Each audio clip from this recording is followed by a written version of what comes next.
not just in blockchain, crypto, but everything socially as well. Trust, certainly an important word indeed. How to get closer to that, and certainly trust within the blockchain world. Again, certainly there could be more, you'll agree with me. This next gentleman here on stage is going to intriguingly share with us right now really that trust layer within blockchain, how to get closer to it, and certainly his perspectives as well. I'm intrigued as much as you are really to hear how this is going to unfold right now. So ladies and gentlemen, please welcome to the stage right now Mr. George Buhnici.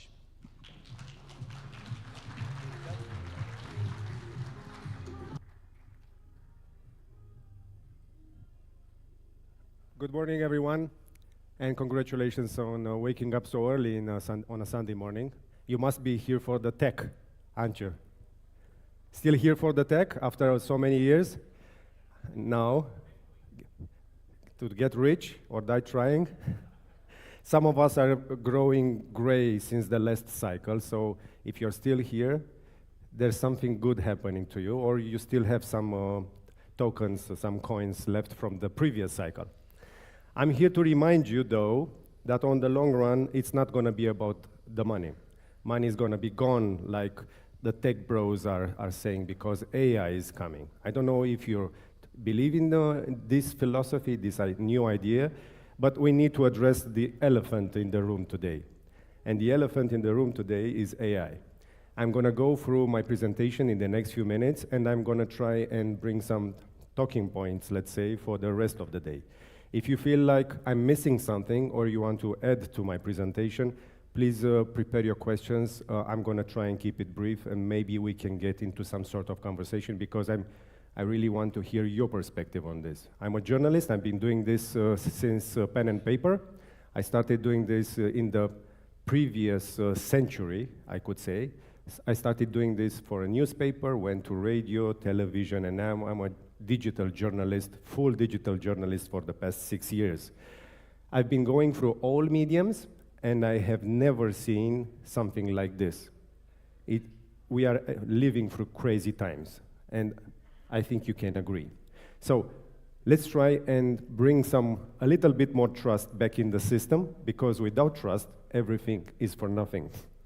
Everything we do, everything I do is for nothing. I'm a journalist, and nobody ever checks my credentials as a journalist, because I have the trust of my community, and I've been doing this for a very long time. And I'm sure each and every one of you wants a bit of trust so he can gain more customers, a larger community, and eventually change the world or get rich, or maybe both, okay? So let's go through my presentation. I would like you to excuse my images created with an AI thing, but they are here to support my thesis, okay? So I'm going to go very fast through what I want to say. And again, I want to go back to our conversation. So I'm not here to tell you again what blockchain is, because you already know that. Decentralized, transparent, immutable, secure ledger, okay? So again, decentralized, transparent, immutable, and secure ledger. If you were the government, which one of these four would be your main goal? Because there's only one. It needs to be secure, but decentralized,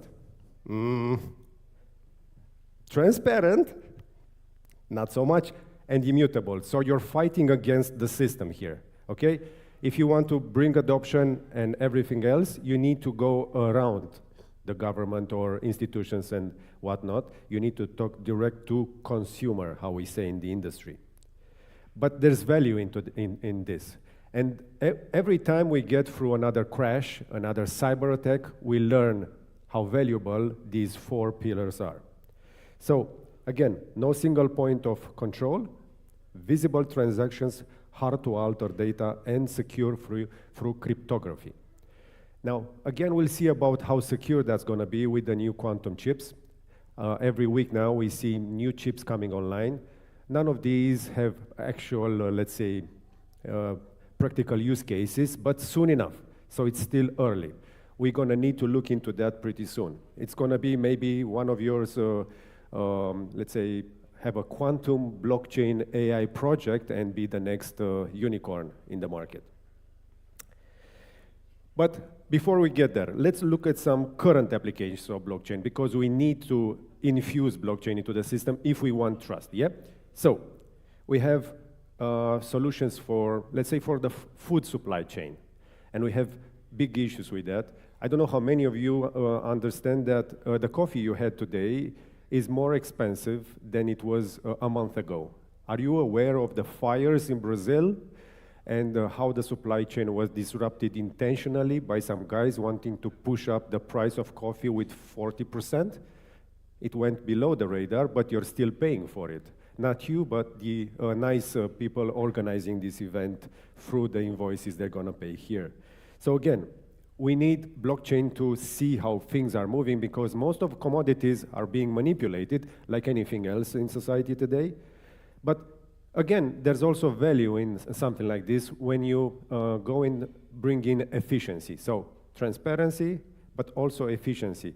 And I'm always looking at the small players in the let's say, in the ecosystem when I want to see some new innovation. You're not gonna see innovation from the big countries, although the US is trying to reform through Doge. Let's see how that works.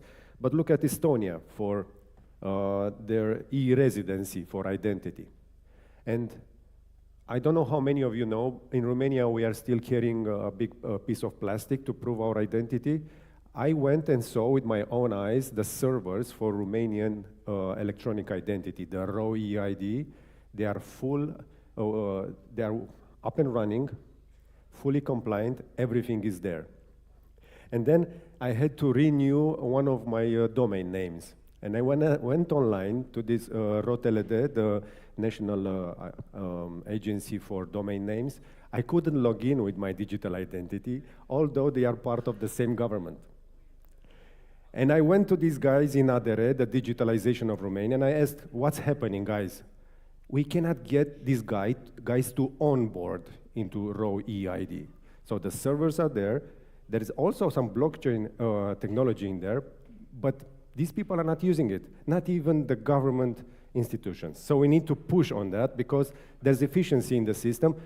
It's already there, but they're not using it. And it's the same everywhere, okay? So why do we need that? It's not gonna be an option pretty soon.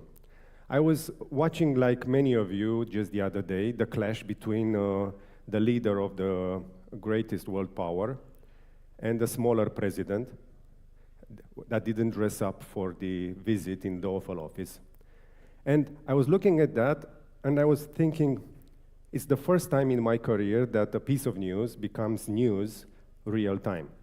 Although they were in the Oval Office, but besides all the cameras in the room, there were some people with phones posting online at the same time. And I was thinking, how can I make sure that what I see now, it's the truth? Because the news didn't come out yet. I was watching the feed on X. And I was looking at those images and I said, they look real, real enough. But I say, okay, I'm a journalist. How can I make sure what I see, it's the truth? And then I started looking for more references. And I found those. I found different people posting the same thing, and then televisions started to talk about it, and news outlets. And we had enough critical mass, let's say, to make sure that that clash, that those images that shocked the world were real. But what if they were not? Because there's a real question in a meeting like this which can change the world. We are asking ourselves what's going to come out of NATO, what's going to come out of Ukraine from the previous events, okay? How do we make sure what we see, it's the truth? That's going to be an issue. And I'm sure pretty soon we're going to see much more than just election interference accusations from one of the sides. Because there's real grievances, and all actors are trying to, let's say, catch the attention, move the audience into a certain direction, and it's only going to go further than this. In the same place you are sitting today, just across the street, we had yesterday mass protests in Bucharest. And I saw them with my own eyes because I was passing through the city yesterday, and I can confirm I haven't seen hundreds of thousands of people. But online, there were hundreds of thousands of people. So how can we make sure? Because this is what they say, this is what they say, and he says, she says, okay? So it's a game of how can we move people? How can we make people trust what we are saying? And everybody's going to use all the tools at their disposal to get into power, and then we'll see what happens. Because everybody thinks democracy is a blank check. If you win in elections, you're going to get to do your own way. It's not necessarily like this. That's monarchy. So again, we're going to need transparency to keep democracy, let's say, in check, balanced. I know it's a bit philosophical, and I don't want to go into politics. I'm not a politician, and I don't take sides. But deepfakes and automated cyber attacks are going to be a very big issue. I don't know how many of you have been targeted by scams. Yeah? Raise your hands if you have been a victim of such an attack recently, in the previous year, month, week, day. I'm a target of these attacks every single day. And I was protected until recently by Romanian language, which is very hard to translate to. Not anymore. Since ChatGPT, things are going wild. I'm seeing some very, very good attempts at this. I need to pay attention to the email address or the handle. Just the other day, the PR manager of one of the largest electronics companies in the world had her account hacked, and they used it to try and social engineer their access and infect me. I'm just a journalist. I'm not the most important voice, but these cyber attacks are becoming so sophisticated that I'm sure there's not one person behind them, because you can use AI to automate these. And I'm sure in 2025, we're going to see much more than what Lazarus has done with Bybit. Can we all agree it was, let's say, close to perfection, almost an art form for cyber hacking? Yeah? Stealing billions like this. And I'm afraid it's only going to be the beginning of what we're going to see in 2025, so keep an eye on that. Okay, so let's talk about this trust layer I'm talking about, because I've been showing you and I'm bringing in stress. I'm pushing cortisol in your system. I'm making you pay attention and be a little, let's say, not necessarily frightened, but looking to the future from a position of skepticism. I believe that if we introduce this ledger for identity, inventory, utilities, and home automation, we're going to be a little better. Not everything. Everybody says we can bring in blockchain and artificial intelligence and all that to everything. I'm not so sure. But we need to bring this to the most important parts of our lives. And if you heard home automation, I'm a big fan of that. I've been building smart houses, very efficient houses. And I believe homes are the next frontier for innovation, because they are the largest holder of equity for any one of us. Globally, it's a multi-trillion market. So I believe homes are the next frontier in terms of, let's say, how we transform the places we live in, we work in places that can also bring much more than just equity when you're gonna get a loan. We can turn homes into power units, into processing, let's say, computers, into blockchain nodes. And I've done all of these, and I believe in them. Also, I've been talking about food, and traceability is becoming very complicated to keep trace of where your food comes from. Because I'm just coming back from Uganda, and I was asking the person selling chicken on the street, tell me about these chickens, because they don't have fridges, they sell live chicken. If you want to get a chicken, you go to the market, you grab the chicken by the legs, and you go on your motorcycle and go home and cook the chicken. This is how you get fresh chicken in Uganda. And I said, is it any good? And he said, yeah, it's bio. And I said, how do you know it's bio? Because this chicken lived free range and it ate on the street. And I said, this street? He said, yes, this street. And if you go around and you look at the street, you'll see motorbikes fuming everywhere, dust and junk and trash. So again, how do you make sure the eggs you're eating today, if you get any eggs, because eggs are becoming also very expensive, how do you know they're fresh? How do you know they're bio? How do you know they're not poisoned or anything? So again, food, yeah? Utilities, inventory. It's going to become very complicated because we're going to see some interesting cyber attacks also in this area. That's my take. But also, we're going to get 3 major challenges in my view. Also, the first one is going to be scalability. Each and every project I see promises more and more TPS, more and more scalability, until you need to face reality. And scalability is going to be a very big issue. Because if you want to put the whole world on a blockchain, you need to make sure it's going to work. And that's going to lead to very high energy consumption. And we need to be honest about it. We don't have the energy for it. Do anyone in the room understand how much energy we actually need to go into an AI world? There's actually not enough energy to make things work. If you go and do a little bit of research and understand what the big companies are doing, trying to keep the servers their servers running, Elon Musk just put the XAI for Grok servers near a power plant and brought in batteries and did some crazy stuff just to keep that service going, and it's still glitching. Yeah, and the use is also very limited. But that's the most powerful, the richest, and the most resourceful person in the world trying to launch just a single AI service, which is not mainstream yet. It's still in early adoption mode. So we're going to have huge energy problems. Because I was just talking to the organizer, to Sergio and the crew. Last night, I went to bed a little later because my house, which already lives and has all the things I told you earlier, it only consumes energy. I don't have gas, I don't have any other energy sources. And there was a glitch in the network, so the grid failed. And my battery took over, and then my battery failed, and then my house went down, and my blockchain nodes went down, and my automation went down, and my TV and my everything went down. So I see you laughing, and you say, ha, ha, ha, ha, ha. Technology failed you. Yeah?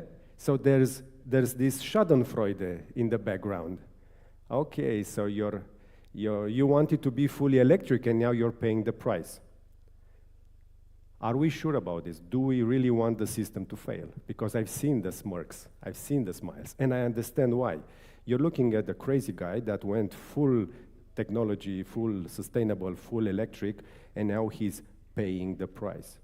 Are we sure we want this technology to fail?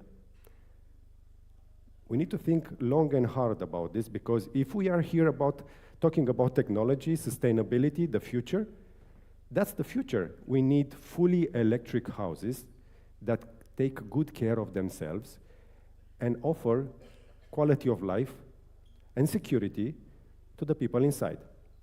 So we need to make things work, and that's going to require a lot more energy than we use today. Without energy, we are energy poor. Romania is one of the energy poorest countries in the world. Whenever you introduce electricity into someone's lifestyle, you improve quality of life. And there's a bunch of reasons. I can go a full day just about how you cook your food. I don't know how many of you know Romanians cook their food with gas on a stove. Most of the respiratory problems in children are directly connected with the quality of air inside the home. When you take out gas and the stove, you improve health, pulmonary, respiratory health with at least 50%. Do you know about this? And now you do. What are you going to do about it? Because if we take methane gas out of every Romanian household, Is the grid going to keep up? No, it will not. The same grid needs to charge electric cars. Have you seen the pollution in Bucharest? It's record high. So if you go out and the air quality index is above 100, you're supposed to stay indoor. In Bucharest, it's above 100 every single, excuse my French, fucking day. I'm getting tired of this shit. That bioweapon mode in my Tesla doesn't actually work, so I need to take in the fumes every day. Just coming in here, I was woken up by the diesel fumes from a beautiful Audi in the front when I was at the red light. So again, energy. Yeah, I could go about this every day. Someone needs to stop me when I start talking about this. So, let's go into future trends, okay? If we understand that we can actually use technology and we have all the tools at our disposal, what kind of future do we want to build? And I'm a strong believer in AI home automation. And I'm actually working on a project like this with a very interesting guy over there. I can tell you more about it after the speech. But I actually believe that our houses can be, and our buildings can be blockchain nodes, can be power units, can be anything, because they are actually there. And more than 50% of the time we are not there. So they are just sitting there and not doing anything for us. Once you infuse technology, you can make life better, everything more secure. And I think this is one of the most important trends I'm seeing for the future. We can talk about identity, food, and everything else. I'm really focused on this. But also, finance and governance are going to be big issues. I'm going to let some of you work on that. Okay, I'm trying to wrap this up with a bit of a conclusion. I don't know how much you believe in trust. I don't know how much you believe in democracy. But I'm sure you don't want tyranny. I'm sure you don't want one single leader. You don't want one single point of failure. It's a very big gamble to put all your eggs in one basket. And we know this from popular culture, we know this from philosophy, from politics, from everything. So decentralization is actually a very sane thing to do. I'm trying to bring you back to first principles. Why are we actually doing this? What's the purpose of all this? Because if you are here just to get rich, you're going to die trying, because money is going nowhere, okay? If you're still here, I would like to congratulate you on your adventure. We are still early. There's still a lot to do, and it's up to all of us to try and change the world, because I've been showing you examples how the government is not trying to do it. People are just spectators or sitting, let's say, victims in front of the manipulation and everything. And many of us are losing our way. Once you get a little bit of success, when you get a little bit of traction, a bit of funding, a bit of yield in your project, you say, I made it, and then we get complacent. But democracy is messy. And if we like democracy, if we like liberty, we need to fight for it every single day. And I believe what we are actually doing here can help democracy. But my final point is this. You're not only fighting against, let's say, old ideas, against bad actors or the government. You're actually fighting with generational waves. I don't know how much you know about the fourth turning concept. Any of you? Neil Howe, fourth turning? There's some disturbing, let's say, research coming from people working with young people. And they've been asking them what kind of leadership they are looking for, what kind of society, what kind of country do they want. And the recent research in the UK shows that almost 50% of young people want a strong leader.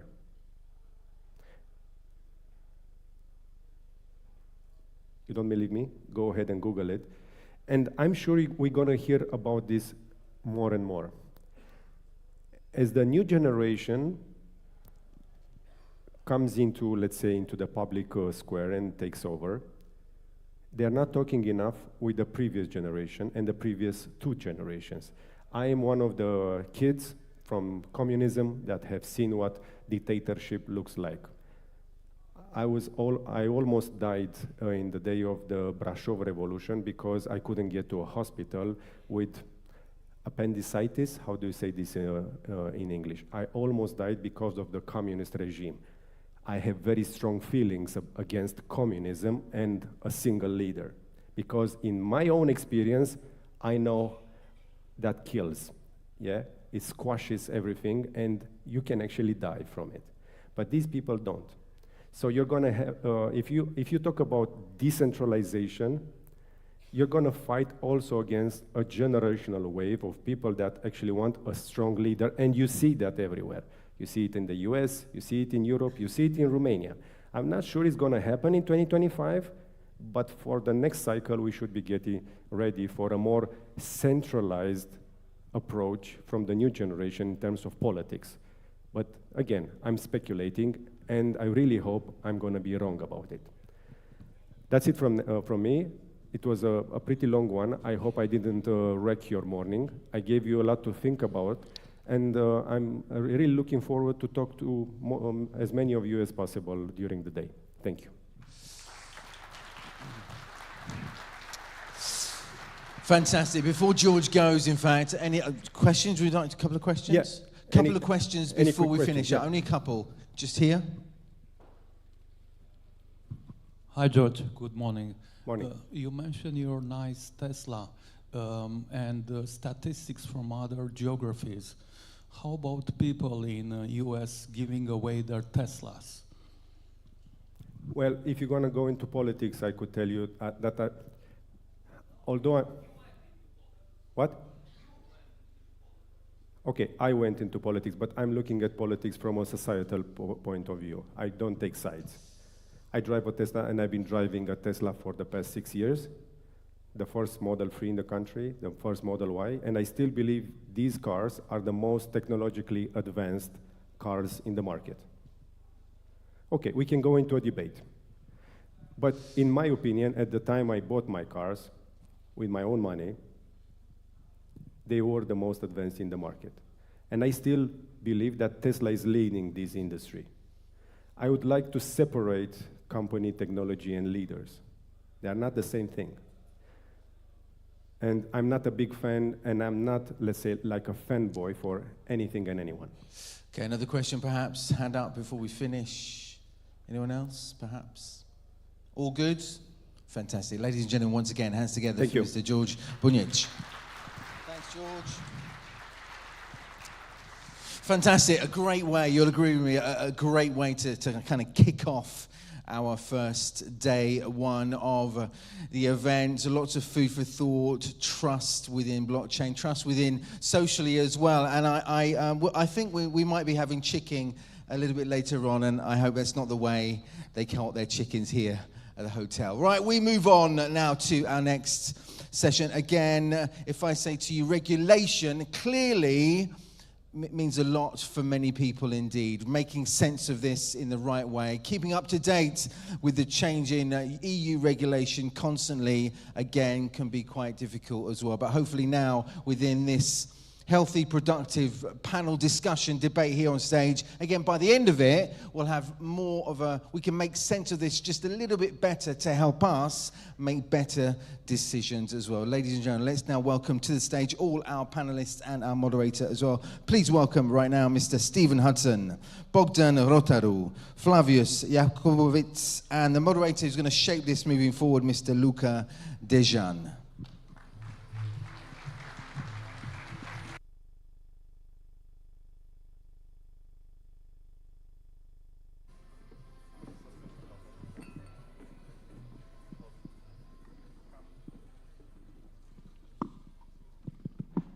Hello, good morning, everyone. So nice to be back here. It already feels like home.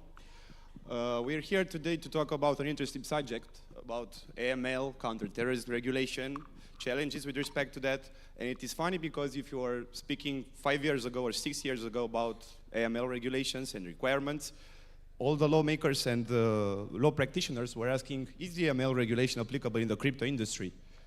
6 years forward, we have in Europe at least MiCA regulation, AML D6 regulation, AML regulation, travel regulation, a lot of guidelines applicable. So we started from everybody asking, is this applicable to our system, to having a lot of rules. So first of all, since we have here AML and counterterrorism experts, law experts, financial and fiscal experts, we will approach this topic from these 3 points of view.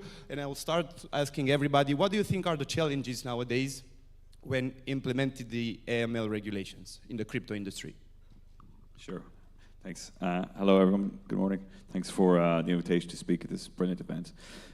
So my name is Stephen Hudson. I'm the global head of AML for Kraken. So this is very much up my street in terms of the topic that we're discussing, the challenges that we have as an industry in regards to compliance. Look, from my perspective, from a crypto exchange perspective, we're all, trying our best to, better our businesses, particularly, and chase, customers and expand our exchanges, particularly in 2025, in the boom market, in a, pro-Trump time.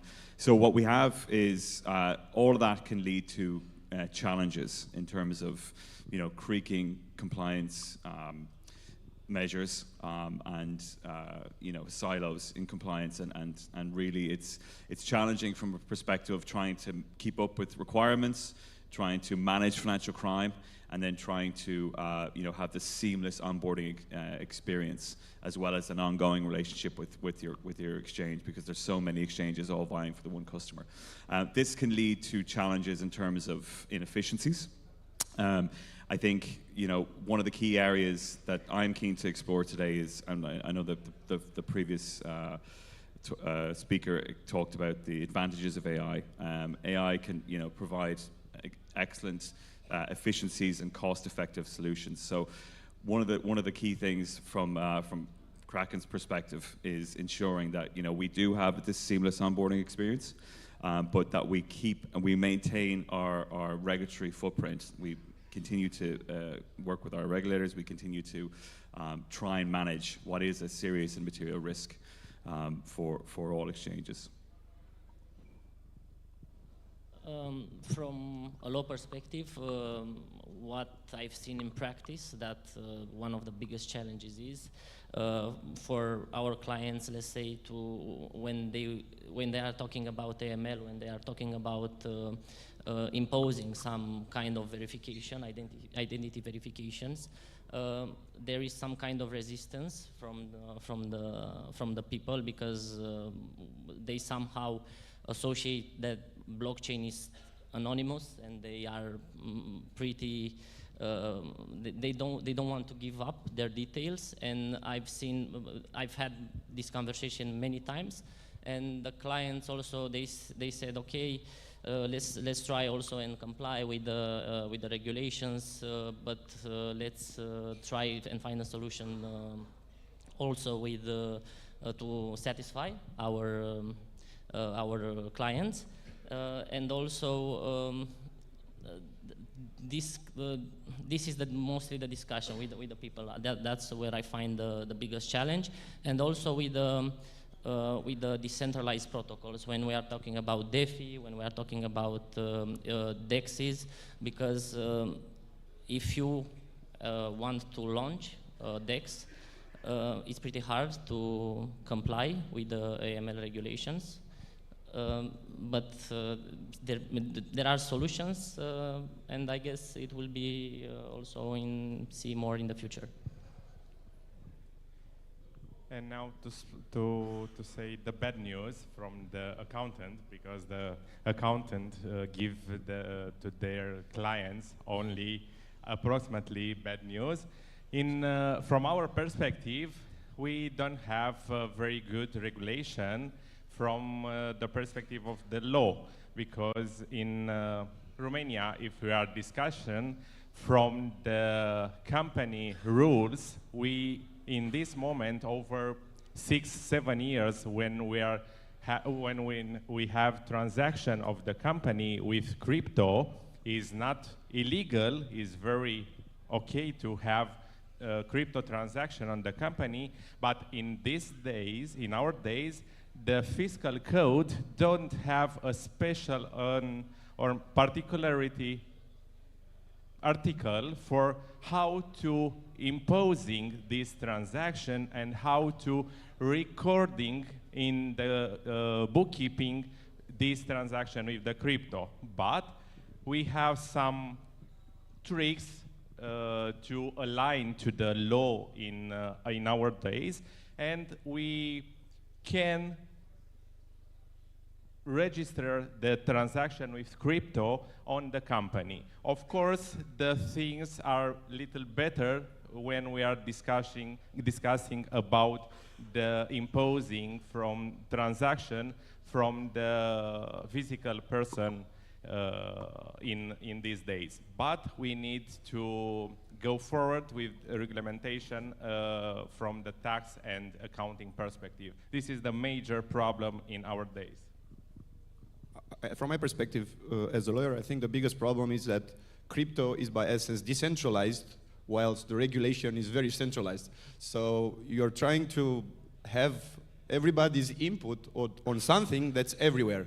So you will need to comply from many directions with basically for the same thing. So we have these challenges, but do you think AI would be a good solution to overcome these challenges or to make it simple from an AML compliance and counterterrorism perspective? Yeah, so that's a really interesting question. So yes, I think it does. There's two parts from my answer. So in terms of, I said at the start, efficiency and productivity. Obviously, traditionally AML requirements and TradFi, throw bodies, throw money and compliance resources. But what we're finding now, and particularly with Kraken, is we are leveraging AI in a lot of our processes, which is great. But also, and this isn't the part of Kraken, but I suppose AI, it's so, for want of a better word, it's so detailed and so intricate at what it does. It does identify problems as well within compliance programs. But my point of that, in terms of where weaknesses might be, because it's so precise. But I think that's part of the solution as well. So we should embrace that. Like, just because it's identifying problems, isn't that the point? That's the whole point of of AI and trying to make more better, secure financial crime frameworks. So I think both from an efficiency and a cost effectiveness, but also from a further strengthening of programs, financial crime and compliance programs, I think it's really, really important. I think the same. I fully agree with that. I think AI should really help with that because the regulation is becoming more and more comprehensive, and there'll be a new set of rules coming each year, so I think AI will be the best solution. But what do you think about RegTech Solutions? Do you think RegTech Solutions would also help dealing with all these issues that a crypto exchange of this size might have when dealing with regulations? Yeah, so much like my previous answer, I think that the only way out of this is embracing AI and RegTech, right? So for instance, we have with AI, you've got predictive analysis, you've got robotic data protection, you've got natural language processing, all these different types of RegTech solutions that Kraken and all other exchanges are taking on. And I think it's particularly important now in the bull market, right? Because our volumes are peaking. Don't mind the current price of Bitcoin; it'll come back up, no doubt about that.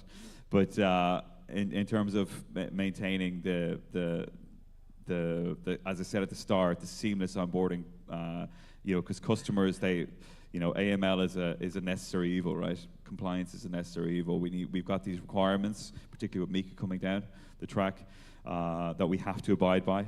But the only way out of this is embracing RegTech. It's not pouring money into compliance resources because the volumes are so high, right? As well, like there's going to be there's going to be ups and downs, and this is going to be dips. So AI helps with that as well. Okay, Thank you. Let's move on a little bit to the regulation side, because as I said at the beginning, in T0, there was no regulation in this perspective, and right now, at least in the European Union, European authorities need to know when more than 1,000 euros are sent from an account to another. So basically, also, European Union needs to know when you're sending money from your crypto exchange to your personal wallet or self-custody wallet, the exchange needs to perform its due diligence. So we have this AML 6 directive, which will be implemented in the European Union, as well as the AML regulation, which also come into force. Also, as I said, MiCA and travel rule, which is already in force. I would like to ask Bogdan, what does the AML 6 AML regulation brings new in this crypto market, and what should the companies do in order to start complying with these regulations?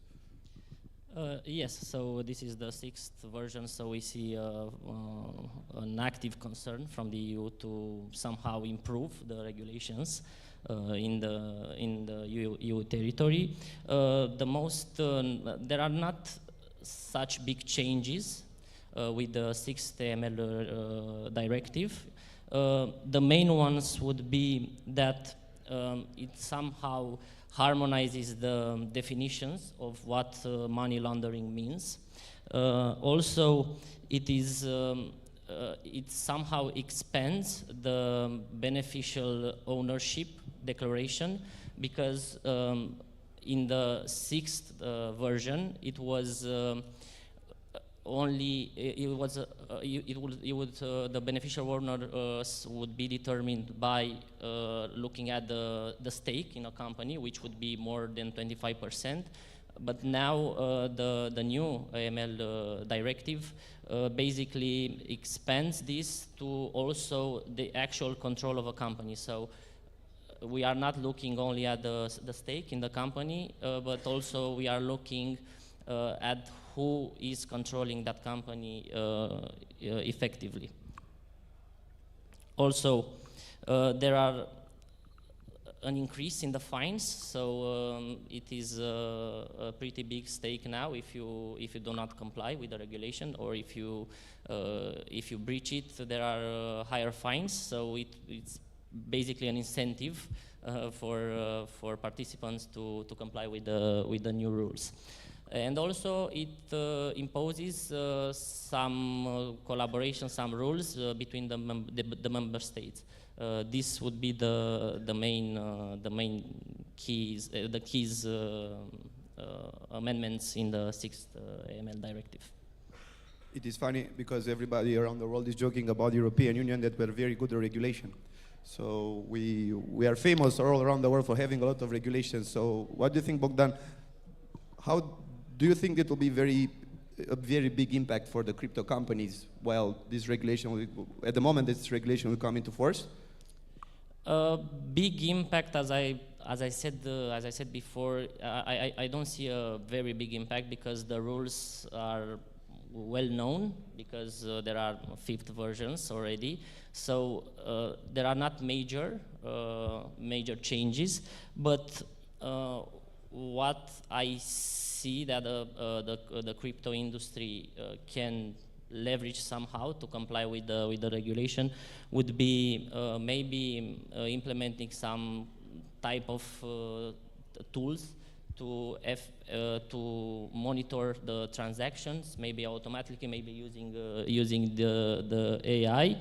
Also, a big thing would be to maybe invest in some compliance training, because you need to know what you have to do in terms of verifications and KYC and KYBs, and this is a main discussion for crypto service providers such as the exchanges.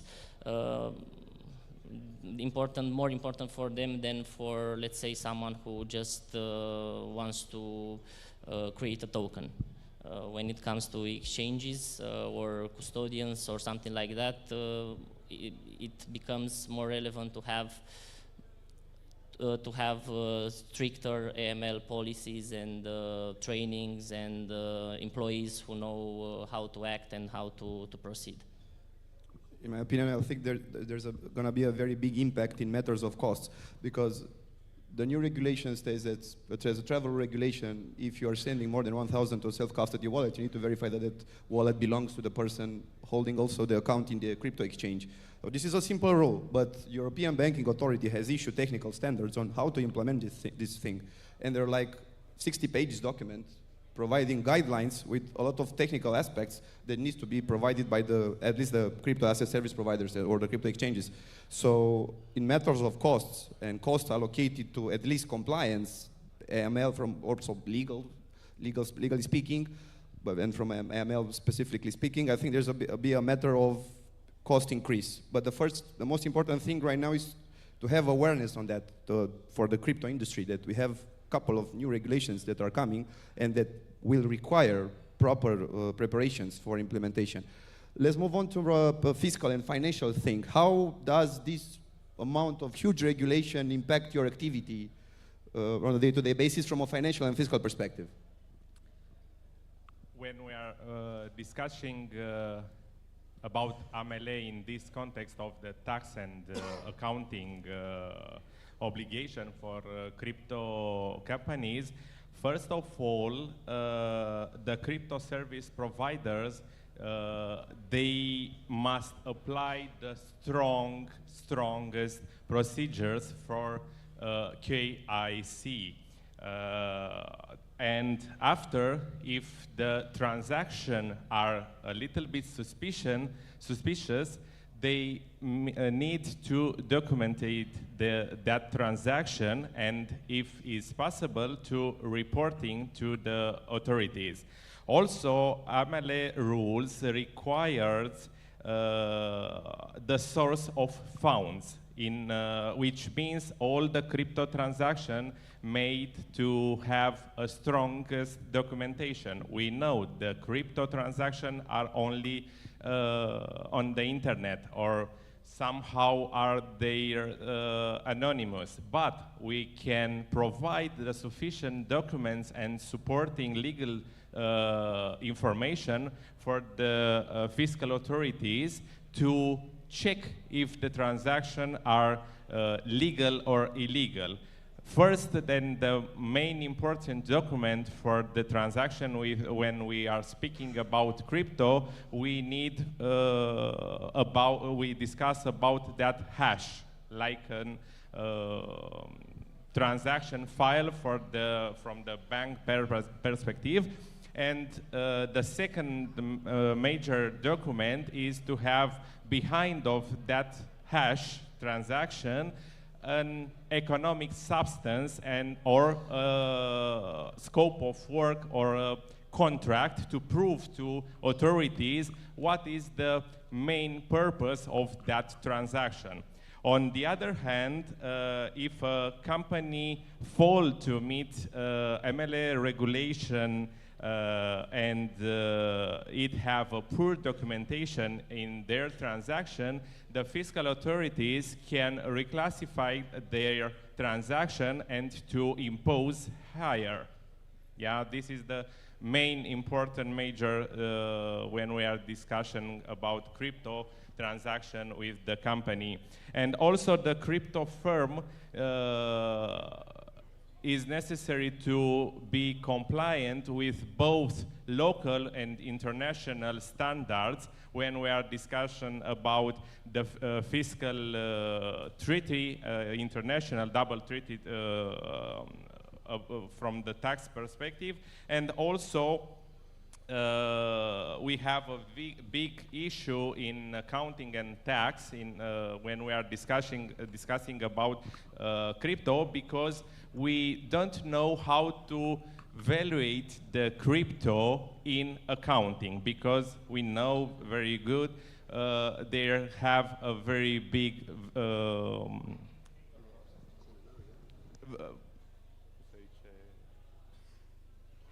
up and down every day, and we don't know how to valuation the crypto in accounting.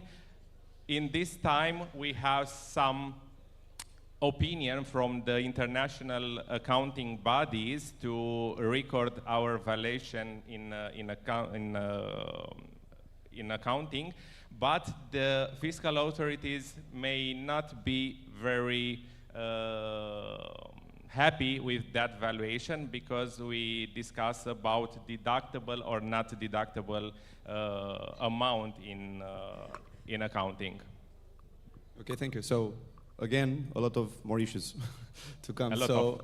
As we concluded that AI might be a solution for dealing with all these challenges, how should the regulator or the policymakers approach this AI compliance in the AML? Yeah, a lot of challenges, but a lot of optimism. I think let's be clear as well. I think from my perspective, I think there's a couple of key, I suppose, advancements that I'd like to see over the next 4 or 5 years. I think data sharing is massive in terms of from exchanges to regulators to agencies. At the moment, we're prohibited to do that because of various GDPR regulations. But I think data sharing is going to have to come into play, particularly in the crypto industry. I think as AI becomes more and more centralized in terms of how we as compliance officers run programs, I think at the moment we're very much going blind in terms of what we believe are effective AI controls, but there's no global standards, right? We have an EU AI Act, but there's no global guidance. And what's really required for the likes of myself and other exchanges is, minimum standards and guidance to ensure that, we're meeting our regulatory obligations.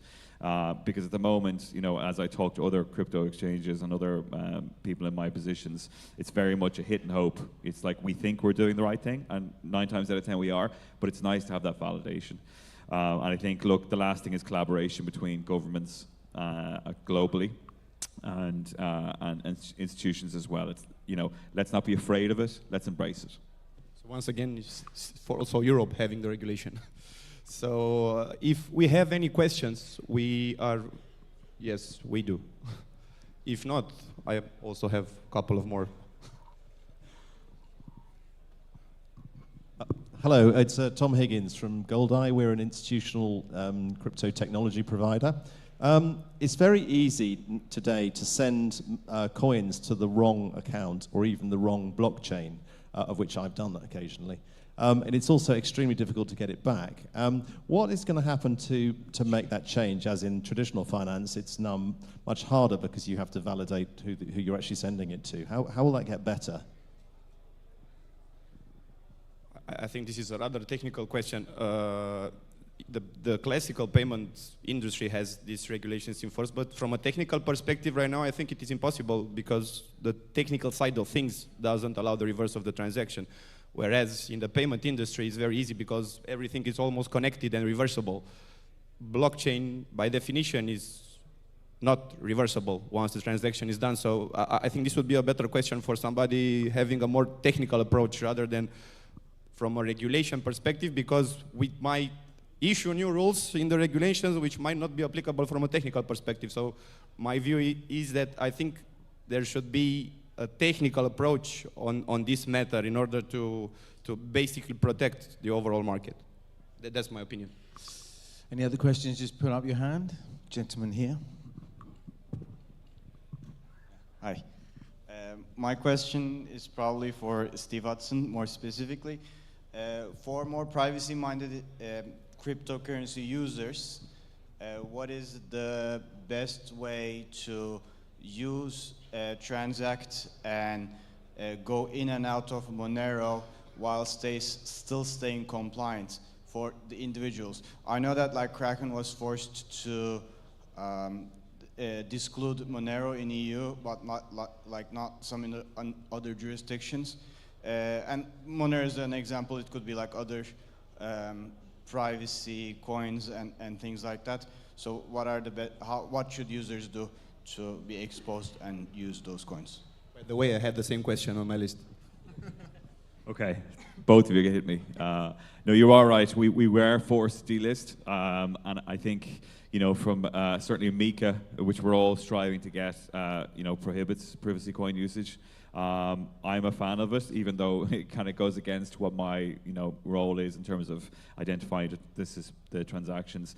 Look, I don't think there's any one answer to this, right? Because it's very difficult. Because on one hand, from a crypto perspective and a mission, right? It is about financial freedom, and if for yourself, you explained that you embrace those coins. An awful lot of people do. I do. But as exchanges, we're required by regulators to identify and track monies coming in and out and raise very suspicion. So it's very difficult for us as exchanges to embrace these types of coins because it goes against what the regulation tells us to do. So, look, for yourself who wants to continue to embrace privacy coins, you can do that. But I think, unfortunately, the window is narrowing in terms of exchanges that are allowing that. Certainly, as I said, we're all trying to, on one hand, push and pull, right? There's checks and balances here.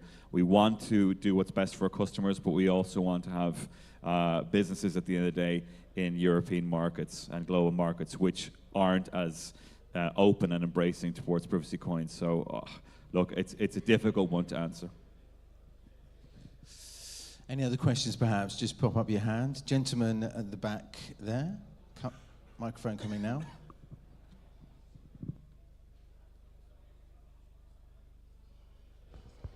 Good morning. Thank you for your presentation. My question is for Flavius.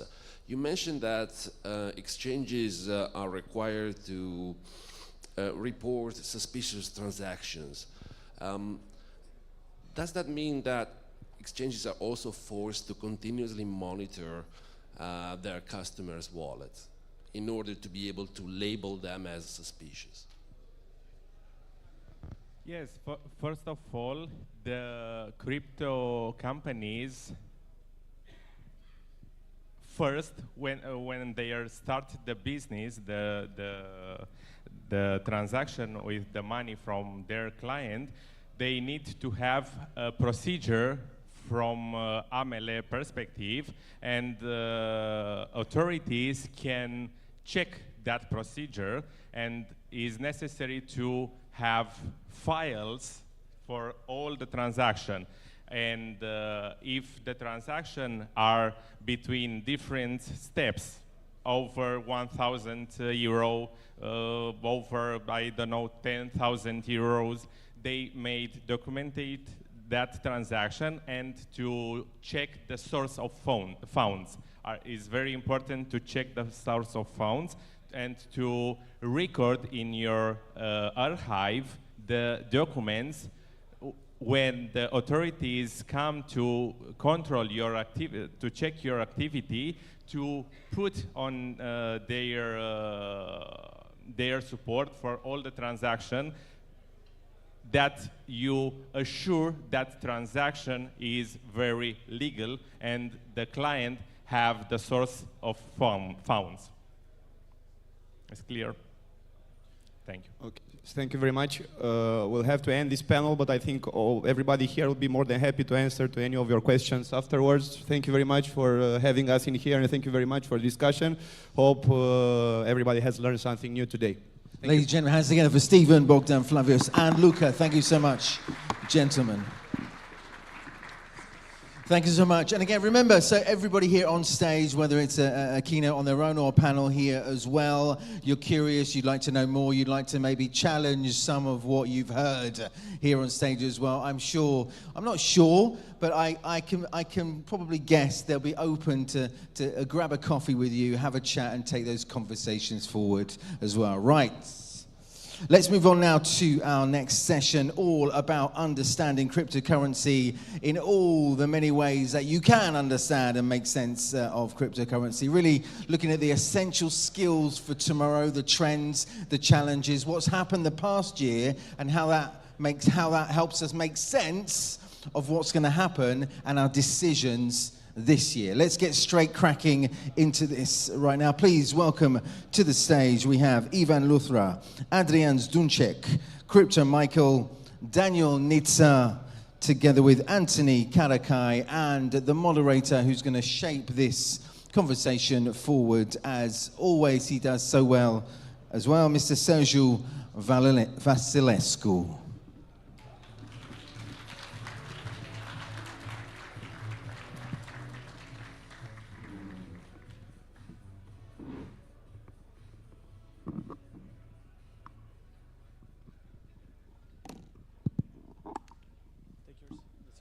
Hello. Good morning, everybody. Dear friends, welcome to Romania. Happy to see you again at Crypto Expo this year. So we learned a lot from the past 2 or 3 years, or even from last year. So we are here today trying to see what we have done and what we need to do in the next cycle or in the next years, considering that we have a lot of new things reshaping our industry. So the crypto space is an ecosystem where innovation and self-learning have driven the stakeholders for many years without having a proper guide. So my question for you is, what are the most critical misconceptions about the cryptocurrencies that newcomers need to unlearn to succeed?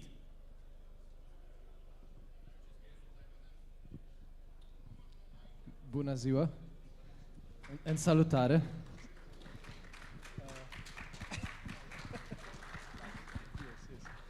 All right, that's a deep question. Hold on. So what I think we need to unlearn is that it's fast, that it's quick, that it's possible to get a lot of money very fast without much effort. This is what typically most of the scammer influencers want you to see, basically, right? To later on buy their shitcoins and stuff like this. Although most of the time it's a lot of pain, it's a lot of time, it's a lot of effort, and only the long-lasting players are the people who actually make it in the space, right? Because even if you try and hunt for, like, you buy 10,000 coins, right?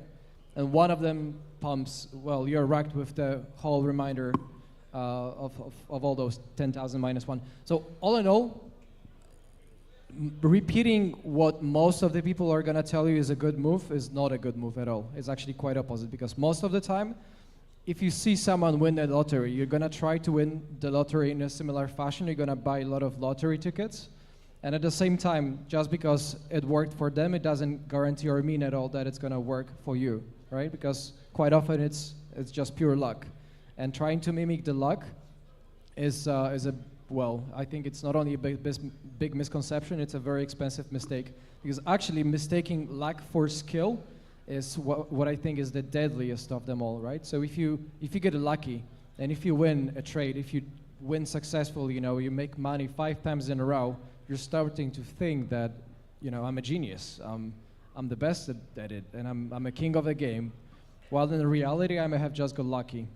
And if I boost myself with a lot of overconfidence over the fact that I got lucky, I'm trying to, well, it leads to overexposure, leads to overinvesting, it leads to overtrading, which means you're gonna have a lot of mistakes. Those mistakes are gonna be more and more expensive, and it's just not a good thing. I think what I want to say is, if you're a newcomer, you're coming into crypto, you got to stop coming with the mindset of how can I turn this $100 into $1,000, or how can I make this 1,000 into 10,000. What you got to change, you got to change your mindset, and is how can I add value? How can I add value to this protocol or this project? Crypto is really about adding value. It's the way to transfer value. So I think the best thing about crypto is people come in, and if you can add value, you will definitely grow in the space. Like I've seen people come in and become like community moderators and admins and end up becoming CEOs. Like, so really coming into crypto is like, find the industry. Crypto is like disrupting every single space. Everything is disrupted about Web3. You're into cars, you're into hospitality, into finance, which is obviously what crypto is about. Find an industry you're passionate about, see which project in crypto is working on that industry, and try to add value. Just join the Telegram group, join the community, you know, try to see how you can add value. I think if you add value, you will end up doing well anyways. The problem is most people come in with the mindset is, how do I quickly make a 10x or 100x? That's the wrong mindset. It's like, how do I add value to this project or this person, and then you will get value back. I think crypto, I love crypto because it's this one industry where I have no employees. I have businesses in many industries. I have hundreds of people that I employ directly, thousands indirectly. But crypto, everybody is a partner. All the people I work with in my crypto companies, everybody is a partner. Nobody works for me. Everybody works with me. In my company, I'm a general partner. All my people who work with me are limited partners. So I think that's the best thing about crypto is if you come in and add value, you will end up doing really well. Good. So this comes to what George said before. Be here for the technology. And you know the famous meme with that guy full of bling blings, saying that he's here for the technology. So be here for the technology. We have seen many types of projects and many strategies, from ICOs, fair launches, pre-seeds, pre-sales, meme coins, and so on. What are the essential steps to take when launching a cryptocurrency project, from ideation to execution? Because many founders underestimate the importance of having a structured plan. I would say, from the marketing perspective, be extremely clear on your unique selling point. You know, there is that saying that sometimes blockchain is a solution in search of a problem, so you don't want to be that person in the room. But basically, be very clear on what it is you're actually doing and how you communicate it as well. I mean, if crypto natives are your audience, that's fine. But if you are trying to really aim for mass adoption, which is what a lot of people talk about, then you need to communicate things in a way that your friends and family can understand that aren't into crypto. And that's one of the biggest challenges I see with most projects today. Yeah, I think not every project needs a coin, so I think more and more people should understand that when they look at developing into crypto world, especially the US president now, so that he launched a coin. Everyone needs to understand that if you have a good product, you don't need a coin, and that's very, very important to mention, because we see a flood of coins. I think only this year we had like 5 million coins, so this is not really sustainable, and actually drives the all prices of the utility tokens down. So I think that's one thing that people need to look at when they're trying to launch a crypto project. Good.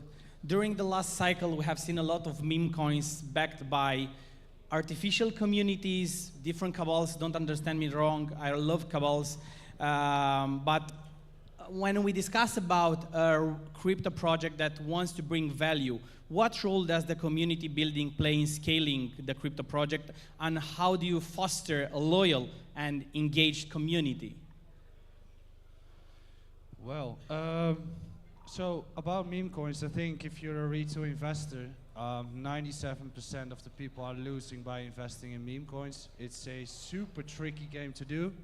The best way of generating value from your community is just being transparent, being open towards them, sharing everything with them, and creating a model that every participant in the triangle is actually generating revenue out of it. And that's why I think that the coming year is going to be focused on revenue generating protocols, which is a tricky one, because once you start to generate revenue, the value is usually way too high. So in the current markets, you rather don't want to show your revenue, because now you can still pump up the actual value of the protocol. But once you start doing that, and I think within DeepIn or DeFi, you can see those protocols where the more active you are, the more you get, the more transparent the founders are, the more stronger the community starts to become. So I think that's the case. Good, thank you. More or less nowadays. Sorry, if I can add something here, he said very well. I think even the meme coins, especially the social tokens, should be tied to revenue. I think that would be a great point for the meme coins, or someone who's like famous, to tie his revenue to the meme coin, and then people can see if that person really does something and ties something to the meme coin.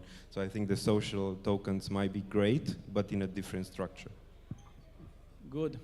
In a way or another, nowadays, we are moving funds from a player to another.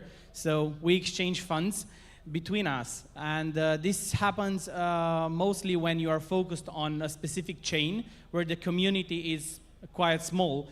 So how do you educate and onboard non-crypto native users without overwhelming them to attract new funds and new newcomers to crypto? I think the real adoption happens, right, is that you start partnering with normal businesses, normal industries, and that's what we're already seeing, right? I mean, look at the Formula One today. It's sponsored by so many crypto companies. Bybit, after a 3-year, sorry about the hack to those guys, after 3 years, end up giving up Red Bull, but then Gates steps in and becomes the new sponsor for Red Bull, and then OKX McLaren, and then Binance has Alpine, and then others, right? So the point is, like, this is how you get eyeballs. I mean, and then you want to have a point where you're really onboarding users. It's to a point where like everybody's using crypto every day. I actually use crypto cards as all my cards. So I'm pretty much onboarded, but we're all crypto people here. But normal person are now Bybit, they're promoting a lot heavily the Bybit card, right? Giving heavy cashbacks that no other, I think that's the best way to onboard. You literally put money in people's pockets. So I think those are the best ways really is to onboard the masses, is that you remove the technology element and you just go to the masses where they are. Is that sports? Is that other industries? Is those galas? That's really I think the best way is to onboard the masses. And I think there's some good companies doing that. And ideally, I don't want people to be onboarded onto Sexes. I want people to hold their own money. That's the best way.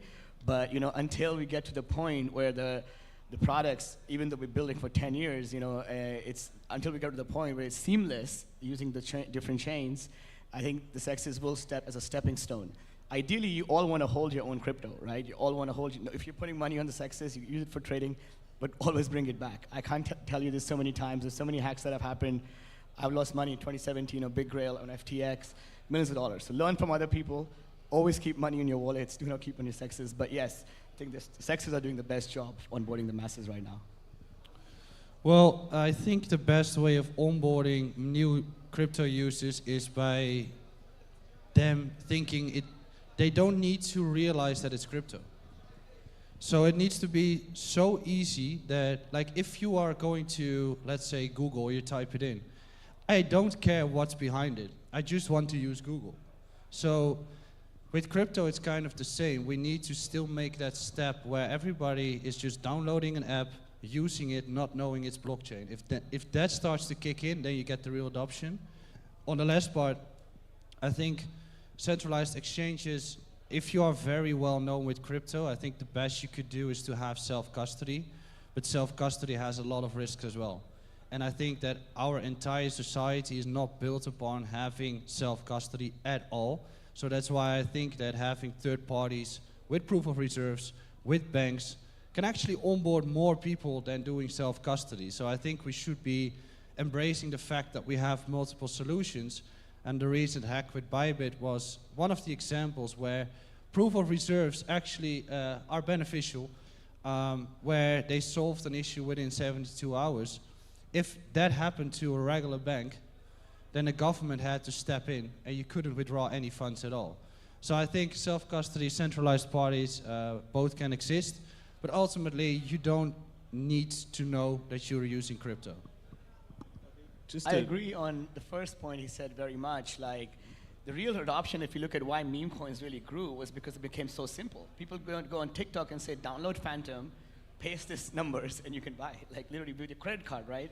That's why meme coins really grew this cycle, because it became so simple. It was the easiest onboarding. On TikTok, people could just see videos every day of other people saying, download this app, buy with your credit card, paste this address, and that's how it happened.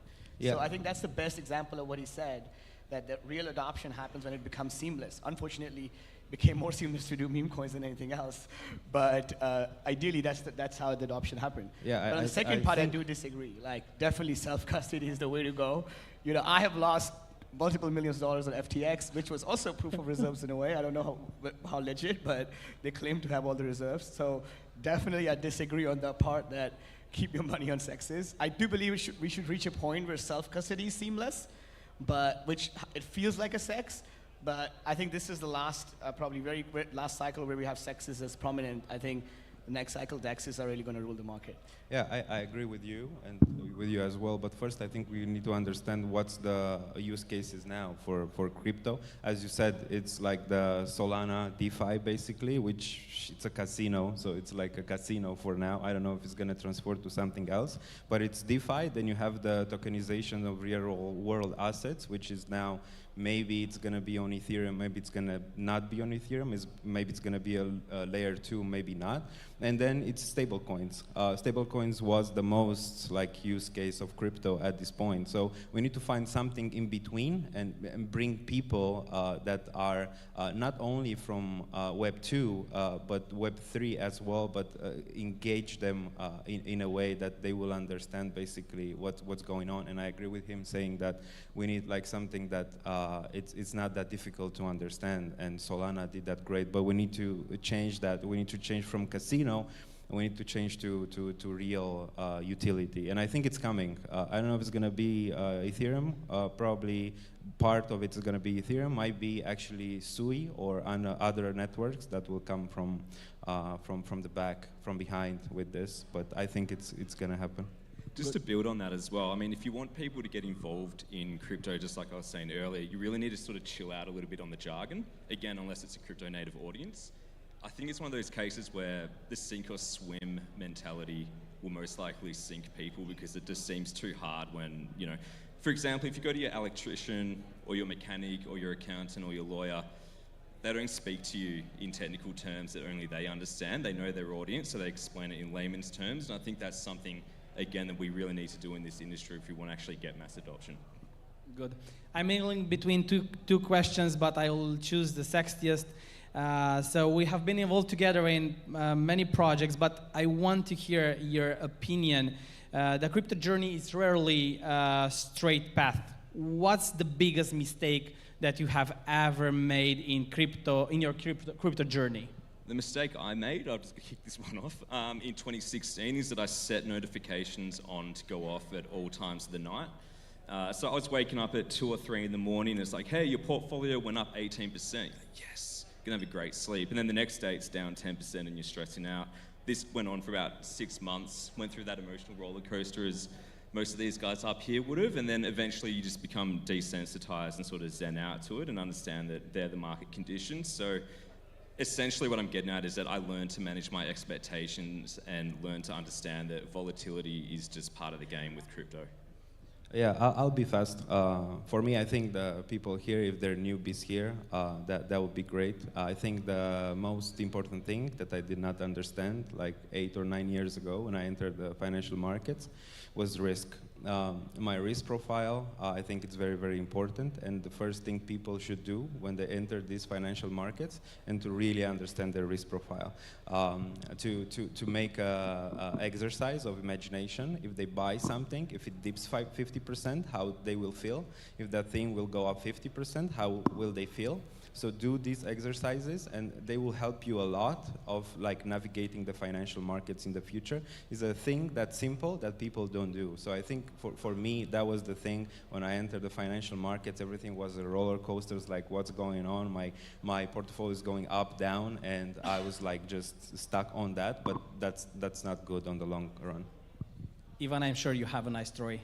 I mean, for me, like, I would start by saying I make a ton of mistakes all the time in crypto, but you learn from the mistakes, you know, so don't be scared of making mistakes, you know, that's the best way to learn. I got hacked all the time. I just got hacked recently also, but I learned from that, get better. You know, I fall asleep. I have whitelist. I had to go and admit I fall asleep. Basic mistakes all the time. But the biggest lesson from my last cycle of crypto, not this, we're still in this cycle, was chasing yield. So I made a shit ton of money on the first cycle.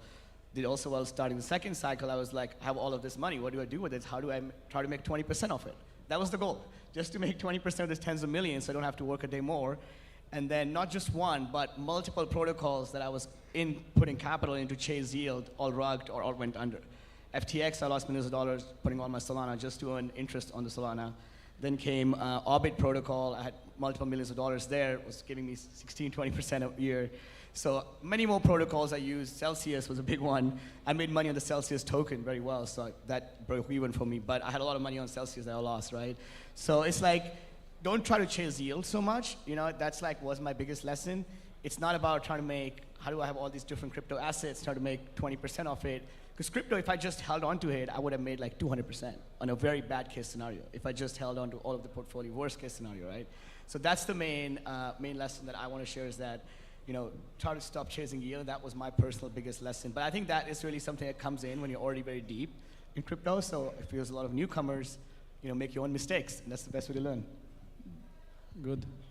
I would say that the biggest mistake I think anybody can make in a space is trying to outdrink Evan. This guy is a monster. Jesus. I don't know how he does it, but he's like absolutely one of the smartest guys I know actually in the space. Well, jokes aside, I think reiterating on what I mentioned on the actual first question before is if you get lucky, again, multiple times, right? You have this illusion and those emotions take over. And on top of the risk profile, I understand, because some people are, naturally risk-seeking. Some people are natural gamblers, and they are feeling very comfortable. They only feel satisfied and comfortable when they are in the casino, and they don't mind losing money. They just like the game, all right? And that's a factual preset that a person can have. Most of the people are by default risk averse, right? We hate losing money. Nobody likes losing money, basically, but everybody loves winning. But at the same time, this loss aversion profile, that is risk aversion profile, that most of the people would have. And it's in every, well, on a spectrum, kind of like a basis. It's in most people possession as well, in a feature that everybody fears losing. Maybe it doesn't have to be a big fear, but you cannot get rid of the fear at all, right? There's not a single day, for instance, when you see your portfolio nuke like 90%, that you're going to be happy about it. And you wake up, you open up your portfolio, and you're like, oh, that's nice. I just lost 90% of my money. Whew, let's go. All right? There is a very, very high chance no one is going to feel like that. At the same time, which is why having those emotions, right, it's about how we manage them, because we cannot anticipate how we're going to feel per se. We cannot say, okay, 2 years from now and 7 days and 5 hours and 3 minutes from now, I'm going to be happy, or I'm going to be depressed, or I'm going to be feeling, whatever type of emotion I want to feel. So it's impossible. We can only manage, damage control that, right? We can only react to the emotion that happens. So, which means that having this awareness of how that works and of our, pros and cons on what we are good at and what we objectively suck at, what we're not good at.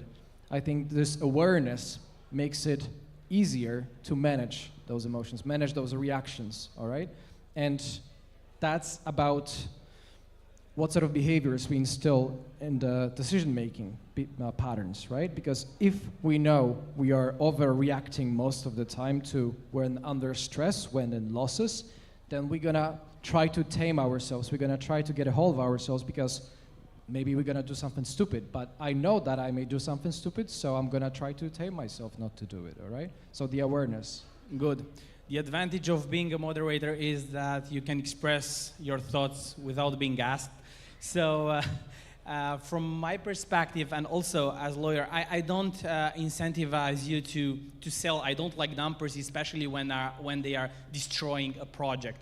But you always have to zoom out. If you feel that something is wrong, you have to zoom out and reanalyze the project in which you place your funds.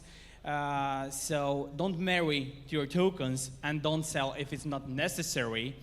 But don't try to believe in something without analyzing weekly, daily, monthly what you're doing and what they are doing.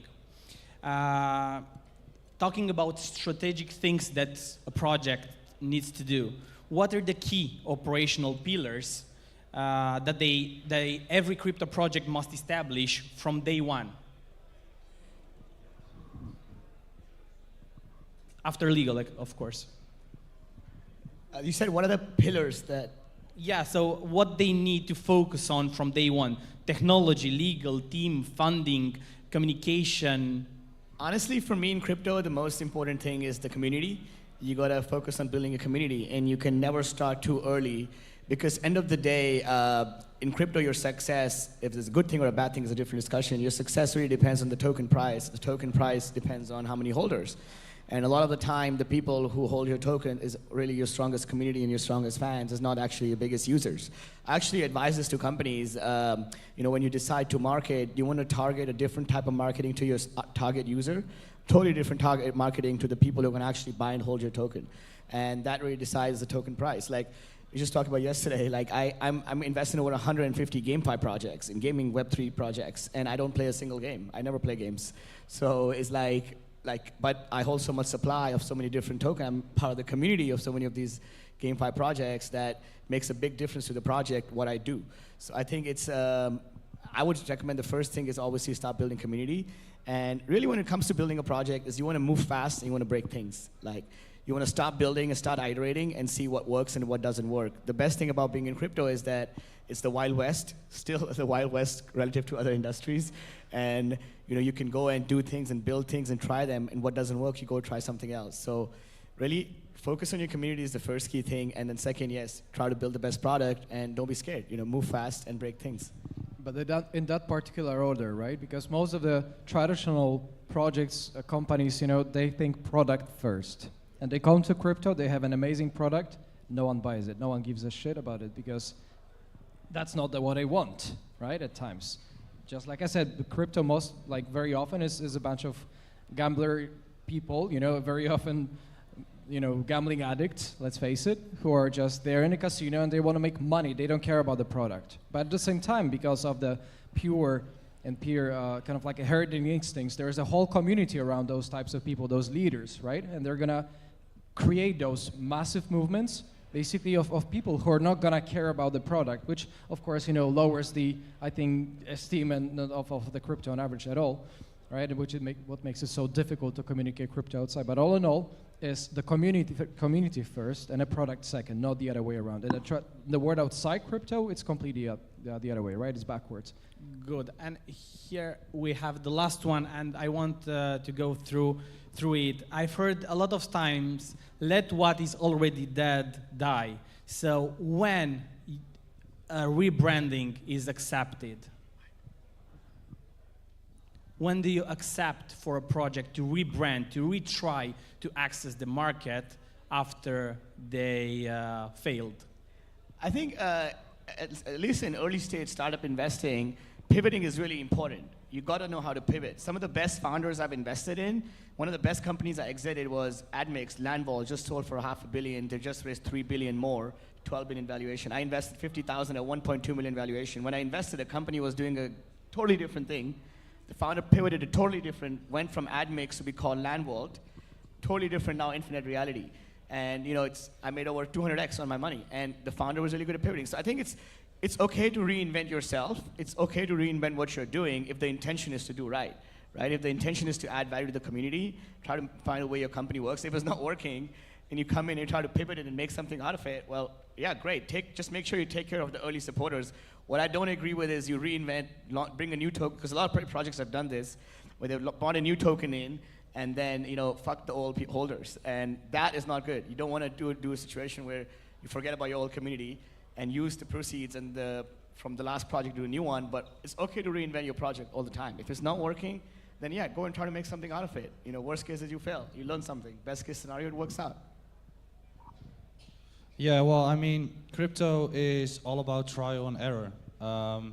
In 2017, we tried it with ICOs. 2021, we came up with new ideas based from the history. Now we have new ideas based on 2021. So it's fine to rebrand. But I agree, if the intention is to have a positive impact and to add value, then it's fine to learn from mistakes that you've made. They are not actually mistakes. You've just tried something and it didn't work out, so you use that info to continue building. And I actually am favoring it. I'd rather want to see a founder failing multiple times and learning from those processes to continue building. I think some of the projects out there, like VeChain has been doing it. Some of the layer ones are continually growing. So yeah, I'm actually happily favoring a rebranding. Yeah, I don't think it's great rebranding just to catch a trend. I think that's actually very, very bad. And that's why I actually like Vitalik, that he stood his ground at the moment, because everyone's trying to tell him, yeah, go back to meme coins because that's the newest trend, or go back to AI, or do something with AI. I think it's more important to have a clear idea and just go with that. And if that idea does not pan out in a few years, then yeah, you can change things and like just go a separate direction. But I think it's important to just stick to your direction and keep building. I think building is very, very important, not just flip-flopping. Right now, that's the cool trend, you go with that. Now that's the cool trend, you go with that. Because that's just hype, and in the end, you don't create anything new. Good. Thank you very much, Legends, for this panel. Don't forget to spread love, and everyone has a second chance if you have good intentions. Good. Thank you very much. Ladies and gentlemen, hands together for all our panelists and our moderator as well.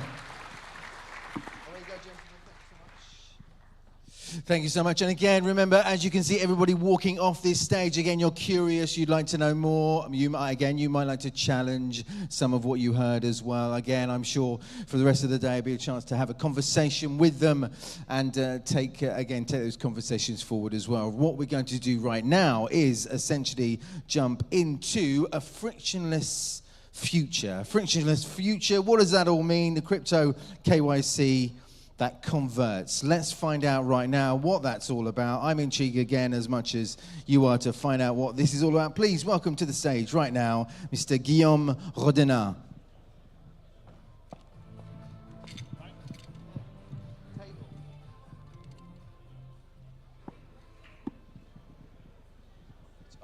Is it working? Okay. Good morning, everyone. Good morning. I wasn't expecting such a big crowd on a Sunday morning, on a sunny Sunday morning here in Bucharest, so thanks for being here. So I'm Guillaume. I'm the go-to-market lead for Incode. And a quick word about Incode before we start. We are an identity verification platform. And essentially what that means is that our aim is to help online businesses, and obviously in the context of today, crypto businesses, making sure that their customers, that their end users, their end customers are who they say they are. And with this in mind, I'm going to talk about today how KYC can be frictionless and fraud-proof as well. I did add fraud-proof just before starting this presentation because it's always something that we keep top of mind here at Incode, of course, conversion being also essential. If you can move on to the next slide. Next slide, please.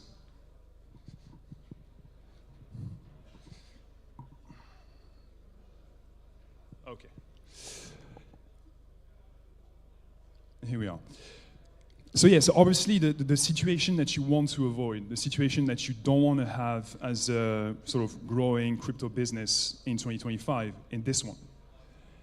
Frustrating user experiences, frustrating onboarding journey for your customers, for customers that are actually interested in your business and that want to create an account and start trading on your platform.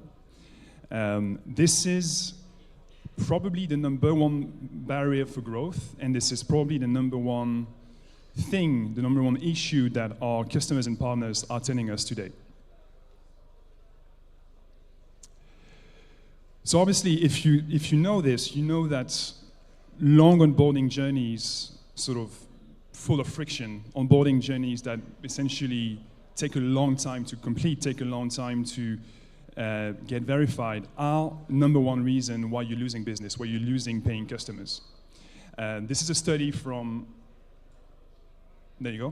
This is a study from Visa Consulting and Analytics that says that you can actually lose up to 70% of your potential paying customers if you have a poorly designed onboarding journey, a poorly designed account creation experience, if you will.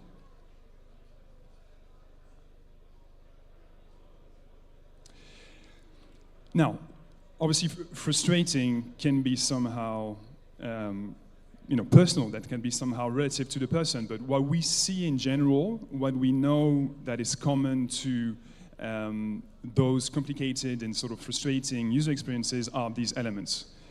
It's long, it's cumbersome, it's full of friction, there's many steps. You're creating an account for a crypto exchange and you have 4, 5, 6, 7 steps before you can actually complete the journey. And potentially the worst offender is, it is unclear. You provide some data, you provide potentially some of your information, and you don't know how long it's going to take before you can get verified. You don't know how long it's going to take before you can actually start trading, start investing, which is the reason why probably you downloaded the app in the first place, right? So this is the situation you want to avoid.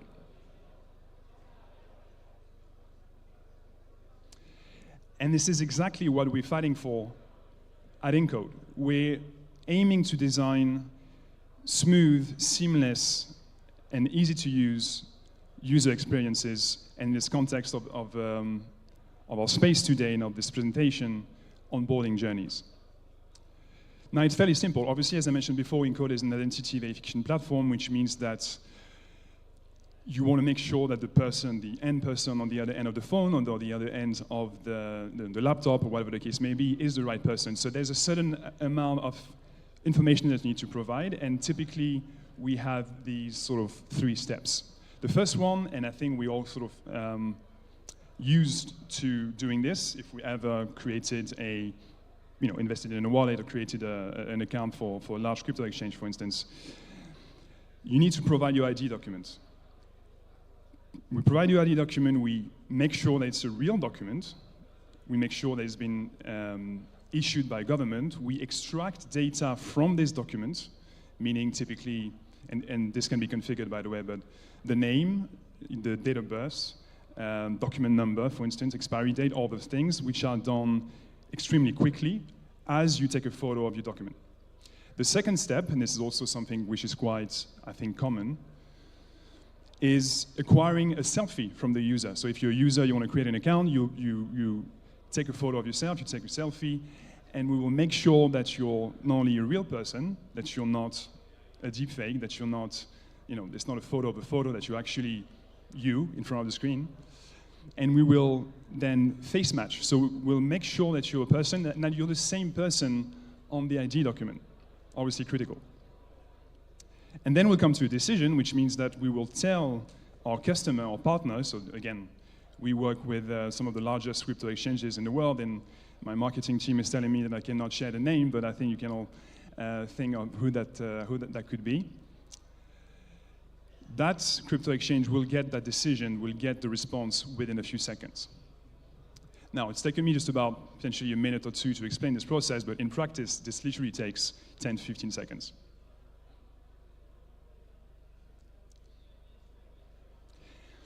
And this right here is what you can achieve if you have a seamless, smooth, and frictionless user journey. Up to 11% faster onboarding. That means that instead of several minutes, half an hour, hours sometimes back in the day, in a few seconds you can actually have a paying customer, have a verified user. You can have essentially higher onboarding completion, up to 30% according to this study. And at the end of the day, just get more business. Just get more paying customers, just get more users, more bang for your buck within seconds. Again, a short amount of time that is taking me to explain to you today. And this is our mission, really. This is Incode's mission right here, optimal conversion. It's really a shame, and we still sort of see it today with cumbersome and long onboarding experiences, the amount of business, the amount of willing customers that some of our potential partners and clients are leaving on the table. We're aiming for optimal conversion, low friction, quick journey, efficiency. Now, let me show you how that looks like. So obviously, as I mentioned, first step is the capture of the ID with data that we'll be extracting. Then the selfie stage, where obviously the user takes a selfie and will compare, not only make sure it's a real person, we'll compare that photo to the photo on the ID document. We extract data from that ID document, and again, this can be entirely configured. You can choose what you want to see from that ID as a business. And as you can see, within seconds, literally probably 15, 20 seconds, you can have a paying customer. So between the moment where the person downloaded the app, started the journey, a few seconds after this, and you can actually have them as a paying customer. Now, obviously, if you remember the start of this presentation, I mentioned that conversion is key, but at Incode, we always keep the accuracy of our solution, meaning the fraud fighting, really, making sure that you only onboard good customers. Obviously, you don't want to have a fraudster big onboarding on your platform, right? And I could spend hours talking about sort of identity theft and account takeover and all the types of fraud, but really today I want to spend just a few minutes on deepfakes, which is the hot topic, right? We live in an age of generative AI. We live in an age where sometimes online you see a video and it could be the real person, or it could be just complete nonsense, so to speak. And at Incode, we have actually, you don't see it very well here, but we actually have certified our solution by the highest standards that you can find globally. So we actually NIST certified for facial recognition. That's the face matching element that I mentioned before. So when you have a selfie, we can actually, at a very high level of security and a very high level of accuracy, make sure that it's the right person on the selfie than on the ID document. Facial liveness is a big element as well. Obviously, with the, sort of fighting deep fakes in mind, you want to make sure that the person is real. And this aspect of a solution is also certified by iBeta, which is the highest standard for this particular aspect of the solution in our space.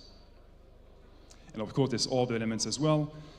The capture of the ID document, so we make sure that the person is actually holding the document in front of the screen, that it's not a photo of a photo or a device then being shown on the screen, that the person is actually real and showing the document as they go through the process. So you're going to see a lot of stats here, and I don't want to sort of bore you with all the details, but the main thing to remember is that we have trained for 10 years, we have trained our solution with machine learning because we've seen millions of documents, we've seen millions of faces, and we know what a good document, what a government-issued document looks like. We know what a real person looks like and the way they would appear during a capture process. We know that there would be obviously some depth before the foreground and the background. There would be some sort of reaction to lighting depending on how they're sitting on their face, etc., etc. So we've acquired millions of customer data between IDs and selfies, and we know what a real life situation looks like. And this is how we are actually today able to detect with a very high level of accuracy that you are actually dealing with the right person or not.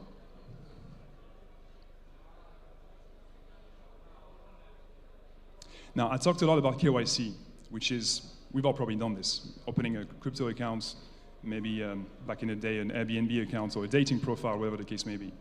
So we know what that looks like, what I just explained. Obviously, we strongly believe that we do it best at Incode, but we leave it to our customers to judge.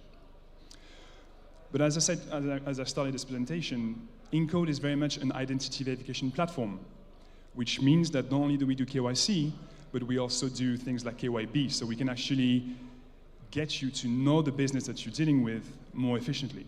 If you're dealing with merchants, as throughout the life of your business, you can actually verify the UBOs, you can actually verify the directors, you can actually check the shareholding structure. You can make sure that you're dealing with the correct business using Incode solution.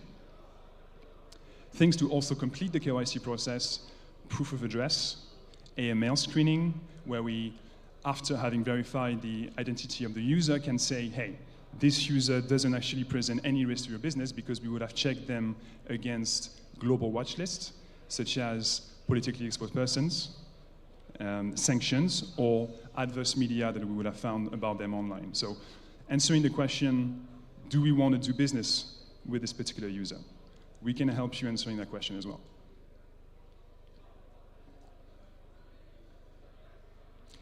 So essentially what I talked about today is just this: how seamless identity verification with all the different modules that I explained just now can help you reach success, reach onboarding success between brackets, but we know that for a growing business online, onboarding success and success are more often than not the same thing. So obviously right now I'm sort of wearing my virtual Incode hat, so to speak, but don't just take my word for it. We were recognized by Gartner, who's obviously one of the largest and more influential consulting firms globally, as the most visionary identity verification platform, and this was a few months ago, in October 2024.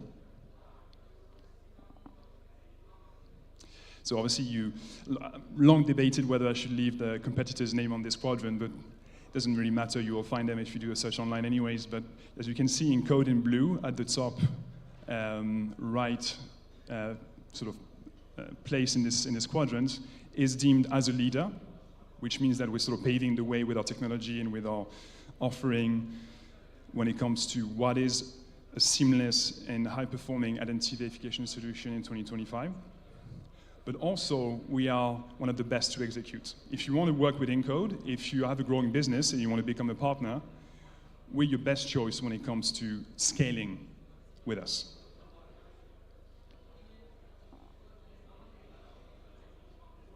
So summing it up, the Incode difference, quote unquote, keeping the two more critical elements in mind at all times, converting more users, not leaving business on the table, making sure that you have a smooth, seamless, and high-performing onboarding journey, having that sort of high conversion rate in mind at all times. And on the other end, the highest accuracy. And this is where I wanted to talk to you about today a little bit about our fraud-proof aspect. Because we have a very high accuracy, we are telling you with a very high degree of confidence that you are dealing with the right person. And to do this, as I mentioned before, we've trained our solutions for years, and we have a team dedicated to this every day. And this is what we do right here at Incode. We power a world of trust. Thank you very much.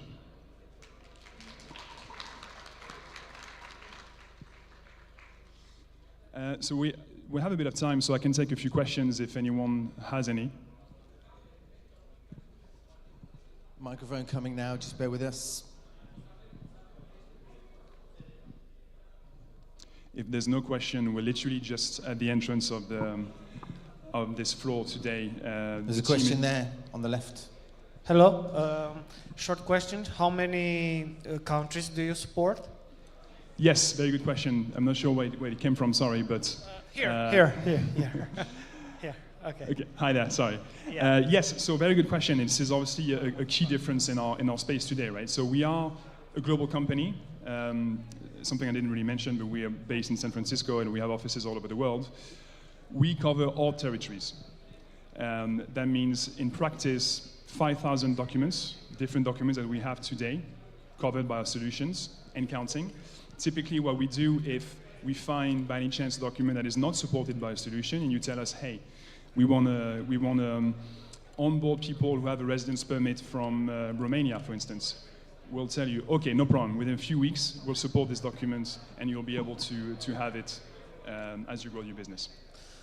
And also another question, how do you face the aging process? Does it work? Does it do failures? Like if I have my ID 10 years old, does it work seamlessly, or is it sometimes buggy? That's a very good question. So it doesn't matter really whether you've aged a little bit, normally, part of life, whether you've grown a beard, whether you're wearing glasses like me today, whether you change your haircut, or you put on some weight, or you lost some weight. Because we check the core facial features of the person that do not change over life. So, for instance, the distance between your nose and your lip, the size of your forehead, your jawline, or things like that. We are able to detect that it's you, whether you're 50 or 25.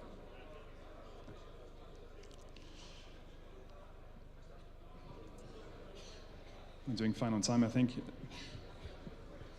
Hello.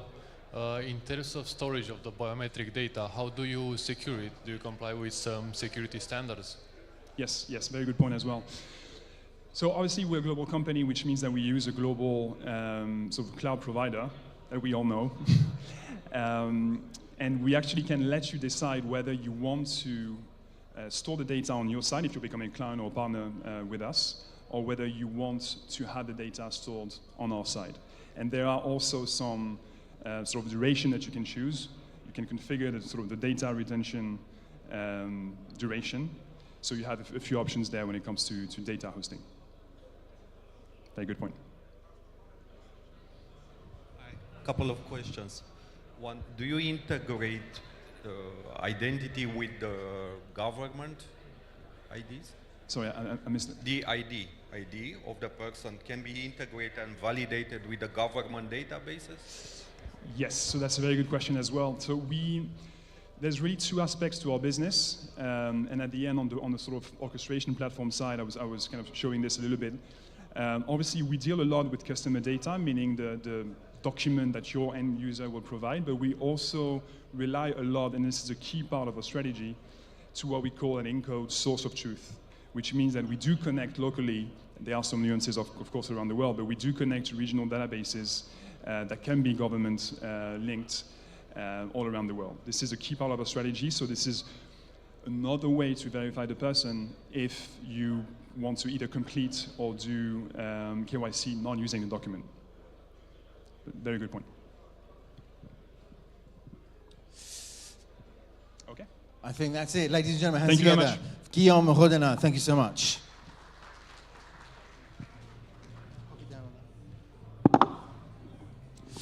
Right, ladies and gentlemen, we will be beginning very, very shortly with our next session right now. In fact, again, this is essentially all about looking at the power of community. As we've already heard, community is such an important, essential word in this industry, certainly, and all about leveraging social media and influences to drive growth in crypto. So again, by the end of this healthy, productive discussion, we'll hopefully be in a better state of mind, but also helping us kind of make sense of really where the next steps would be, again, as I always say, to make better decisions moving forward. Let's find out what this is all about and introduce all the panelists and our moderator as well. So welcome back on stage right now, Adrian Dunek, Ivan Luthra, Daniel Nitsa, Mr. Spread, Vlad Stoica, Adrian ESDT, and Sergiu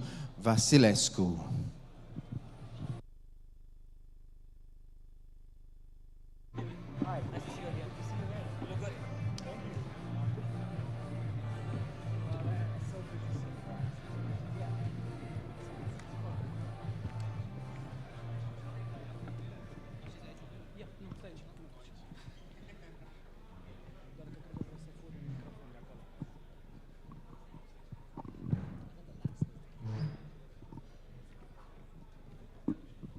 Good.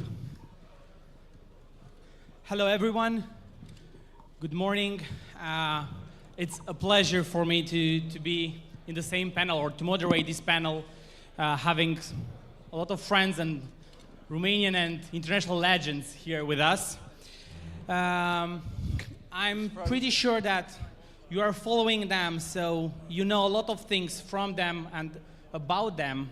But today I'm struggling to ask them new things or fresh things that may add value to you and to the agenda of this event. So with so many new projects launching in crypto space, it's crucial to identify red flags. So I would like to know and to discover which are your red flags when you analyze a project. What is a deal breaker for you and what is essential for you when you decide to invest or to allocate a part of your funds, or when you decide to associate your image with a project, a new one or an old one? I'll kick off maybe because for me it's very simple. It's the legal compatibility. If a project doesn't have a strong, well-established legal entity, that is not licensed, that they wouldn't have any actual legal presence, that's an immediate game breaker, basically. It's an immediate deal breaker, right? So the legal compatibility, if there is a VC, that doesn't have a license or doesn't have a regulation, that's a no-go. If there is a project, boasting themselves to be L1, L2 wallet, and they don't have a licensing properly, or they are based somewhere on completely, off any jurisdiction known to mankind, that's immediate red flag, basically. Like, this is what immediately ends discussion. I really appreciate, as a lawyer, your answer. But for me, actually, I so many of the best investments I did, because I invest very early, so it's very different, but some of the best investments I did not have a legal entity when I invested. Actually, this is very common in crypto for me. I'm investing in companies where they don't have a legal entity. They say, because crypto is about peer-to-peer trust. Like, that's the whole ethos of Bitcoin. I trust you, you trust him, we trust each other. But I know you need the legal work eventually once you want to scale and become big. But for me, like, I invest very early and I invest very vast. I have like 800 plus pre-TGE investments. So don't try to follow what I do. I accept a lot of things which shouldn't be accepted by investors. But the one thing that I don't really like is projects claiming or boasting. A lot of projects these days, like, they put the partners where they put the logo of all these big companies. Gmail is not your partner if you use the Gmail service. Like, you can't use Amazon as a partner if you're using Amazon Web3. That to me is just a big turn-off. If you're trying to claim you have all these partners or boast about things, and then you find out that these are not your partners, to me that's like not a good thing. So that's the one thing that is a big red flag. For me, a big turnoff is the background of the team. If they had failures or scams or something like this in the past, because no matter how good the idea is of the project, usually even if the idea is very good, like building rockets, if the team can't execute, then it's so bad. So most of the times I look at the background, and if I see that the team doesn't have some background in crypto, some experience, and if the team had like big failures or scams in the past, that's like the biggest red flag for me. Good. In my opinion, Daniel? it would be Sorry, transparency. Mr. Spread, yeah. Yeah, and in my opinion, it would be transparency. If I get in touch with the project, or a project get in touch with me, and in the first calls, they don't want to have like a video call. For me, I think that's the first deal breaker. It's extremely important for me to get to know my potential partner, and if I do not see, at least through a medium like online, the person with whom I'm gonna get in bed with, right? Like a partnership, for me it's a huge deal breaker. So I ask for their Calendly, or I share my Calendly, and if they don't want to do a video call to understand who they are, the team, because at the end of the day, I think that most of us, or most of the people, invest in the teams, not necessarily in the idea, or okay, in the vision, whatever. But I really like to know the teams in which I'm gonna invest, or which I'm gonna partner up with. Yeah, if I can say something shortly, no community, no utility, bad tokenomics. So basically, if one entity controls the whole supply, or the supply, you have a lot of unlocks, and I don't know who those entities are, I'm not gonna put my money into that. Of course, transparency, and to be very present on all socials, and to be backed by people I know that are fair in the crypto world. So that's very important when it comes to a crypto project. Good. If I may, everything what they said, obviously, but I think it's very important the roadmap. If it's a realistic one, because on the beginning the story can be really nice, but once the project starting, if the roadmap it's not they're not keeping up, I think it's deal breaker. Like mining asteroids next year. Okay, so you mentioned credibility, and credibility of a project is often a make or a break. So how do you assess the credibility capacity of a project's team, especially when they're anonymous or pseudonymous? I think the best way to build credibility is have the right partners, right? And that's what we just said, peer-to-peer trust. Like for me, if I already have a relationship or I trust somebody and they go and talk about you, that's the best way to really get community. So I think the best way to build credibility is get these people who have influence, KOLs, key opinions, who matter, and get them to talk about yourself. And that's the number one way to build credibility. What matters more, like what people are saying about you, or what somebody who's already credible is saying about you. So I think that's really the main thing. And then also you can do some press. That always works. Get some media, and then go do some interviews, and that builds credibility also. Also, I think it's quite easy now because you can check their history. Even they are anonymous, you can see their work on chain. If they just came up and no one recommend them, obviously it's something strange. This means that you are new. If you are new in this industry, you have no chance to develop or a new project. No, I don't disagree. I mean, I disagree with that. I think everybody should get their fair chance, but I think you should do, it's extremely hard to be a new project, but I agree with what Daniel said. If I see a project that is not at least followed by some people that I know, or some reputable people in the industry, it's very hard for them to earn my trust, but I also give them a chance. Like I said, a video call to watch them a little bit, to see if they deliver on what they are promising, to see the way they communicate, to see if they understand our industry, to see if they came to the industry just to, I don't know, take some liquidity, or to actually build something of meaning. Yeah, Bitcoin started like that. Like no one knows Satoshi, but Bitcoin is like one of a kind, and I don't think something like that can be repeated again. So yeah, when it comes to like projects that you don't know who the owner is, or you don't know anything about an entity, you're taking a huge risk of investing in that thing if you don't have like a past performance to look at for that crypto token or project or whatever that is. I think you can get credibility pretty quickly in Web3. Like you can go and find the right people who believe in your vision. You got to find that one person. It's called the avalanche effect, right? If you find that one person who can come in and make world of a difference to your company. Like, I have invested in people who have randomly messaged me on Instagram, randomly cold called me, literally found my number somewhere and messaged me and told me about a product which I didn't like, and obviously there's a big difference. I would invest 10 times the money that I invested in these new guys that I randomly met. But I have people I trust very much who are very credible to me. They call me and say they have a deal. I don't ask them what the product is. I just give them the money. Because these people have already made me so much money in the past that the credibility factor is so high. There are more than 10 people I know in this space that I can trust blindly. If they bring me a deal, I'm happy to put money because they don't need my money. They have more money than me. So they're literally only bringing me that deal because of the relationship and that they want me to win together. So that kind of credibility is different. So you can get credibility by finding that one person who has influence on very, very credible people, and he can make a big difference for your company. So I don't think it's hard to start, but it makes a big difference if you can find the right partners to support. You can accelerate your growth really fast. Good. So most of the time, a project's white paper is the first point of contact. I would like to know what's your process for analyzing a project's white paper, and what section do you pay the most attention to? I don't read white papers either.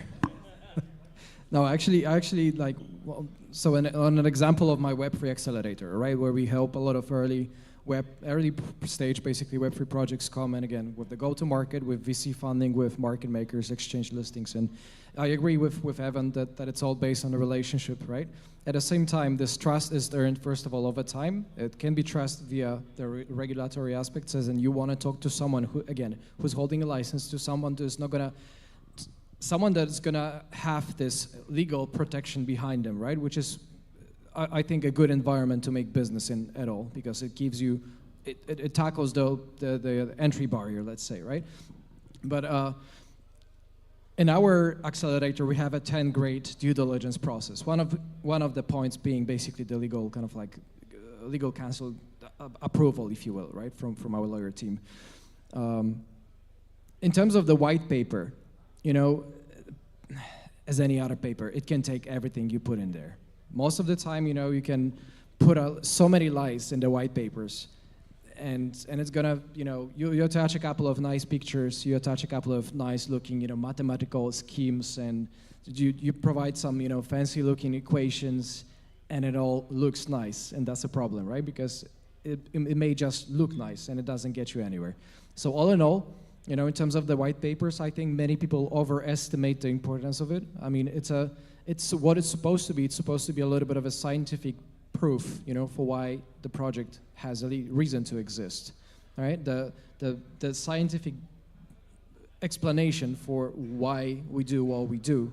At the same time, you know, most of the people, again, are not going to be wasting time on that, because just like we discussed, you know, on the utility side, people want to just use a product. They don't want to know the tech behind it. They don't want to know the whole mathematics behind it. They don't want to know the whole science behind it. So most of the time, they're going to ignore this.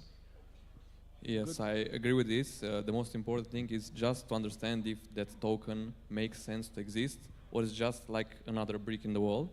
And I also want to know the valuation, how much money they want to raise. Because from this, sometimes you understand if they just want to be a cash grab, just get some liquidity out of the market and then exit scam. So this is like the purpose of their action is very important. See if it makes sense to create a token, and if they raise a fair amount of money or not. I think also to stress on, go on Vlad's point, is that after you find out that you do need a token, it's worth investing. If I had to choose one section in the white paper, which I would pay the most attention, is the tokenomics.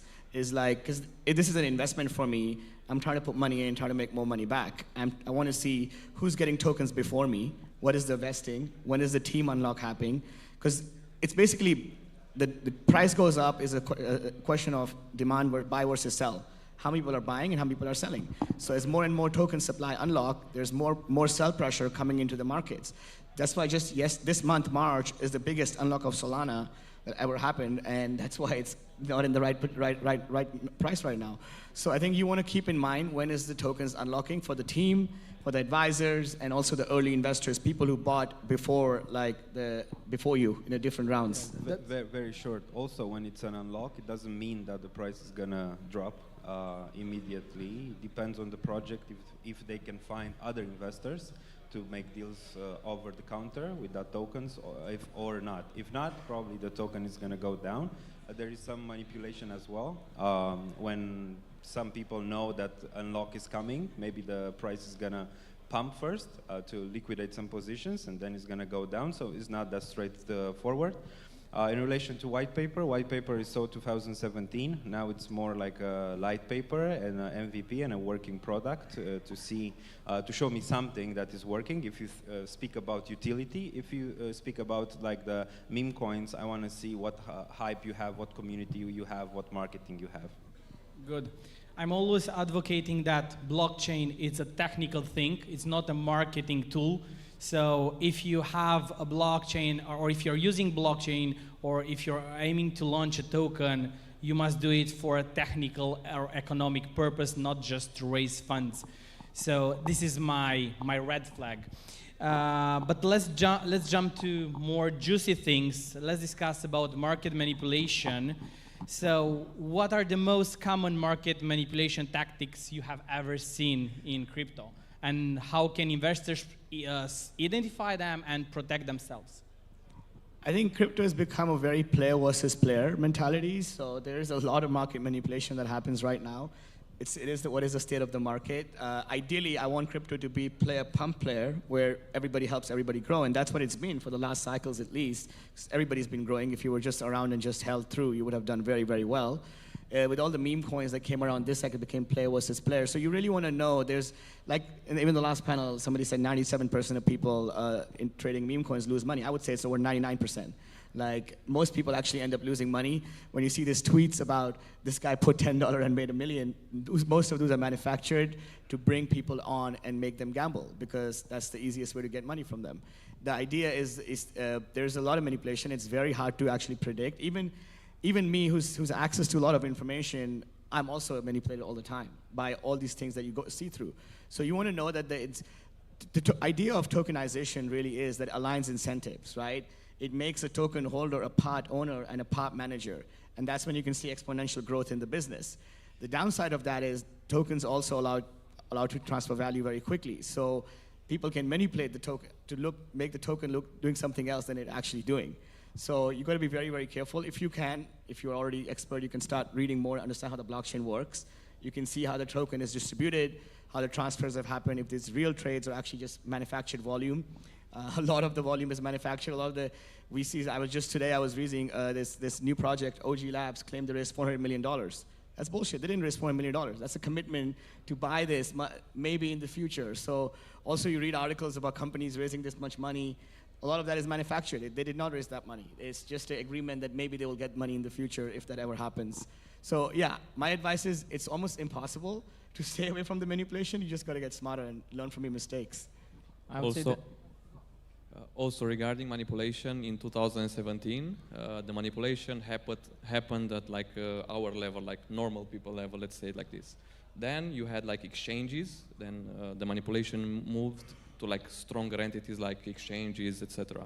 Now, this year, we see manipulation at institutional level, like the highest level, you know, with Trump and other presidents. So the presidents are manipulating you. That's what's happening. Literally, the presidents are launching coin and manipulating you. Yeah, so even this manipulation stuff is evolving in crypto in a bad way, let's say like this.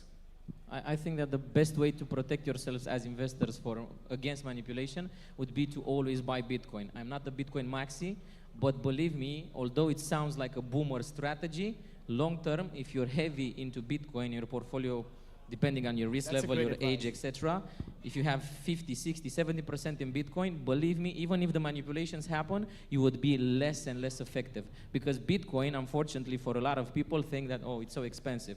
No, Bitcoin offers downside protection, Bitcoin offers peace of mind, and Bitcoin offers protection against volatility / manipulation.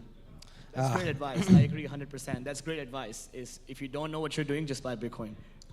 There's no second best, baby. Just Bitcoin. Yeah, if I can say something about manipulation.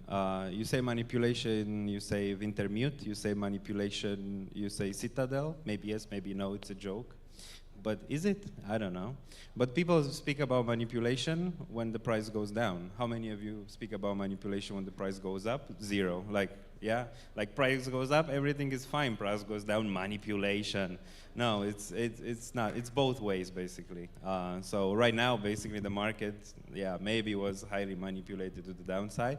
But as you can see, the altcoins now don't have anywhere to go because the market makers don't want to push them further down because there's no liquidations at that level, so probably they're gonna push them up. So manipulation, it's like in crypto and financial market, in anything that's really existing in the transactional market. Unfortunately, people didn't realize that once BlackRock and the big boys will come in the Bitcoin, in the crypto space, the same tactics that we've seen since the stock market began, the same tactics we see now. So everybody was like, oh yeah, BlackRock is gonna buy my bags to the moon, baby. Well, they come with the algorithms, they come with a lot more money that we have as retail, and they also come with a lot more time that we have. They don't care if the price goes down 10, 20% because they invest for the next 5, 10 years. We want money now. So that's the difference. But they love something in the end. They love utility. If you look at the stock market though, they are involved heavily in those projects with 100%. Utility, right? Good. So let's see what projects are those in crypto. We'll see, but a lot of them will probably be in the trillions, but we'll see. I agree. Good. Ladies and gentlemen, you have in front of you legends that are doxed legends acting in this crypto area for many years, and they always warn you not to blindly invest. But there are many investors that rely on their KOLs blindly. So my question is, what are the most common mistakes investors make when following KOLs recommendations and how they can avoid them? I think it's very simple. It's do your own research. Like, I like to say, like, always use KOLs to find exciting opportunities and projects and find alpha, but do not just blindly buy what they're saying, because the incentives are very different. Maybe somebody's getting paid. Maybe they have a referral link. Find alpha, but then do your own research. That's the best thing in crypto, is you gotta do your own research. That's the best way you learn, is when you're reading yourself and understanding something. And KOL is a way to get information, but you should not buy what they're telling you to buy. And a big manipulation, I tell you, majority of KOLs actually also make money when you buy and sell. They get paid by the exchanges a big affiliate fee. So that's how a lot of the KOLs actually work, is that they're getting paid every time you buy and sell. They don't have to make money on the trade if a lot of the followers are actually making the same trade, because the fees will add up more than the whole trade. So that's how we just talk about exchange liquidations. The highest level of manipulation in crypto is actually exchanges liquidating a lot of people, and the KOLs are enabling that. So you want to make sure that you use the KOLs to find access to information, because most of the time they will have better information than you because of who they are. But get the information, then make your own decisions. Right. Agree with everything what Ivan said, but also let's be honest, how many of the KOLs, they really are transparent? I mean, I think it's a dream. It's a dream for everyone to be influenced, and whatever he's saying, buy it, people to buy it. Yeah. We all say that it's not financial advice. Please make your own research, and with that, we think that we've done our job. So it's entirely in investor hands to, to spend their money. But also, I think we can be even more transparent, because I'm sure that not all KOLs, which they are, let's say, promoting a project, they actually put their money there. So I think the best will be if, I'm not saying, I'm not talking particularly about someone, I'm talking in general, because here we are really just 5, 6, but there are a lot. So I think that's the best way, because I think the KOLs should be, their advice, let's say, should be taken more like information, and the KOL should work like a news channel, and that's it. There should stop. That's my take. Yeah, I totally agree. I think transparency, someone should create like proof of transparency, if you ask me. Like that would be great. Like, yeah, KOL should say when they make a promotion. Also, they need to show more of their portfolio, to be transparent when they buy, when they sell, to put their money when their mouth is. I think that's very important for people to know. And I think then we'll create a more transparent environment, and people will understand more just to, oh yeah, that coin, and that coin. Basically, I think that's very important. Okay, I just want to add one important thing. Regardless of all the good points that my colleagues made here, us as humanity, until we do not evolve a little bit, we do not want to take accountability. We always want to blame the other person for the bad decisions, but when the investment is good, we're never gonna say, oh, you gave me such a good tip. So I think that the first thing that everybody should do, as investors, as KOLs, as all the people in the space in general in investment, should take accountability for their decisions, and accountability comes with knowledge. So.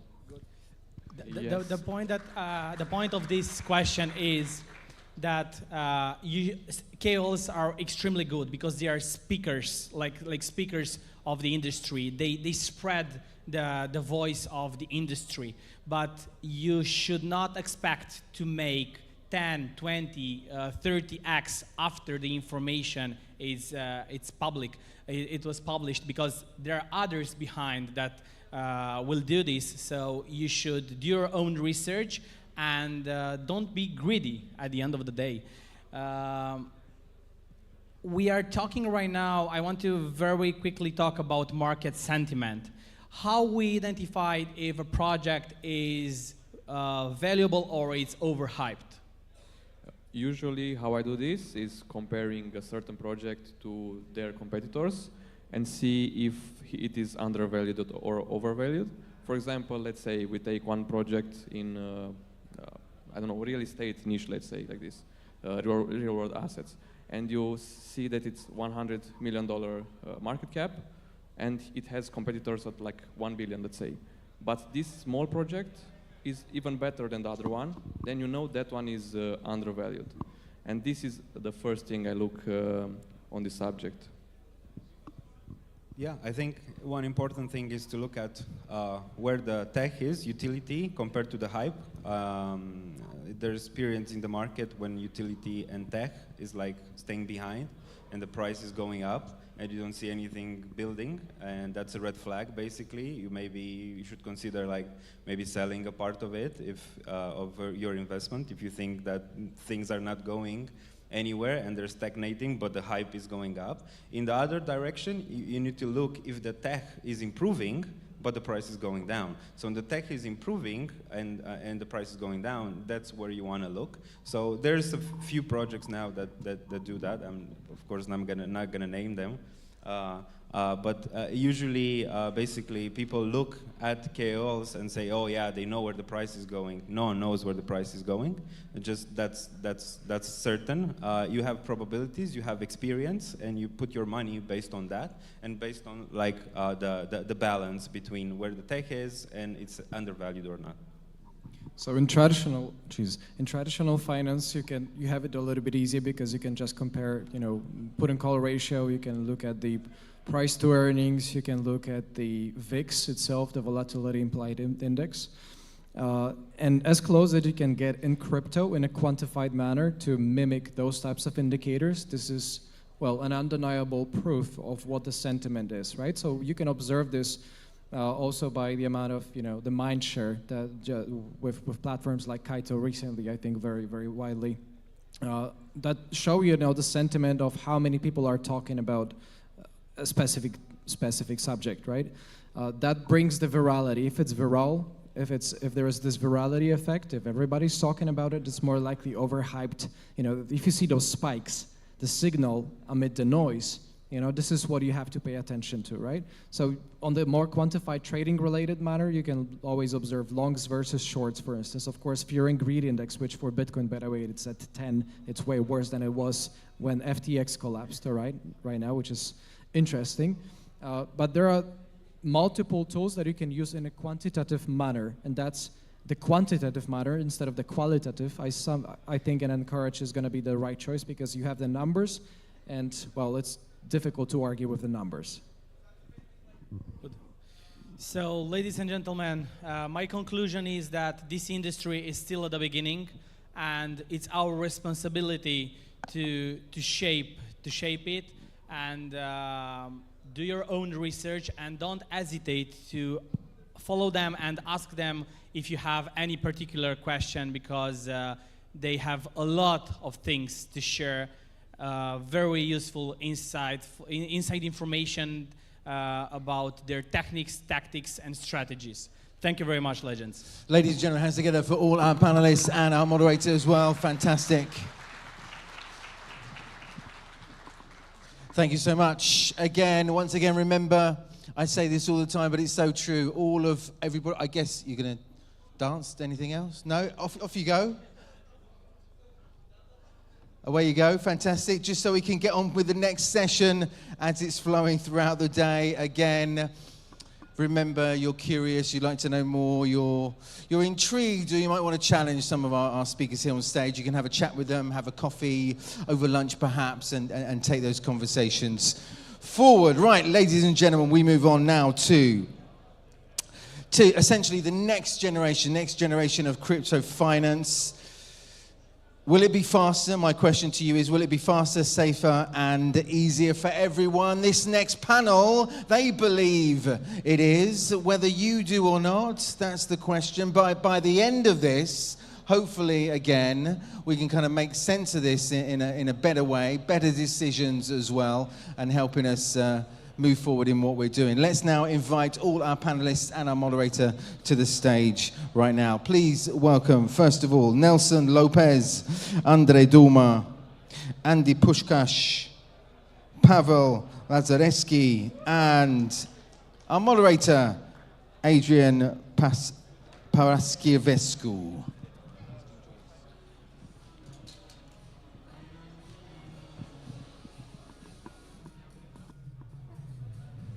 Hello?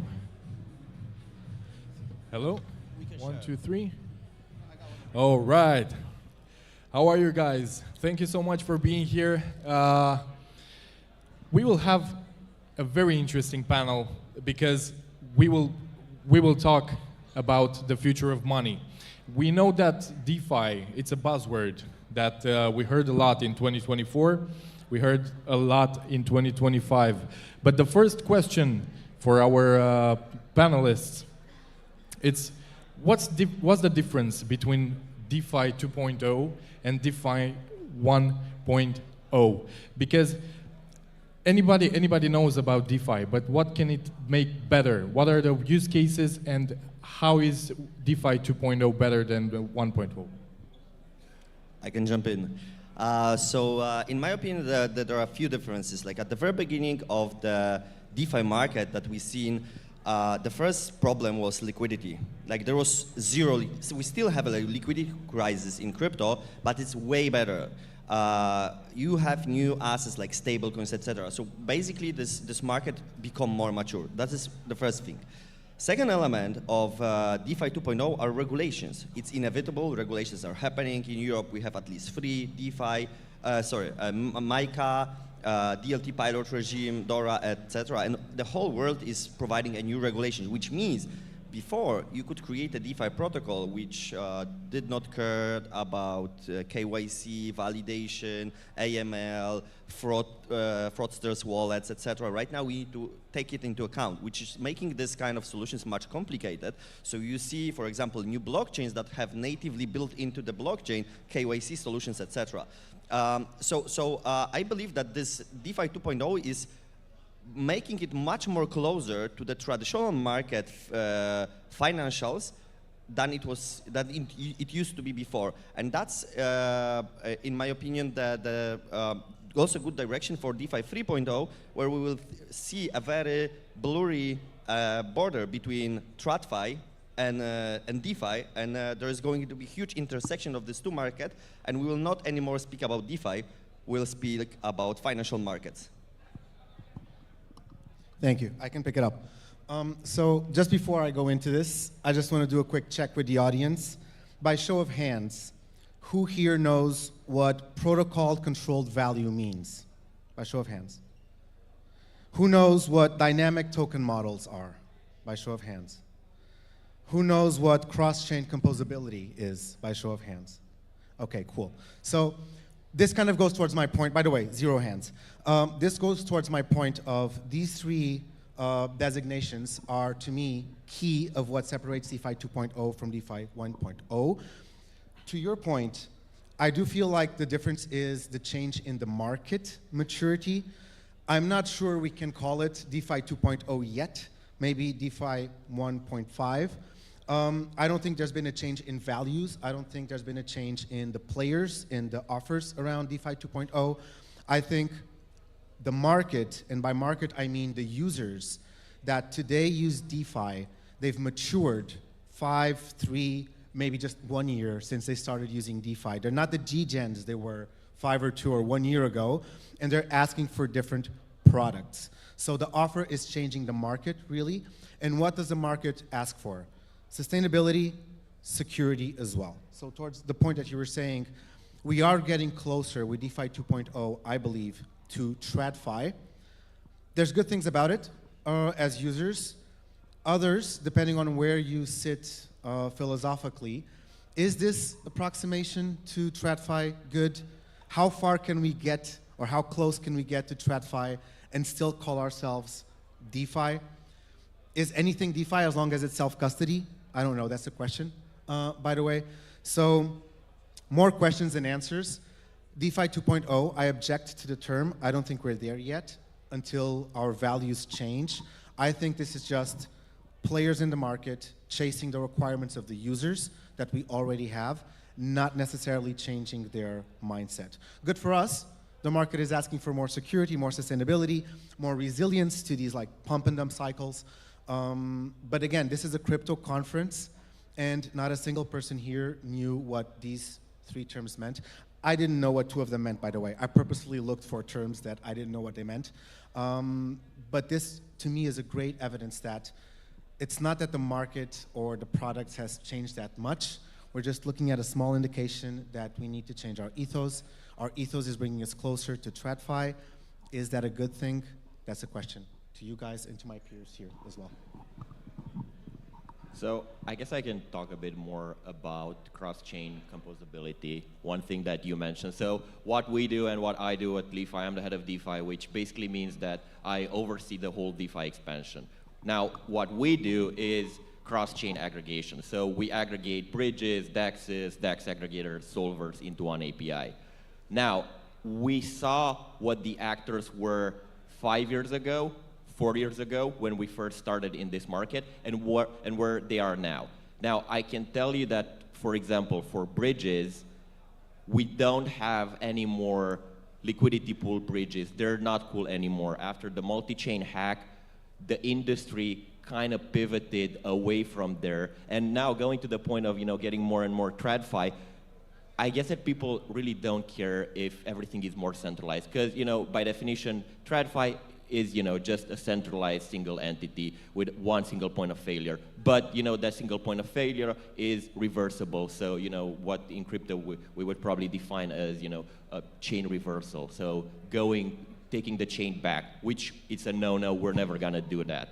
We can fork Ethereum, but we cannot roll back Ethereum. Now, coming back to where DeFi 2.0 versus DeFi 1.0 is, so as I said, we are now seeing a shift to centralized liquidity. So for example, we don't have those type of bridges, but we have solver type of bridges. And a solver is basically a single entity that has liquidity on both sides of the balance. So you have liquidity here, you want to do a bridge or a swap, you give your intent or the request for quote to the said solver, and the solver gives you back a quote. But the solver already has inventory on the destination chain. Now, in the last era, we were using something that was really a breakthrough, which was the UniV2 AMM model. And by that is when you have 2 tokens, you put them in a pool, and then you can swap against that. It was really a breakthrough in DeFi. But it's kind of sad that I would have never thought that DeFi 2.0 would just be a more centralized version of DeFi 1.0 and something that rhymes a lot with TradFi. But here we are, and it's again about security at the end of the day. So if the users are happy with the price and the security and the speed, then so be it. Just to add one thing to what you just said about the centralized DeFi today, it's already centralized. The whole crypto is centralized. Everything is denominated to dollar, and USDT, USDC are centralized solutions. Right. Going further with my point of view about this, I would love to say that DeFi as a whole 1.0 was a breakthrough overall. Going further, if you're developing a lot of protocols on the DeFi part of things, you'll eventually get to some problems. I would say that DeFi 2.0 would try to fix those. And the most important ones would be, as my colleague said, illiquidity and also sustainability. And I'm also mad that Nelson already said about DeFi 1.5 because we're in a transition period. Then I would think that the next protocols would try to fix those two issues, because just think of how the space was before Uniswap. How was Ethereum before that? Think of this, scale it up on the next level, and this should be the next step in the development. And whoever will do this, whatever protocols there will be, I would say that the transition is already happening and it's accelerating as we speak. That's why DeFi 1.5 makes sense right now, and we'll see more and more on this. I have one question for the audience. Who here has a business in crypto? Raise your hands. Who has a business? You're having a project. Okay. How many of you are everyday crypto users? Or, okay. How many of you are here just because you are curious? You maybe don't know how crypto works, but you're just curious about what's going on in crypto and you want to join the party. Okay. So the question is this: how can we drive adoption? How can the everyday man understand DeFi? Because when you say DeFi, okay, it's a nice word, but how can I understand it? Why would I need DeFi? Why would I want to be in your DeFi party? Why would I use DeFi projects? Give me 30 seconds each. Why should I use DeFi, and how can we drive adoption? If you are a DeFi protocol or any kind of crypto company, stop requiring from your users being tech savvy, being engineers, and understanding how all the engineering, automated market making, or all the 3 sentences that you said before that I don't even know what you meant, and requiring this from the average user. If you want to drive adoption, this needs to be simple as buying a bread. So you put money in, you understand what are the risks very clearly stated, and you can do this through the fiat bridge. You don't need to even have a wallet, because you can have a account abstraction, whatever solutions to use that, and don't require from your user to be a tech savvy, because today everyone is telling to the whole world with their business, okay, we are providing you amazing DeFi product, but only the people that understand how to use MetaMask can use it. You remove 99% of your user base and customer base out of the equation. Why? Okay, Nelson? So I would say just keep it simple, stupid, the KISS rule. Yesterday, short story. Yesterday I was checking in. The guy at the reception asked me, do you know crypto? I said, I don't understand the question, but yes, I do. And he said, oh, to me, crypto is like going to the casino. So this is the level we're at. If you're a DeFi protocol, that means a DeFi company or a DeFi service. For those of you who are just curious, raise your hands. Like, who cares about the most recent piece of technology that's exciting for you, that gets you funded?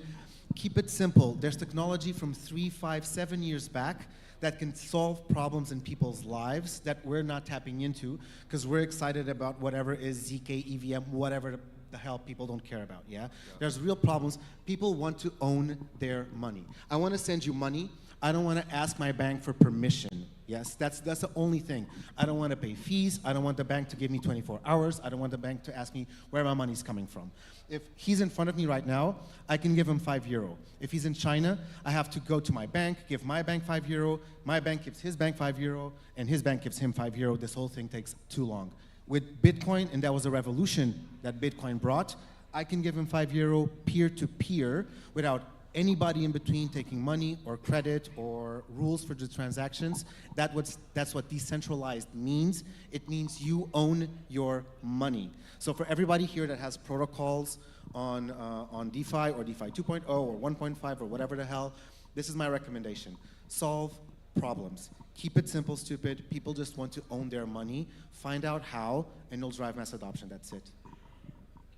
I mean, DeFi right now is just casino with an edge, in which you have an edge over the market. But we're in it for the tech, right? So at the end of the day, what we are trying to do, all of us, I guess, in some way or the other, it's about payments. But when you say payments, then you have 100 actors like 1inch and like Lefi, and we aggregate them, but they aggregate us and another thousands liquidity sources. So everything gets more and more fragmented. So in theory, everything that has been said is right, but the means to get there are you have a lot of blocks ahead, because there's just liquidity is way too fragmented at this point. So you have hundreds of blockchains, you have God knows how many tokens on how many chains with so many DEXs and lending protocols. So there is no unified liquidity at this point to solve for what DeFi 2.0 should be at the end of the day. Obviously you have payment solutions like Circle and Tether, which are trying to solve in one way or the other for that, but still, it's a bit more TradFi, it's a bit more centralized, because you have to go through their custody. So if you want to do it, the proper way, in a no custodial, immutable way, then there are solutions on chain, but it's a dark forest out there. So you have to find your own path. So it's still pretty complicated in DeFi 1.6, probably where we are now. I'm going to be extremely personal about this, because I had a background in product design, and the friction on DeFi and the crypto as a whole is huge right now. So far, you don't see how people are getting into the product development side of things and just try to do things easier for the users. As my colleague said already, there is, account abstraction and interoperability is one to mention here, but just try to imagine a future where the user doesn't understand or doesn't have to see that it's on chain.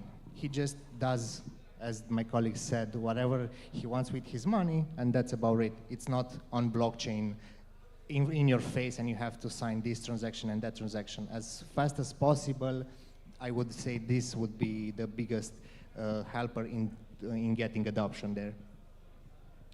Okay, so basically, we just need clean products. I don't need to know how it works. I don't need to know that it uses blockchain. I just need to know that I can use it in my everyday life and actually have a benefit. So I don't know how this phone works. I don't know how the transistors work. I don't care, actually. I really don't care how it works. I know that if I make a phone call, I make money, and I can put the food on the table. So, okay, it's a very nice conclusion. But now, I saw some hands here raised from people that have startups, and they want to start in crypto, they want to start in DeFi. So, Andy, I want to start this question with you. So, right now at Liquify, you tokenize SAFTs, and you tokenize the investments that are brought into startups. How do you see the startup market right now in DeFi, and how can this tokenization of SAFTs improve their fundraise?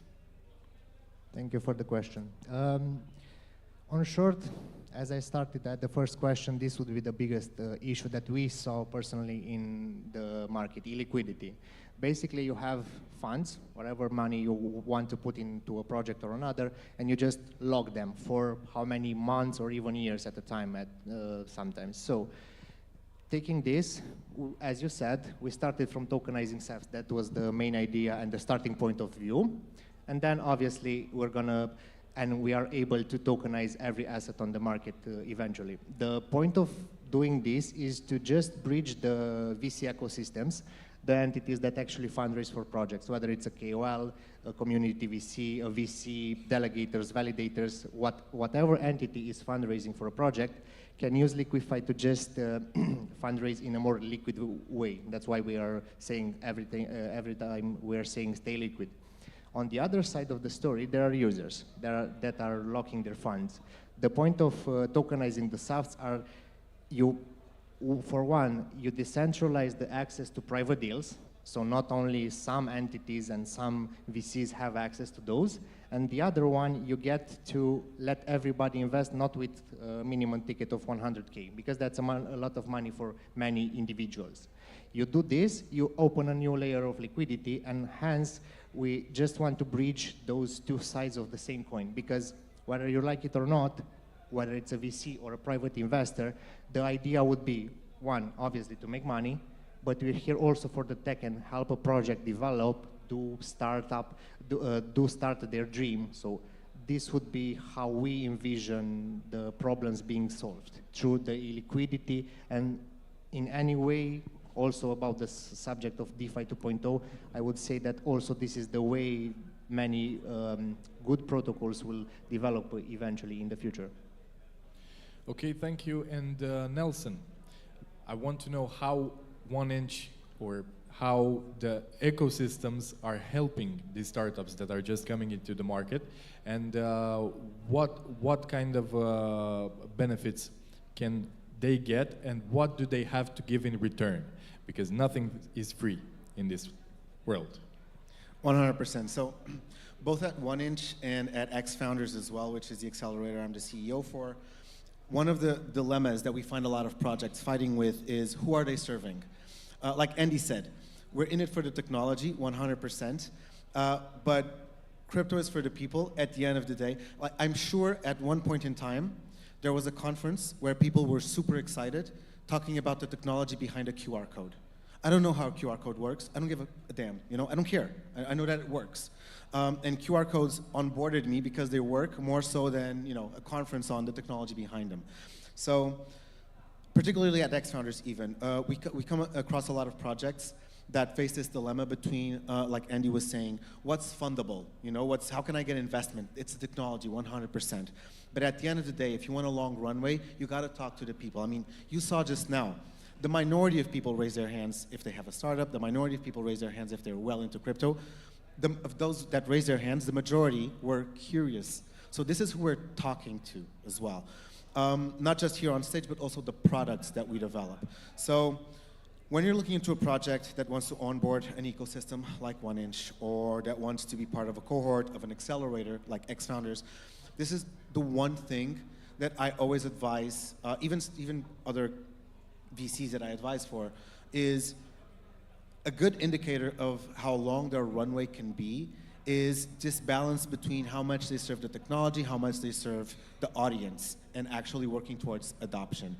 And again, and I'm on this side, by the way, and I'm not trying to be a voice of dissension here.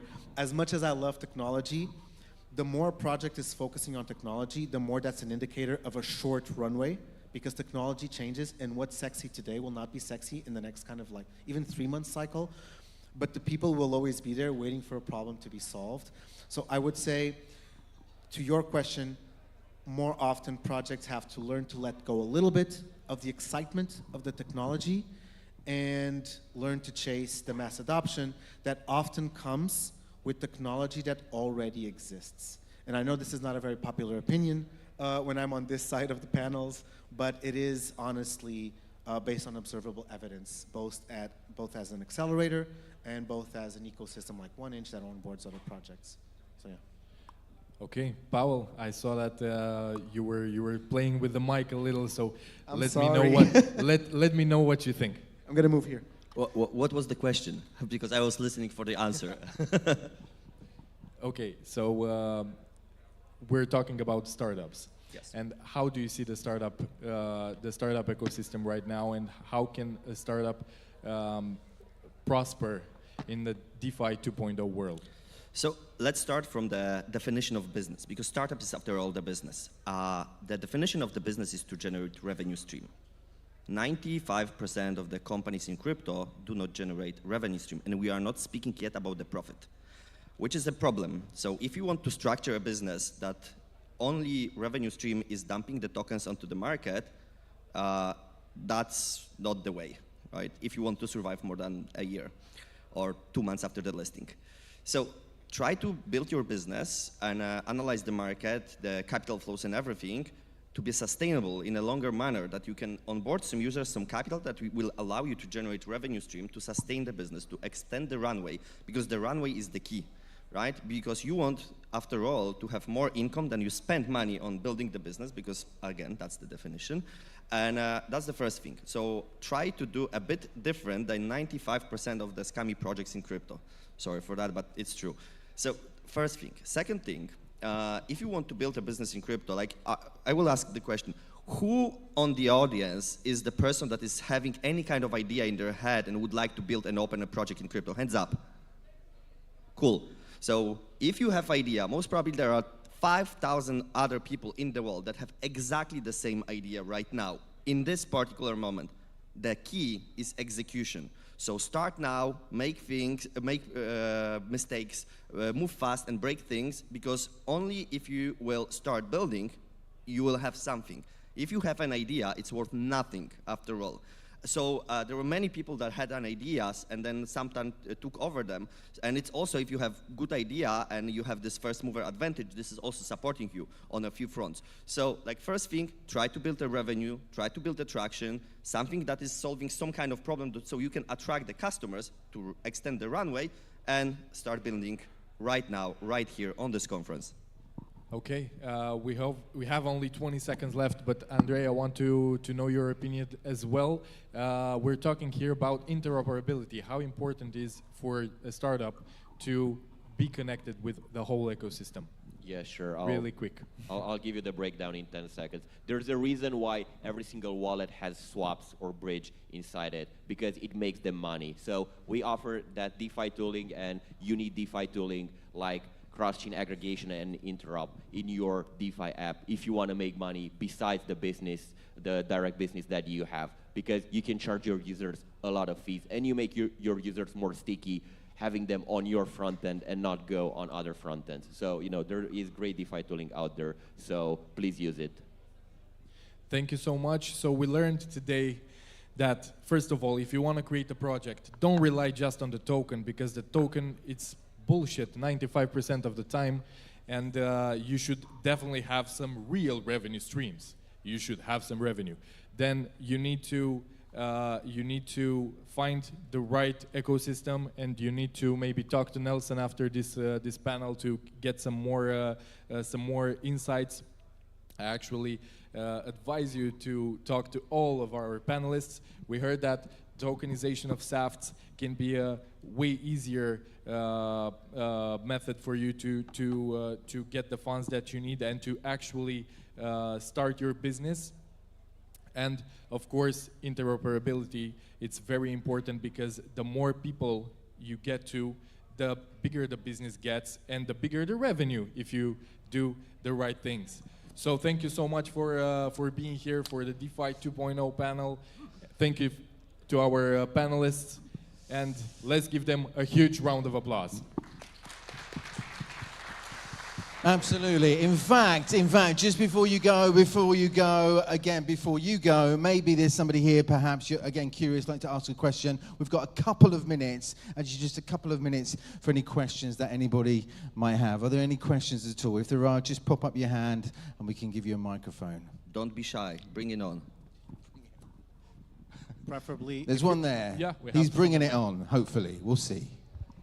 Hello, my name is Dragomir, and I have a question for all of you. How protocols on Defi can protect the users against hackings, against hacks? Because a few days ago, my EVM wallet, it was hacked by interacting with a few Defi protocols. Protocols like lending and swapping protocols. Thank you. So, yeah, I can chime in. First, it starts with a user education, but obviously, you know, that's not an excuse for the protocol being hacked ever. So besides you being an educated user navigating DeFi, it comes down to what the protocol is doing. And, you know, all protocols have, you know, multiple audits, and ideally they have an immutable contract. So to, you know, be more direct, what can you do is you have to do your own research very, very thoroughly. You know, don't hold hot wallets, don't write down your private key in a LastPass.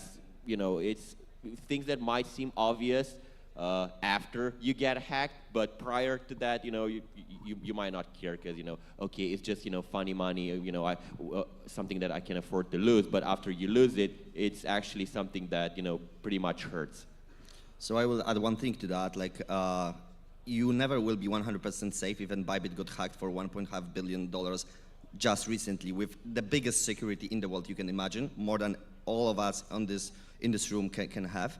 So it's inevitable, it's going to happen, but what you can do, of course, is all the precautions and education. I will not repeat what you said, but one of the things is that protocols also should rely on the new solutions. There are new solutions, on-chain solutions that they can include in smart contracts that validate other contracts or other wallets that you deal with, and they can have some blacklist or something like that. So industry was working on such a solution. So it's a tip for the protocols that build something to include also some precautions to support the users, because users usually doesn't have so much knowledge or something, of course, education, but you are not able to have all the knowledge about like 100,000 smart contracts that are scammy ones, right? So that's also the tip for the builders, for founders to focus on this element as well.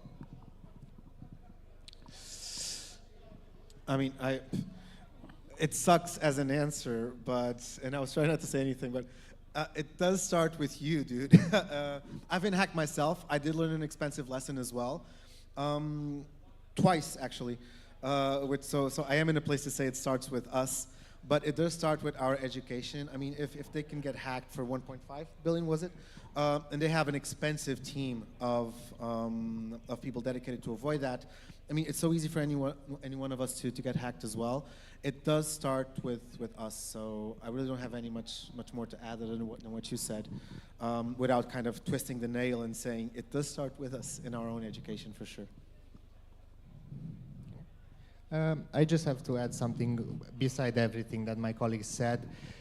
On the more, let's call it the more technical side of things, also from the builders, because it's a shared issue here.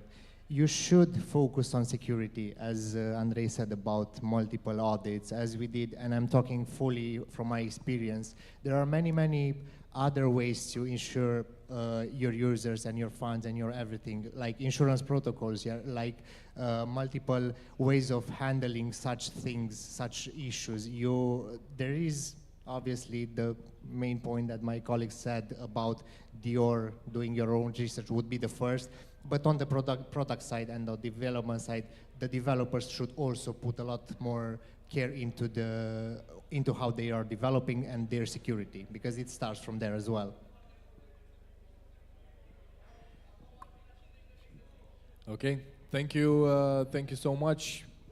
If you have any other questions, I invite you to talk to our panelists and in the networking area. So thank you so much for being here, and let's give them again a huge round of applause. Ladies and gentlemen, hands together for all our panelists and our moderators as well. Thank you so much.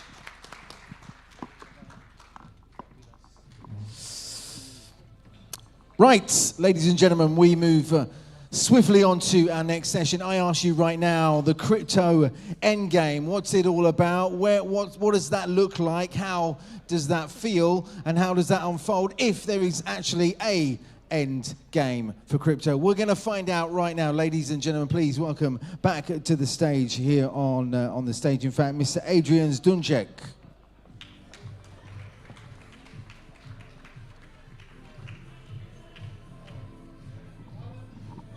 Check.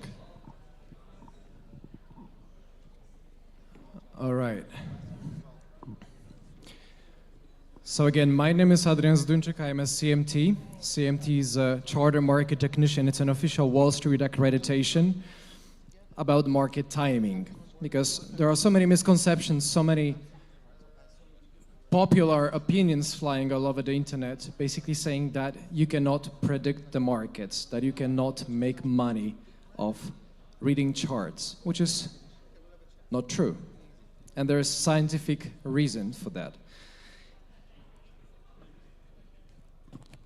Basically, as you accumulate data, the more data you have, the more accurate expectations you may also have in the result.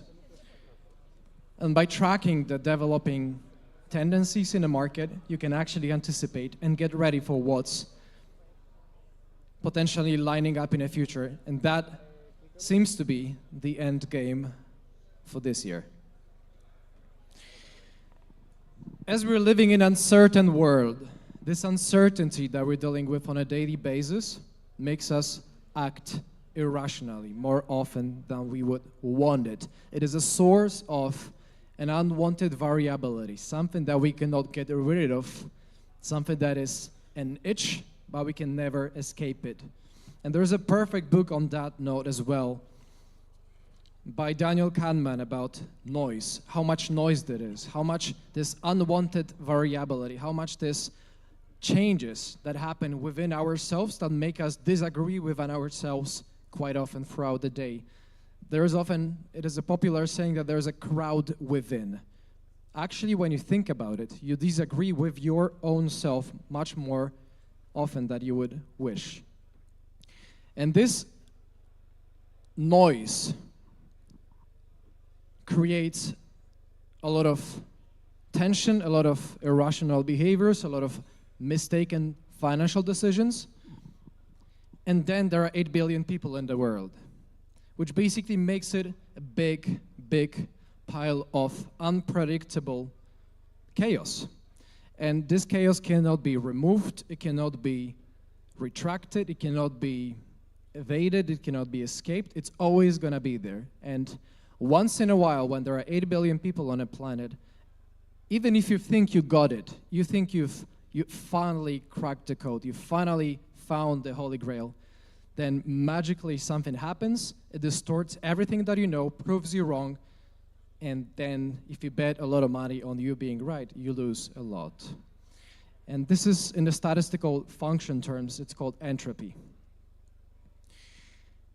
And in order to prosper and thrive through this uncertainty, through this chaos that we know for 100% sure is going to be there, we only can do it through a set of simple linear rules and guidelines, some rules that we're going to obey, some disciplines that we're going to follow.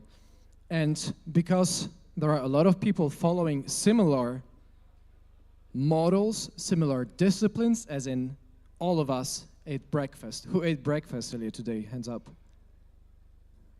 Exactly, right? Which makes it predictable that on the following day, we're also going to have a breakfast. You don't have to be genius to guess that, because we're following those fixated patterns. We're following those fixed disciplines. And this is what makes the cycles exist and work, which means that in every cycle, there's going to be ups and downs. There's going to be upside curve of the cycle, and there's going to be downside curve of the cycle. And if we understand that the financial markets, the foreign currencies, the commodities, cryptocurrencies, are where it starts, then we understand that it has a lag effect onto economy. So whatever happens in the financial markets, it gives you a 6 to 9 months on average advance, an advantage, and a runway to prepare for what's going to happen in the economy. Because if people lose a lot of money in the financial markets because of the bear market and they're holding on to losing asset, they're not going to have money to spend on goods and services, which means the economy is going to stall, which means they're going to be at risk of losing job. So whatever happens on the financial market side is going to be reflected on the economic side. So there is a lead and lag effect. And in this lead and lag effect, because of all the patterns, all the behaviors that we can anticipate, and 8 billion people following similar schedules, those patterns emerge, exist, amplify each other, and they make it predictable to some extent. And that predictability may be source of earnings. With understanding 2025 outlook, I think it's very important to realize the market context, a broader context, the broader history of what markets did in case of S&P 500 almost over the last 100 years, for Dow Jones even longer, for Bitcoin over 14 years of tracked data, and you can make conclusions based on that. Such as, for instance, that we are in the 5th bull market, and it has not finished yet.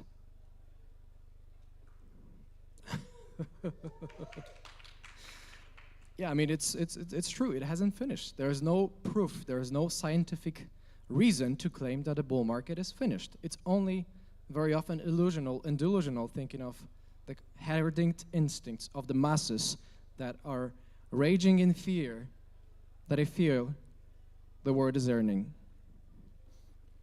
In being in a 5th bull market, if you pay close attention, there is this red curve, this red line, upward sloping beneath the chart. This is the 200-day moving average. It's an average price of the last 200 days. And you can clearly tell when it consistently moves up and down. Those are the bull and bear market trends. It doesn't take a genius to look towards the right-hand side of the chart in the upper corner to see that the red line is rising. This is a bull market trend. It is rising. It is not my opinion. It doesn't have anything to do with my emotions, with my feeling and my mood and the weather. It is a fact. The bull market continues, and it is a fact. Especially if you take a closer look at what happened over the last 2 years, after the 2022 post-mortem aftermath of the bear market. In January 2023, Bitcoin broke over the flat 200-day moving average, representing the level of a flat 19,500. It was not even $20,000 2 years ago.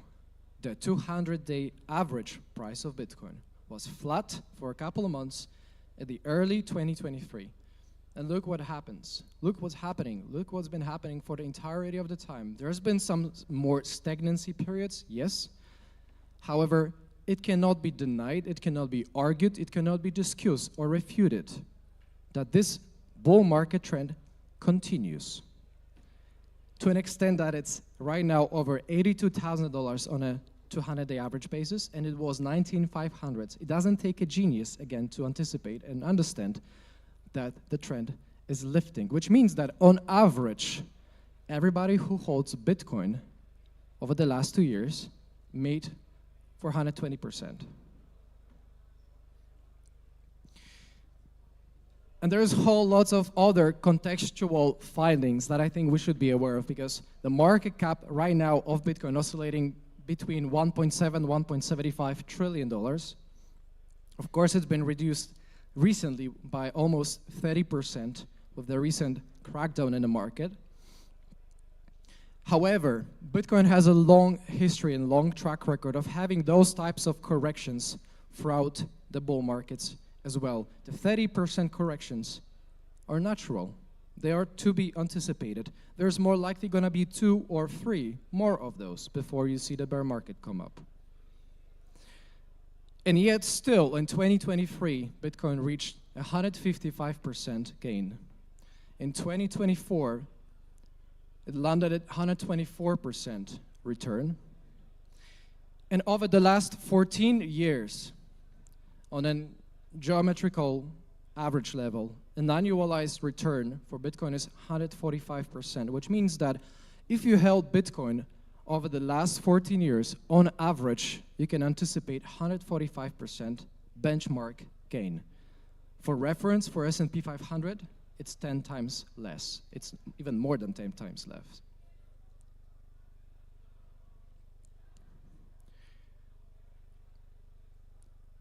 A very interesting finding is I checked the correlation coefficient, which is basically a statistical term for covariance against the product of standard deviations. Basically tells you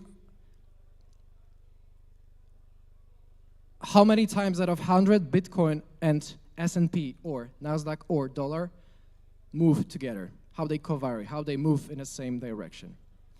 And correlation coefficient at the level of 0.32 for Nasdaq, it is from a couple of days ago, tells you that Bitcoin was moving like Nasdaq 32% of the time approximately. For the S&P 500, it was 0.24. And for the dollar, it was 0.62. And if you're feeling that there's something off about it, then you're right. Because this is not natural. In February, Bitcoin behaved more like dollar rather than S&P and Nasdaq. This is what many people would overestimate and overuse the term of decorrelation. However, yes, for a moment, Bitcoin decreased the correlation level against the risk markets and increased the correlation level with the dollar. And the dollar was falling. And Bitcoin fell as well. However, it doesn't stop institutions from flooding the markets. And when they're flooding the markets, they do it for a couple of reasons. However, in order to enter cryptocurrencies, in order to enter Bitcoin, they have to first fight off this something that I call as institutional bias. They're full of denial, they're full of conservatism. And even if you present the numbers to them, they're gonna say, I don't like that Ponzi. I'm not buying that. And it's not rational. And you can anticipate, you could guess that those institutions are gonna be rational. Surprise. Quite often they are not. This is also why SVB, the Silicon Valley Bank, collapsed. This is why those biggest giant corporate companies die off. This is why the biggest enterprises in the world die of a hill, basically. Because of human errors, because of our emotional thinking, rather than being presented a factual data and making decisions based on it.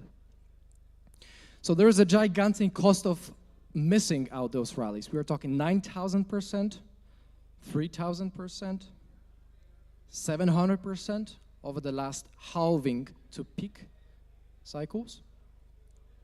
And those institutions do realize that, which is exactly why they flooded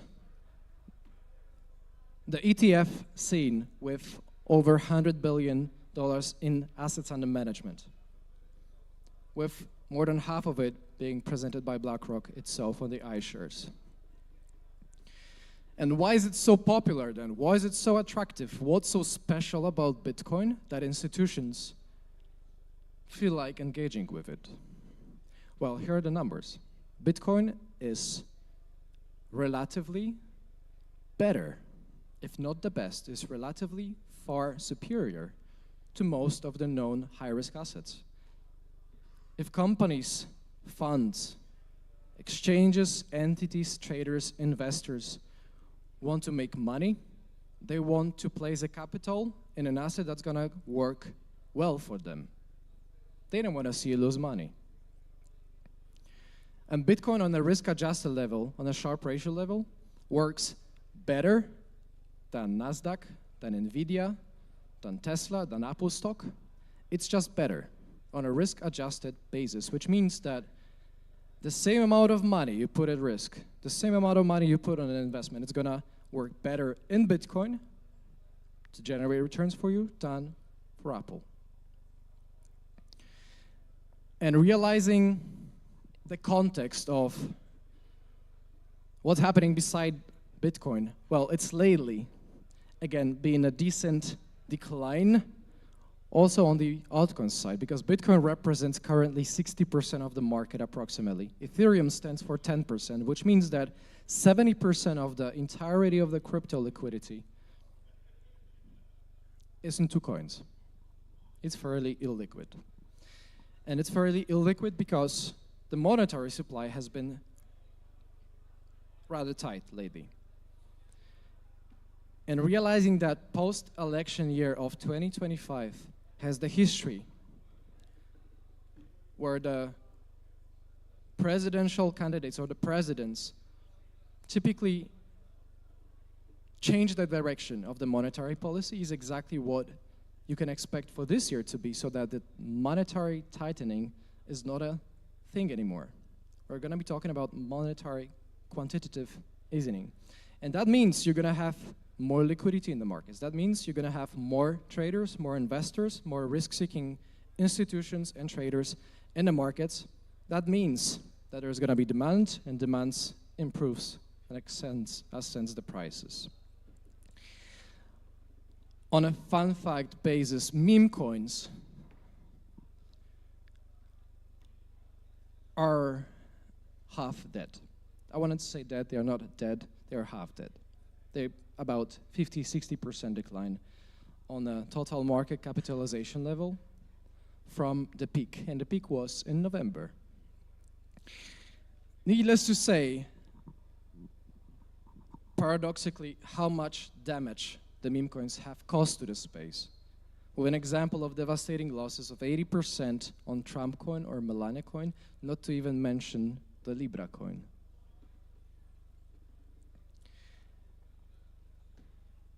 How many of you have ever heard about fart coin? Raise your hand up.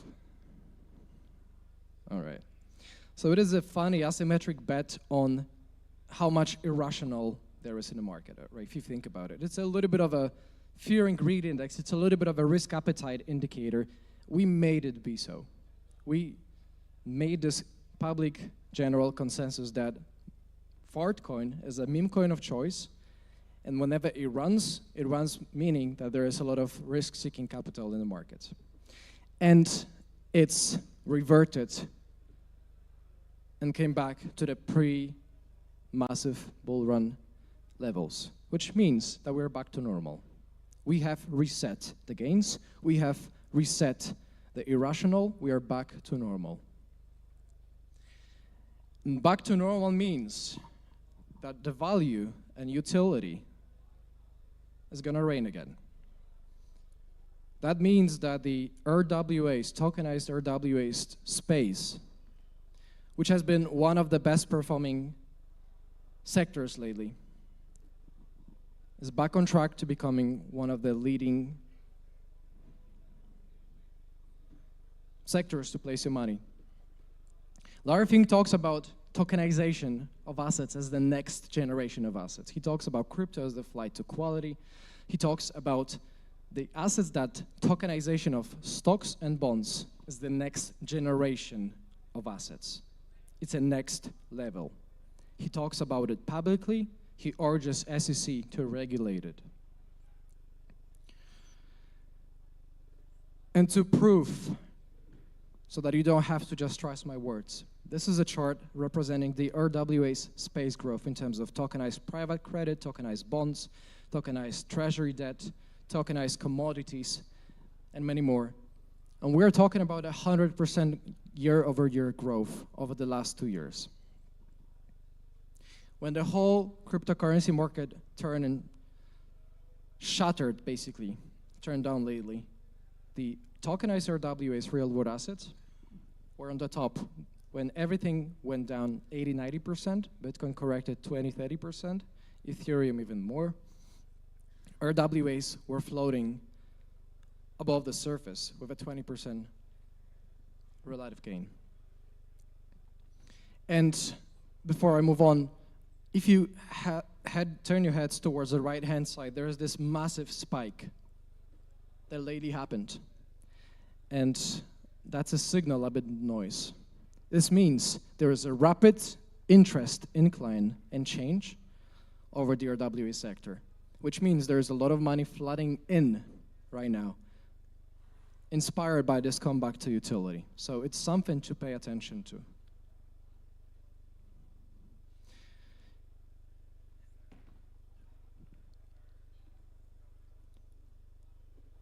There's one indicator I'm tracking. It's called market value, realized value.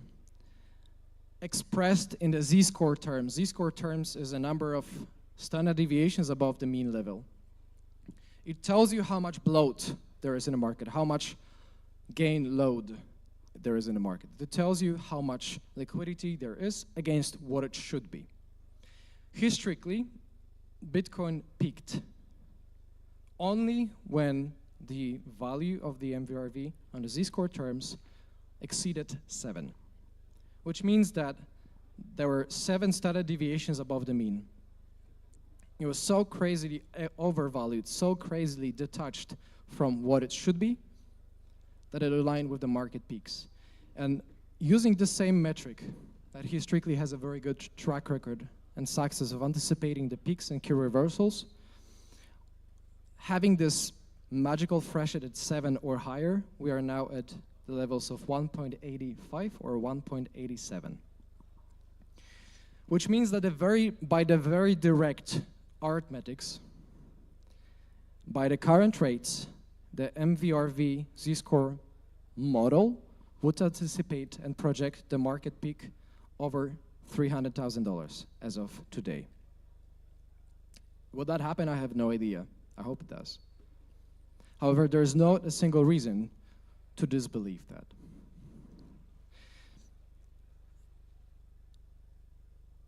At the same time, in the past cycles, we have been already running up quite sharply. And if we realize the context, again, of where we are and where we were at the same time in the past market cycles, then it can be of a little bit of a guidance what happens, driven by the halving cycle, driven by the halving nature, by this digital scarcity, and also by the external factors such as the market presidential cycle, a combination of those. So, because Bitcoin is so overall strongly correlated to NASDAQ, to S&P, and to dollar, well, against dollar, with an exception of February, which is interesting because it rarely ever happens, you can anticipate that it's gonna have similar seasonal patterns, just like weather has temperatures and seasons, so that you know that in the summertime, temperatures higher than during winter. You can observe similar phenomena and patterns in the prices. There are months where markets perform better, there are months where markets perform worse. The worst performing month ever for crypto, for any risk asset, is September. And since we are talking about the end game, since we are talking about the post-election year, we're talking about the last remaining 10-20% bit of a cycle. This is where the magic happens. This is what everybody truly desires. This is what everybody is anticipating. This is all the reason why we have been in the game. Because next couple months, by the historical records, is exactly where all the craziness happens. Is exactly where all this thriving bull kicks in, where this potential 200,000-300,000 targets for Bitcoin may realize. This is where those altcoins are gonna reach 10x and beyond, all right? And that typically happens in Q2 or Q4, which means that knowing that next year is a typical bear market year, and it's not my opinion, it's historically that the midterm elections 2026, like 2022, like 2018, 2014, 2010, and so on, they're all bear markets. And there's 100% probability for Bitcoin as well, that it loses 66% on average on that year. So you don't want to hold onto your assets losing 66%, or in case of altcoins, 90%. You may want to consider planning your exit ahead of the time. And history can be of guidance, Q2 or Q4. And with Jeffrey Hirsch, who's the godfather of seasonal studies, in 2023, we put out the seasonal Bitcoin seasonality paper, basically classifying the remember to buy in September or buy in October to keep your portfolio sober, those types of patterns, fancy sayings, however they work. And when we released this paper, encouraging for the people to take a look at Bitcoin as a potentially inclining asset. Bitcoin was at $26,000 in September at that time. And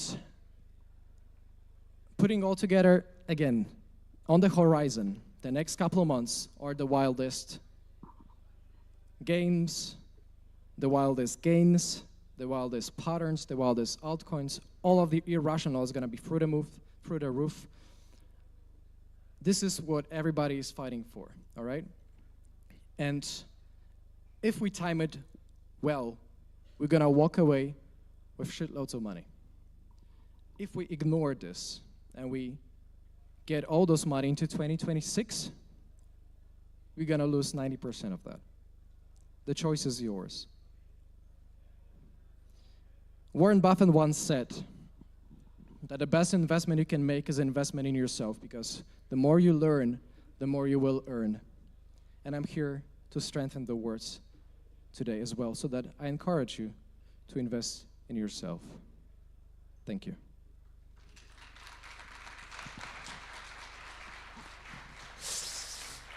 Fantastic. We've got a couple of minutes now, in fact, for any questions. Again, you're curious, you'd like to know more, hands up, and you can ask a question. Any questions at all, perhaps?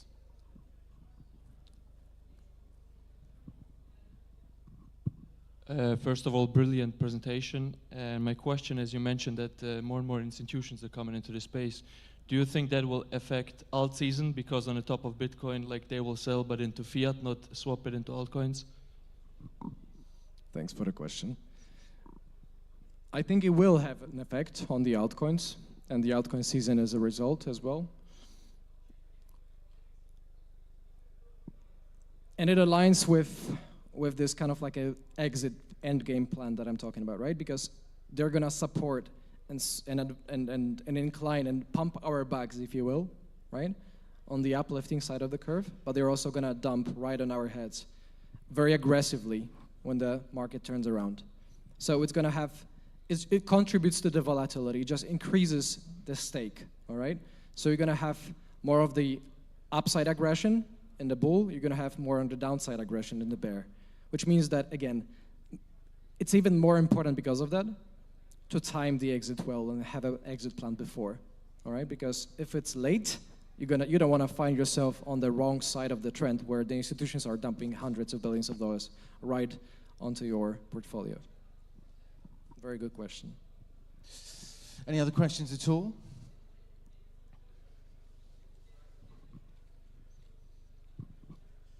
Yeah, definitely. Thank you so much for the presentation. I was wondering if we're gonna see,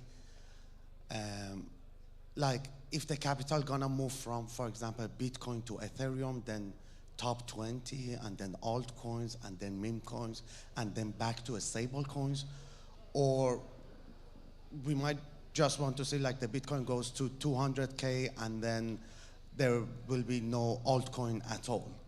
Or is it possible that we might see like a all-time high for Bitcoin in Q2, but then all-time high for altcoin in Q4? Yeah, thank you. Also another good question. I think all of that is possible, right? The simplest rule of thumb to think about it is that the money moves where the liquidity is, all right? The bigger money, the bigger institutions, bigger institutional investors, they're not gonna buy illiquid stuff because they cannot sell it. And plus, they're gonna make a big impact and change the price to an extent that if they wanna buy aggressively into something that is illiquid, it just disappears. This arbitrage that they're on advantage, basically, right? If they wanna buy an asset to expect 100% gain, they create this 100% very often slippage on the upside on their own backs because of the size of their orders, all right? So they want to, the capital moves alongside the liquidity, which means that, you know, this top 1, top 10, and so on, the grades, it's like a rule of thumb. Imagine you spill a milk on the table, right? Or you have a Cheerios, kind of like a bowl and a milk, and you eat those cereals, and you overflow the milk. What happens? Well, it doesn't overflow before you fill in the bowl, right? So if you pour it in, it fills the bowl first, and this bowl may be Bitcoin. It's a container for capital. And then only after it's overflowing, it's going to spill on the whole across the table, which is the altcoins, right? So think about it this way. basically that it's only possible for the market to float and have this incredibly good alt season, like I said, this Endgame, those things, those fireworks, what everybody is just anticipating. Everybody's talking about crypto, and we're gonna get that, but it has to first happen for the Bitcoin container to fill up, right? So that it starts overflowing. There's so much confidence in the market, so much risk-seeking traders that they have that track record, and they see, okay, it's gained so much, and I'm missing out for not being in it, which of course contributes to more buying pressure and so on, but you have to still first see Bitcoin overflow. Ladies and gentlemen, hands together for Adrian Dunek. Thank you so much. Fantastic. Wonderful. There we are. Right. We already today, we've jumped into different areas of crypto, blockchain, and pretty much everything in between. This right now is essentially a little bit in between, because we are going to jump into the world, into a nation called Liberland. Now, some of you may have heard Liberland. Some of you have no idea what on earth this is, but I'm telling you something. After this short, sharp, sweet 10-minute presentation unfolding what it's all about, I'm sure it's going to give you a lot of curiosity, as it does me as well. Ladies and gentlemen, please welcome to the stage the president. That's right, the president of Liberland. That's right, Mr. Vít Jedlička. El Presidente, welcome. There we are.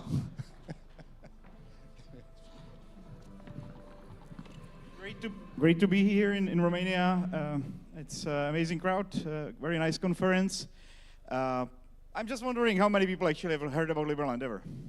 Oh, quite a few. That's good. That's good. I would say more than almost half. We are building this country for the last 10 years. We're actually about to celebrate 10th anniversary. I will give you some reference from some other cool people that are supporting Liberland in 1-minute video, so we also have a little bit of idea how Liberland physically looks like. Ron Paul, by the way, he just got nominated to audit the Fed, is one of our key diplomats that is in our network for more than 8 years now.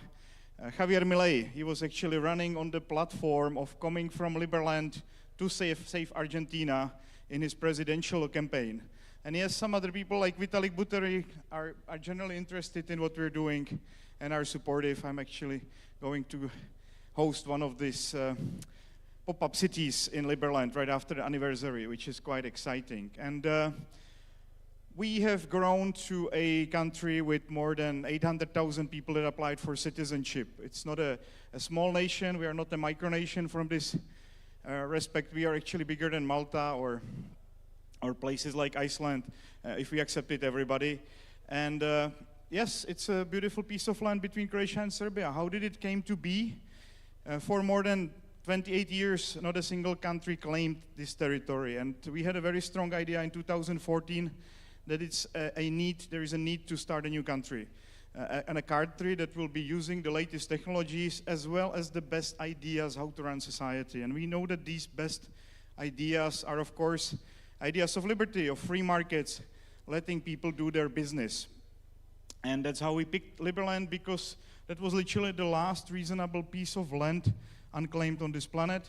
It's actually not claimed by anybody else until today. So we don't have any border dispute with anybody. We are not separatist in any shape or form. We were just kind of lucky that this piece of land was in limbo for so long, and that we managed to finally, after 8 years of claiming it, also systematically settle it.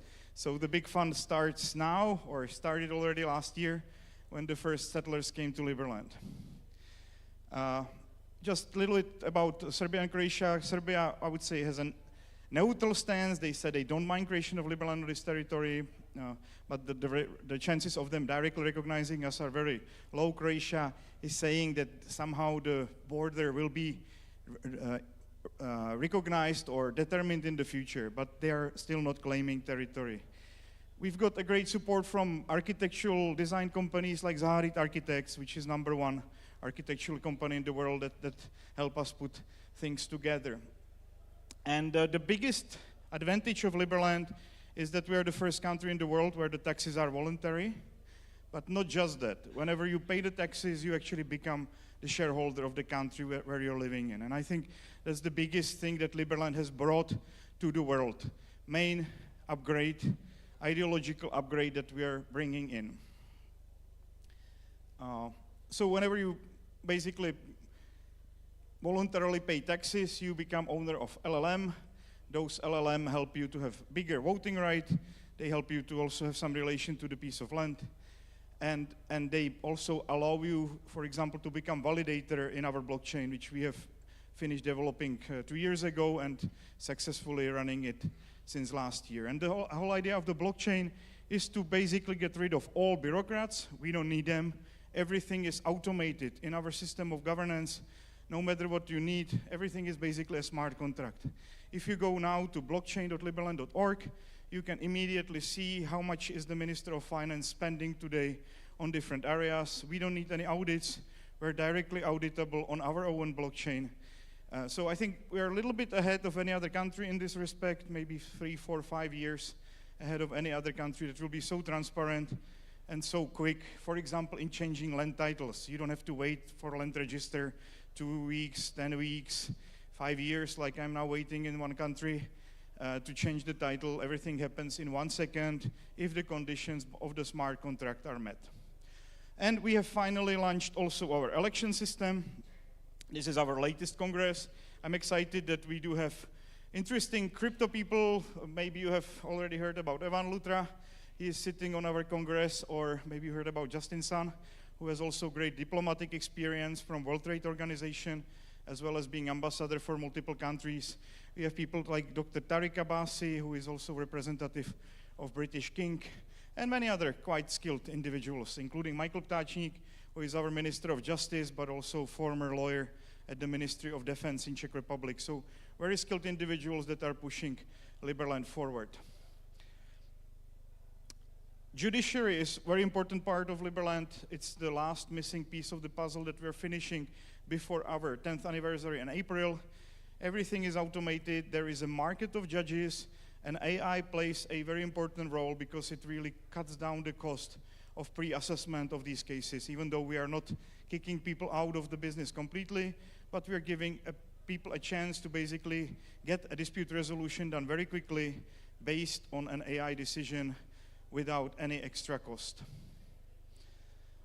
Liberland Dollar also launched our currency, quite a bit of fun on markets. You can follow it. I think it went 50x at one point. Yes, it's volatile. We were expecting it would be volatile, but the trajectory is upwards, which is good. We are just launching on Tron ecosystem, which is good because, as you saw, our Prime Minister is the founder of Tron ecosystem, so that will be another important factor in it. Yes, we're issuing passports. Yes, they're quite good for traveling in quite a few countries, but first time in the history of Liberland, we were forced to make somebody new passport based on the fact that his passport was full of stamps, which was a big surprise to me.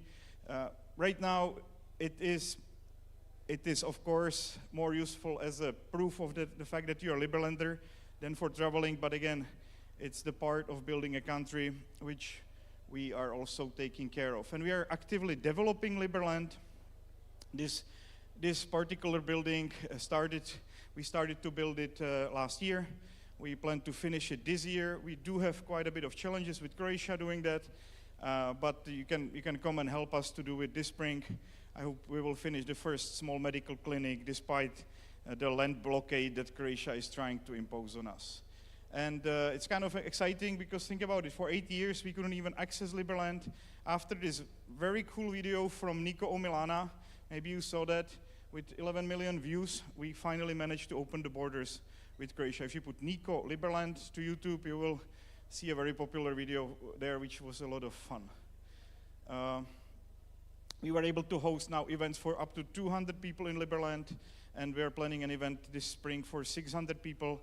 So it's already possible to do weddings, to organize team buildings in Liberland, and I think it's a great opportunity to do something extraordinary for your company. We have also started partnership, and I just actually came from Vienna, with Schandor Habsburg and Hertha Habsburg. Very important partnership because it's a door into legitimacy for us also in this world of former kingdoms. And and yes, you know, this is quite important because, for example, this clinic is done under the patronage of the Flame of Peace, which is the foundation that they have started. We have opened a nice office in Washington, D.C. last year, a representative office with the support of Brock Pierce, and we have launched a Uberized system of police last year as well. So if you would like to get some extra merits for coming to this conference, I will actually put up a special task, a security incident happening here where you can actually try to be a Liberland policeman or anything else, because it's also a business connector app. So this is something which is already running. If you just go to Play Store or Apple Store, you can download our mobile app and become an e-resident and try how our transparency and security services are working real time. And we are organizing 3 major events in Liberland. One of them is Liberland Summer Music Festival, that's in August. You are welcome to join us. Then we are organizing Liverpoolco in September. That this year we're targeting 700 people to come, and it's going to be big crypto crowd as well. So if you're in crypto, I think you can meet some pretty cool people there. And yeah, one more thing. Yes, I'm also now being awarded with some nice awards from the Tory party, or from the members of the Tory party. Okay. Yeah. And the most important event of all is the 10th anniversary. So I would conclude with that. I have 1 second left. Join us on 13th of April. It's going to be in Liberland as well as in the Ark Village in Serbia. You are very welcome to join us. It will be really nice. So thank you very much. I'm looking forward for any interactions here during the conference. Ladies and gentlemen, hands together for the president of Liberland. There we are. Such an intriguing, well done, thank you so much. There we are, such an intriguing concept. Do you have an anthem? Does Liberland have an anthem? Do they have a theme yet? Not yet. It was, right, I'm just thinking, free from desire, freedom by George Michael. I want to break free, perhaps, by Queen. I don't know, but it's an intriguing, certainly an intriguing concept. And I can say I heard about this actually quite a few years ago on YouTube. In fact, I actually live in Croatia. I've lived in Croatia for the last 25 years, and I can say majority of Croatians don't even know about Liberland. So it's, again, a very intriguing project indeed. Ladies and gentlemen, guess what? I've built up an appetite. I'm sure you have as well. Chickens, there are chickens downstairs, cooked chickens, not running around. Well, I don't know whether, maybe they were running around earlier, I don't know. But I'm looking forward to chicken. I don't know if there's chicken. I'm looking forward to going downstairs. It's time for lunch. We will be back here on this stage at 2:30 for more Crypto Euro Expo 2025.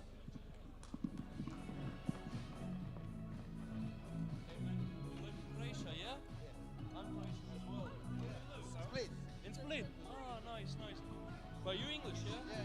No way. I have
Anna Marculescu, and moderator who's going to shape this conversation forward, Nick Sargent. Ladies and gentlemen, a round of applause for all our panelists and our moderator.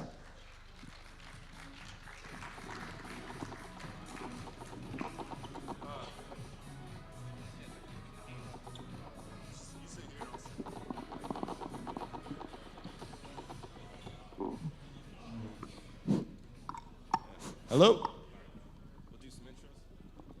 Hey everyone, I thought we'd do a few little quick intros. So I'm Nick Sargent, I'm the moderator of this panel. I have a company called CryptoWiser, where we are the biggest exchange list and a news site in the crypto space. Well, I'm Michael, I'm from Amsterdam, a KOL as they say, close to 1 million followers, but we also have our own venture capital, we have a liquid fund, and we are doing a podcast which is called New Era Finance. My name is Mike. I was born here, but I lived most of my life outside of Romania. I got involved with this blockchain industry back in February 2016. It was about 8 billion market cap, and saw it rise to 200 billion, down to 100, and now to wherever it is. And yeah, it's been a lot of fun. Hi everyone, I'm Diana. I'm the leader of the Romanian Blockchain Builders community and the founder of Comets of Web3. And I'm as well part of an investment DAO. Yeah, hi, I'm Christoph. I'm the CEO of Sightail Digital. We are a traditional asset manager. A lot of money in the VC space. We run around 100 million at the moment. All right, to start this off, I'm going to ask kind of one of the more obvious questions when it comes to the risks VCs should consider. So direct this to you guys. What are the main security risks involved in crypto investments, and how can investors mitigate these risks? Such as hacks, smart contract vulnerabilities, and wallet management, anything you can think of. So it's a very thorough process, and if you talk to the founders with whom we invest, they can tell you that we're pretty much a pain in the neck. So we go very deep in all the due diligence and try to avoid the most obvious mistakes, which you never can in the space. We write seed tickets up to Series C. We don't do pre-seed because that would be too small for us. But the way we're doing it is basically we first see if a project is viable from a business point of view. If it is, then we look if it's technical feasible and if there's anything there. So we have our own tech DD team who looks into all of that. So yeah, it's a cumbersome process. You can never avoid any all of the mistakes. In the end, it's investing without knowing what where you put it in. But we try to let the winners run and cut the losers. Yeah. Sure. Yeah, I would also add that in terms of security, especially for the DeFi project or in general for the crypto project, you need to be you need to pay attention to the economical security of the protocol, right? And I think the best example is with Terra Luna, right? So usually these projects have very complex tokenomics or algorithms in terms of running the tokens around the ecosystem. So here you would need to have inside your VC, like an expert to watch over the tokenomics or to assess them. Yeah, so that's basically like another perspective to look from in terms of like security, right? Also economical security. What I would also add is that another risk that we see very often, because like as part of the investment DAO that I'm into, we are investing in pre-seed or early stage startup. And I think it's probably also valid for VCs that are entering in more advanced rounds. But usually an important factor is what are the investment terms that the that were being given in the past rounds, right, for the early stage investors. Because when you would have the TGE, like everyone that enter in the round, before you can come and dump the tokens, or the protocol is not able to sustain the price of the tokens. So that's also part of the economical security that you need to have in mind. Okay, and so to actually mitigate that as an investor, are there any points that you can? Yeah, so for example, in our case, when especially because we are entering in early stage rounds, you want to do a very good due diligence around the investment terms of the past rounds, for example, or you want to assess very thoroughly the tokenomics that the project is coming with. Mike? Yeah, you could do all the technical due diligence in the world, and you could do all the analysis of who bought when, and look up everything you can with all these databases and all the tools. And if you forget to analyze the human aspect of the team, that's where the biggest flaw is. So every investment that ever went south for me and the fund was because we didn't invest enough time in analyzing the human aspect of the founders. Okay, and that kind of perfectly leads me to the next question, which is how can venture capitalists assess the team behind a cryptocurrency project? And what kind of, you said that you made some mistakes, and what kind of red flags should they watch out for when evaluating leaderships or development capabilities? Well, the founder basically needs to be a leader and needs to use common sense. I think that is just part one.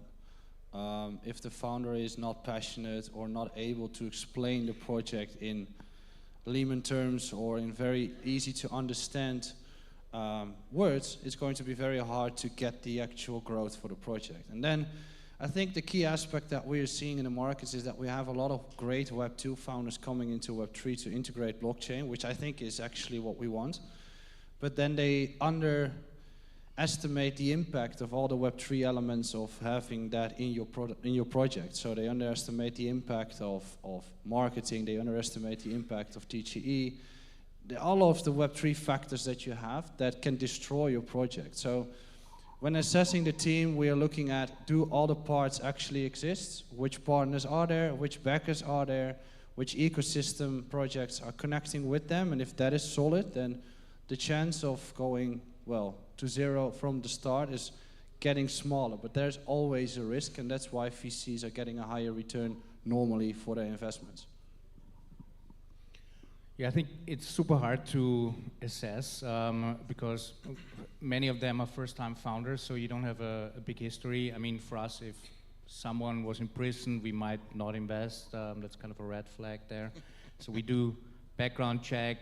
We check if the guy said he was at Harvard, and we do check if he really was at the university. So we hire private investigators to do that. It's a very common practice. It's nothing really special, but first, the guy shouldn't lie to you. That's kind of a first sign. And then, I mean, it's usually those projects at the beginning, they pivot 2-3 times in the course until they have a product market fit. So you need to trust that the founder gets his product market fit right, whatever it is, yeah. And for that, as he said, passion, lives and dies with the project. Best case has a good experience before, so has a proper job before that, where he proved that he also is willing and able to put in the hours. So, but it's not there's not a plan. Okay, you tick those boxes and then something comes out of it. Yeah. I can add something more tangible. Usually, it helps to have in the team very reputable builders. So basically, we are looking when we do the due diligence for the team, we are looking over his or her profile. Where did he work? Was it an outstanding company, or did he have a major contribution on a renowned protocol in the past? So that usually it's putting you or attracts attention to a VC if you have very reputable people in the team. That's one. Another thing that helps is to have very strong advisors, right? So that means to be able to attract in your board of advisors reputable names in the industry. So for example, if you are building on a certain protocol, then you would target, I don't know, the founders of that protocol or like the OGs of that protocol. So that helps a lot. Yeah, so I think those are maybe more tangible things that we are looking at. And then the third part is to have a good distribution of the skills inside the team, meaning, yeah, of course, to have the technical person inside the team, but then it's good, or like we are looking as well in that team to have like a business development person, like very strong business development person, because as my colleague said, it's very important to have the technical stuff right, but in the same time, right, the most painful stuff in the crypto projects is the go-to-market usually, right? So you would want to make sure that in the team there is someone that understands the business. I can add just one thing. I think it's really one of the most important things is like founders should be able to raise money, and that's one of the. You can have the best tech. If you're not able to raise money, you will die before your project will be alive. So now I always tell any founder after the raise is before the raise. So go out there, network, go to conferences, speak to people, try to get in touch with VCs. Because one of the criteria for us is also, if no one else, apart from us, is investing, maybe we didn't get it right, yeah? So you really, I think that's very important. So we all know that raising a round is a full-time job, and at the same time you have to build a company. So watching the discipline of the founders is a continual test. I always make introductions to other potential investors and watch the way they manage those, the way they follow up. If they follow up, I go to conferences with them, I introduce them to people, I watch how they follow up with those people. And also at the same time, you open up doors for biz dev or for potential strategic partnerships and see how well they're able to process those. So that's the human aspect of the test. Maybe I would just add one more point. I think it's important when you assess the team to see if they are as well invested, right? If they're maybe put their own money into the company itself, because we are seeing a lot of builders like just building on a fast forward like projects. This month it's AI, next month it's, I don't know, quantum computing, and like in 6 months from now, a DeFi or like gaming stuff, right? So that would mean that, or that they are not that committed, right, to the problem that they are trying to solve. So one green flag for us is to see that the founder maybe bootstrap the project, or they have as well invested a good amount of resources in making the project successful. I was just going to add, maybe even to simplify it, a VC investing in a crypto project versus a non-crypto project, do you think there's any really different risks that you have to assess aside from a normal investment? Do you think, what is the main difference? The tokens. Yeah, exactly. You basically, usually you write a soft, simple agreement for future tokens. So you need to go over the token, then you need to make sure, over the tokenomics, so you need to make sure that the value accrues in the token and not in the equity.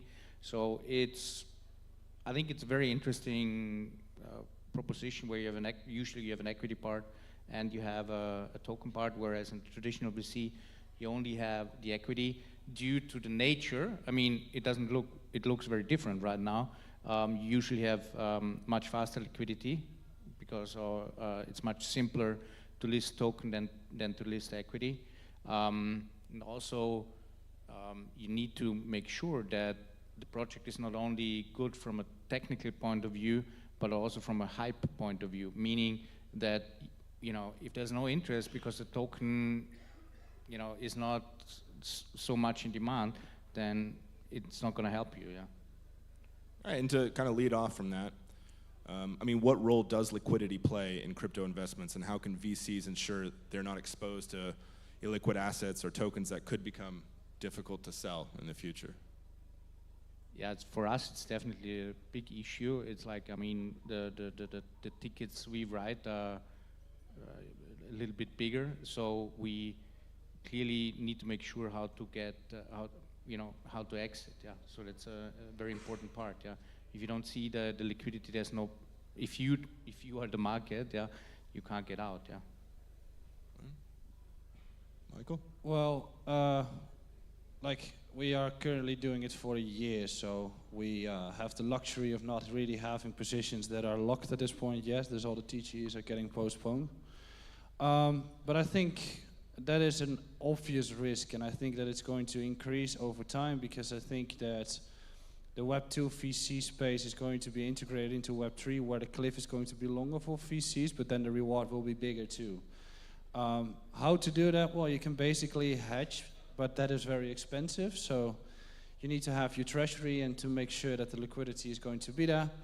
And then another thing that I wanted to say, I completely forgot. But the point is that the VC market is at this point very unsure on where to go. I think one of the points that we have with the dumps and the TGE that's taking place, yes, of course, if everybody gets unlocked at TGE, you see a big drop taking place at this point. So what is the upside of being a VC in a project? It's almost non-existent, because for most of the projects, you are better off buying it liquid on the markets for a lower valuation. So there's something wrong in the valuation models nowadays, where I think that in the coming years, the projects will lower in their value and go more towards a Web2 valuation tactic, where it's way lower. And I think that if you're a VC investor and you want to get off your tokens, then the only thing you could do is do it in an OTC deal or off the market. Because if you decide to dump on a liquid market or open markets with your position size, you do it on an exchange, you're just a completely lunatic not helping the project. So that's my opinion. Yeah, I think that's absolutely right. It's like, so we are buy and hold, so we don't trade. But what we also have, we have the option that we redeem in kind to our investors to say, okay, we reach a certain valuation level where we say, okay, either I give you the token, which basically means that we give up the performance fee on that. So the investor doesn't need to pay the performance fee if he gets the token and say, okay, I still think it goes up, whatever, but they don't need to pay us the performance fee for that.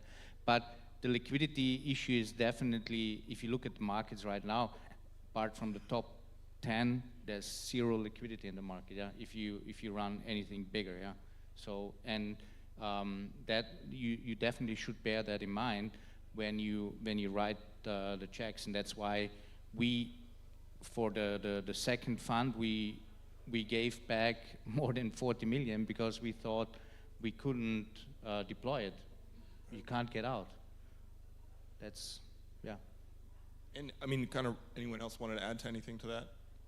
No. And kind of leading off from that, and you mentioned kind of which way the direction is going in the future. I mean, how do you see the market dynamics of crypto evolving over the next 5 to 10 years in regards to the key trends VCs should monitor to make informed investment decisions, or anything that you think would develop?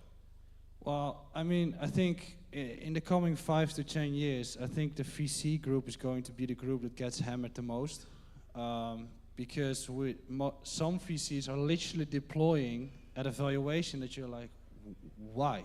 Why is this project worth 2 billion from the get-go? Like, why are you an unicorn for not developing anything yet? So I think that a lot of VCs will be leaving the markets in the next bear market, and I think that there will simply not be no demand for the valuations anymore.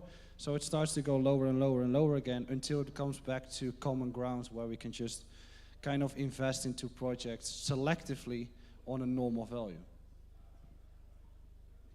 Yeah, I think it's very hard to gauge on 5 to 10 years, but it's a good question. I think it's more of a 6 to 12 month sure, yeah, even then, yeah, horizon. Yeah. So yeah, a lot of the VCs that raise the first fund are gonna make a lot of mistakes. So it depends who you chose to be your investor in your round and who you chose to lead. Because if they don't know what they're doing, and if they're not going to raise another fund and help you with your next round, then you're only going to go one step at a time. So you got to be careful with who you choose. Yeah, the same. I would say the same. Usually in crypto, it's very hard to predict what's going to happen in 5 or 10 years. 5 minutes.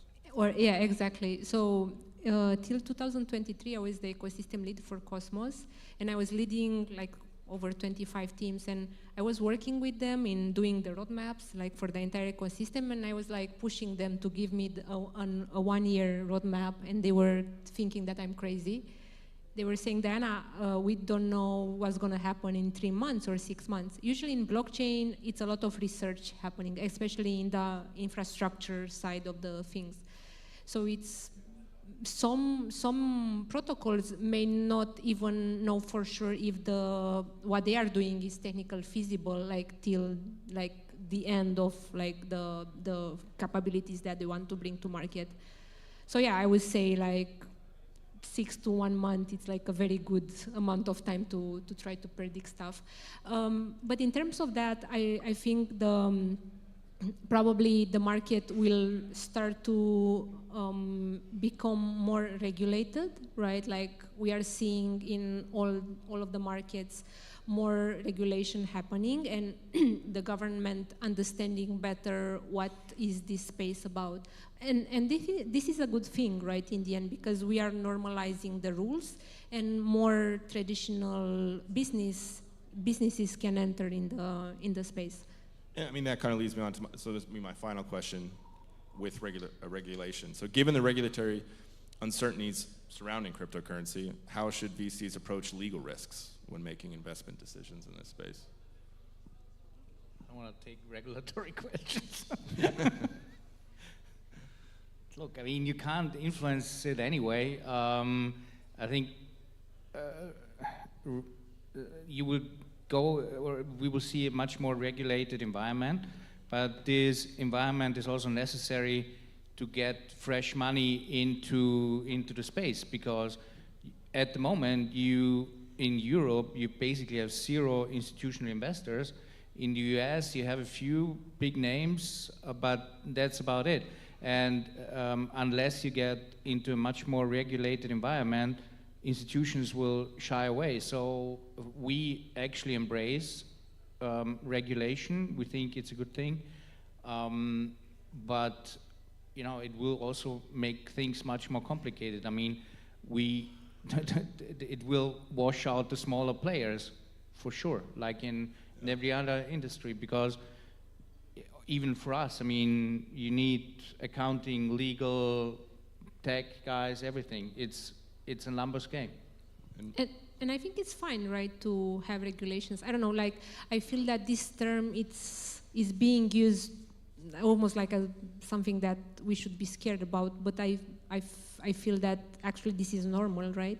And what happens, like, when we say regulatory risks, there are no regulatory risks. In the end, if you want to do something, you can always go in Cayman Island or Bahamas or any offshore and incorporate in there, like just to start the business. And then as you enter in different markets, in US, in, I don't know, China, in whatever country, then yeah, of course, you need to play by their rules in the end. And so usually the protocols are just opening as well. When they are like big enough, they can also open like I don't know, a headquarter as well there, and start to see what they, from legal point of view, what they need to put in place. So this is normal, right, for any business in traditional, and should be the same in Web3. And Mike, you have anything to add? Well, I mean, regulations are lowering the amount of innovation, but are positive for adoption. That's basically how it works. And if you think about that, then the institutions joining the markets, at some point, it's going to be a very boring market. But I would love to have a boring market that just gradually goes up and not being as volatile as we have it right now, because then I think if those parties come in and their vision and their view and they have a 5 to 10 year plan, it becomes, we can just basically push away the 4-year cycle, and we can start planning, and we can start having a normal business plan, a normal project that just launching that token and continues to build. So, I mean, there's pros and cons for both, and I think that the markets are just going to be better after regulations are really going to be adopted. And I think we're out of time now, but does anyone have anything else to add? Maybe I would add on what you said in terms of like if a regulation is killing the innovation. I would say that there is always and has been always a race between innovation and regulation. Usually innovation is way ahead the regulation. So yeah, of course, if at any point the government will come and regulate a certain part of the industry, I'm very confident that we have like so creative builders that will find another open door and start building the projects like somewhere where they feel they have the full space to do it, right? Look at what's happening in AI, crypto, and so on. The innovators are always ahead. And yeah, that I think that's gonna still be the same. Right. I think we'll. Yeah, I mean, just need to shill our project as the last point. So if you're building something, we're currently deploying money, you need to deploy on Polkadot because that's we are running an ecosystem fund now. We're also running an academy for super early stage. So if you're interested, I think they have there's a Polkadot booth there. If you talk to the guys, they can lead you in the right direction. All right, thank you very much, everyone. I think that wraps it up. Ladies and gentlemen, hands together for our panelists, moderator. Another healthy discussion here on stage. Thank you so much. Fantastic. Again, you're curious, you'd like to know more, have a chat, have a coffee, pick their brains, challenge them, and they'll be here today, I guess many as well tomorrow. Also, right, we move on now to next session. Again, a lot of what we're delving into clearly is about opportunity, and clearly in this industry, opportunities come and opportunities go as well. But this next session is essentially about an opportunity, a new wave of opportunities coming your way. Again, I'm intrigued to hear what this is all about. You're intrigued as well. Let's welcome on stage this next speaker. Please welcome to the stage Sabin Simionescu.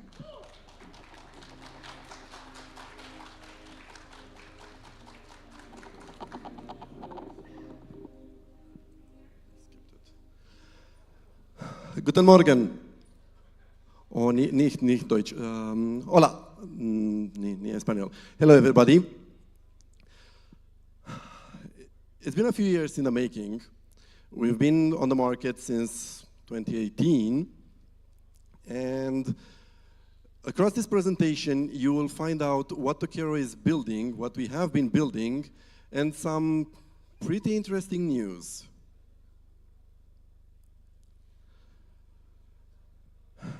And there will also be some questions that you will have to think about.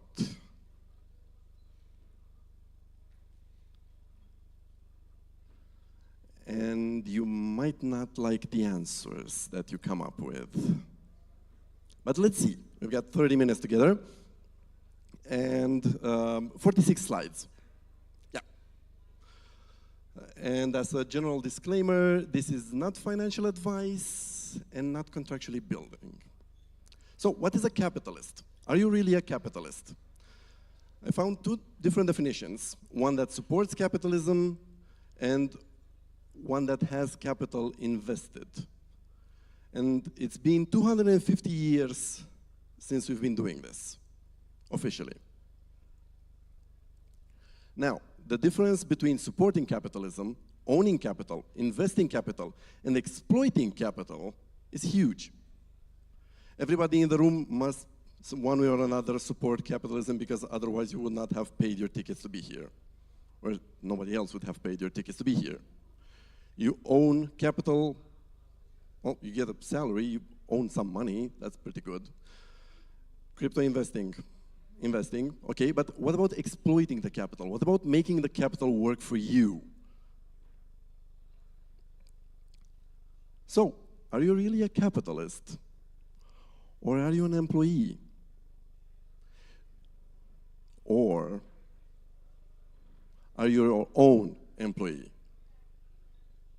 Take a moment, think, and think hard, because the distinction might actually make you upset.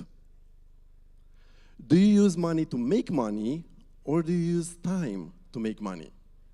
Do you make more money every month through the salary that you are paid at your job, or do you make more money as dividends or any other kind of outputs from your investments?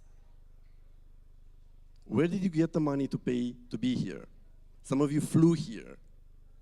Some of you rented a hotel. That money came from somewhere. Did it come from investments that paid actual profits, or did it come from a day job? Because everybody here is talking about investing in crypto, huge returns. Yeah, sure, those things happen. But do you actually understand how to make money work for you instead of you working to earn money? And yes, if your company still requires your presence, you are employed for yourself. Your entrepreneur self thanks you for providing 24-hour service to yourself. Yeah, not exactly the ideal situation. So, first question that I'd like you to answer by raising your hands.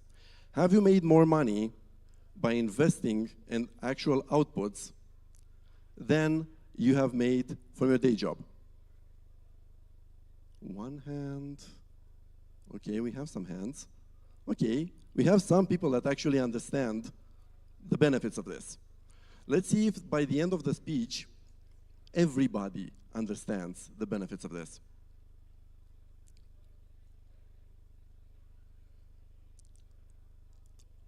Are you investing, like buying stuff, just to sell stuff? That's a trader, that's not an investor. Yeah, sure, but trading is more of a job. Is your capital paying you a cash positive dividend? And no, I am not an accountant.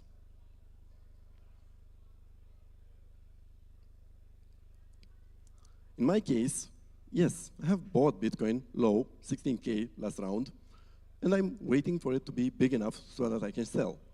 In Ethereum as well, and Gold and Solana. Even made profit on USDT versus Euro when things change between countries and geodynamic differences. But that does not make me a capitalist. Not yet, anyways.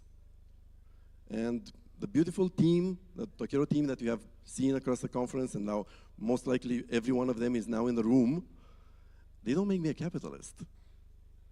But I still thank you, all of you. So, what actually makes you a real capitalist in crypto? Have you actually staked anything?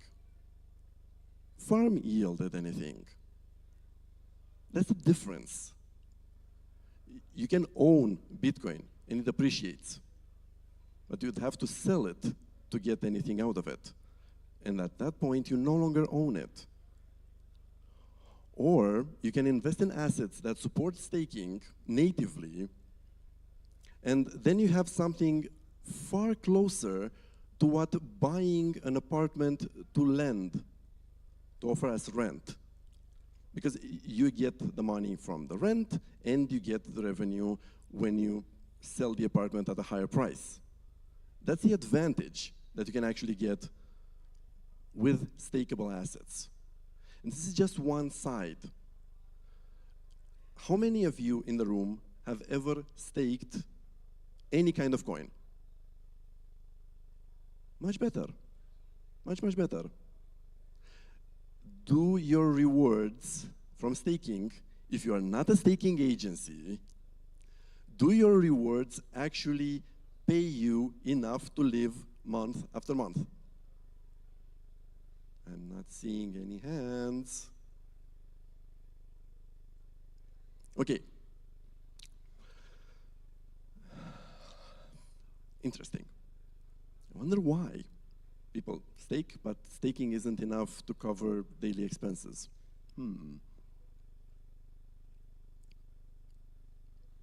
Miners are also capitalists. They invest in hardware. they buy electricity, and they get cash flow positive assets. Because they don't have to sell their hardware. If they had to sell their hardware to live, that would have defeated the point. Investors just in crypto assets actually have to sell their assets to live. So you buy something at, I don't know, 10K, you sell it at 12K, that's a 20% profit, you pay tax on it, but you no longer have the asset. The miner still has the hardware.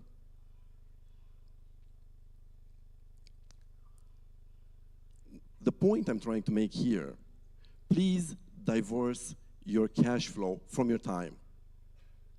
How many of you are making money while being here at the conference without taking your phone out of your pocket and trading?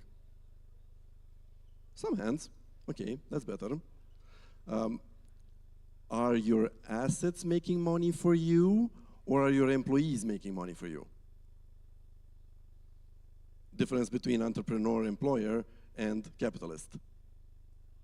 Both of them actually give you money. That's pretty good. The difference might actually be worth thinking about.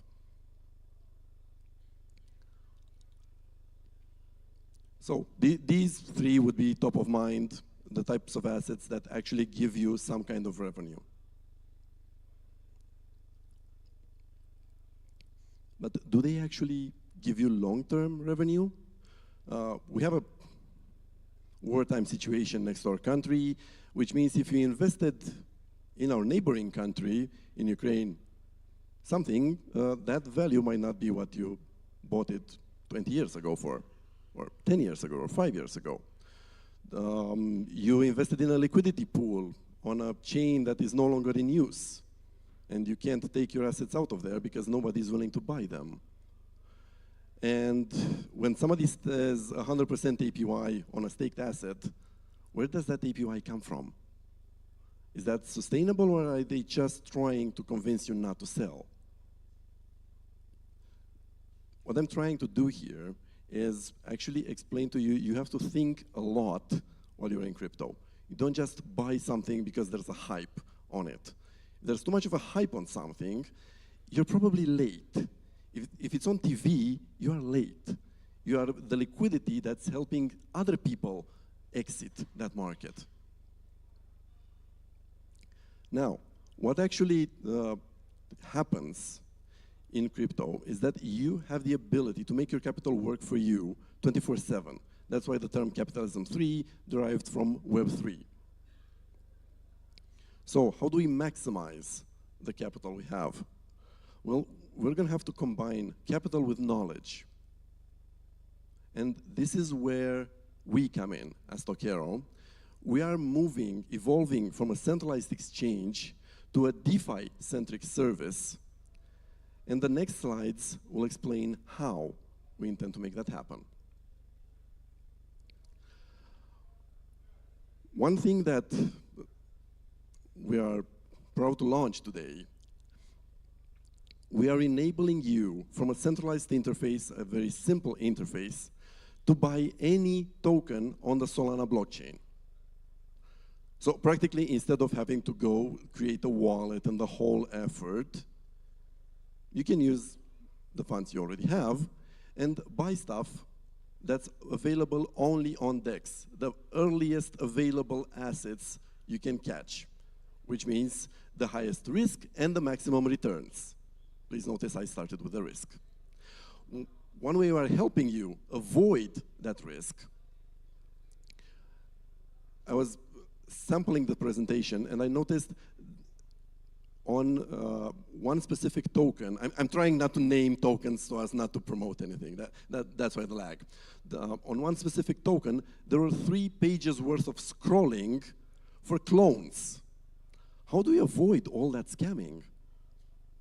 Well, if somebody curates them or vouches for them, it helps a lot.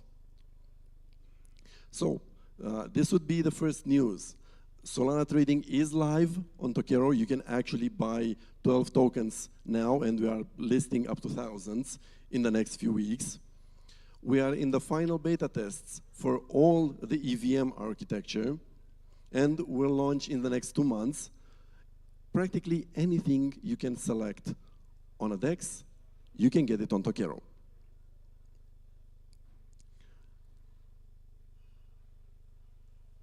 like this. These are actual print screens from the actual website, which is normally purple. And I'm seeing it blue here. Interesting.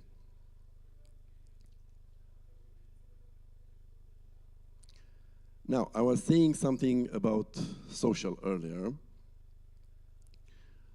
On how many networks, on how many social networks do you have accounts? Anybody got more than 10 accounts? 5 accounts. 1 account. Okay, people are actually tired or lazy. The chance of 3/4 of the room not having 1 social media account is 0. Well, maybe I should try to wake you up. Now, your wallet is feeling lonely. Your wallet doesn't have any social accounts. They're not making money while you sleep. So how about we change that?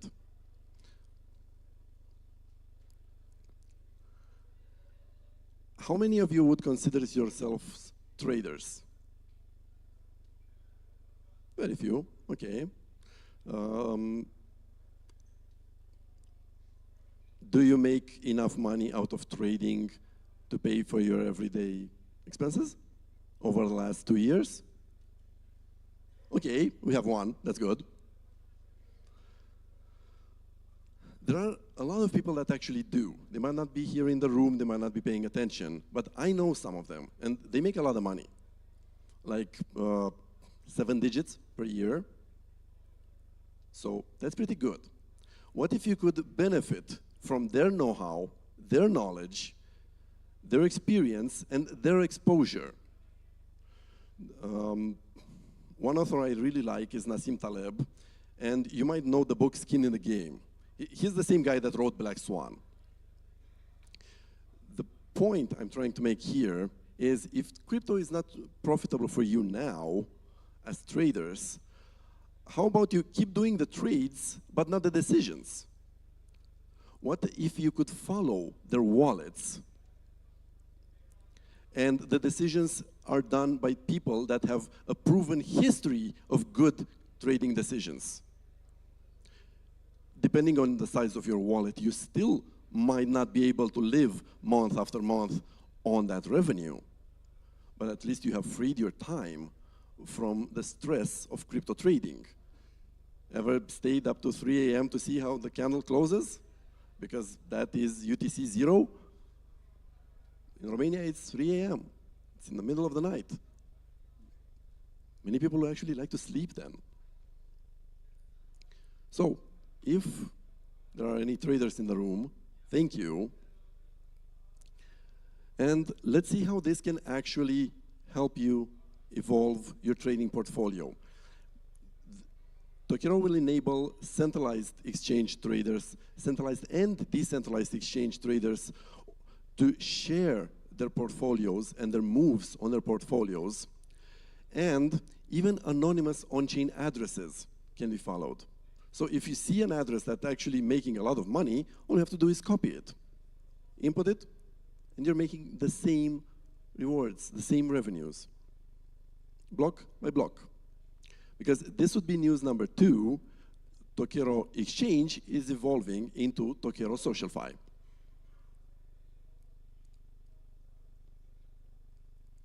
This is what we have been working on for the last years, and this is what our token will be used on.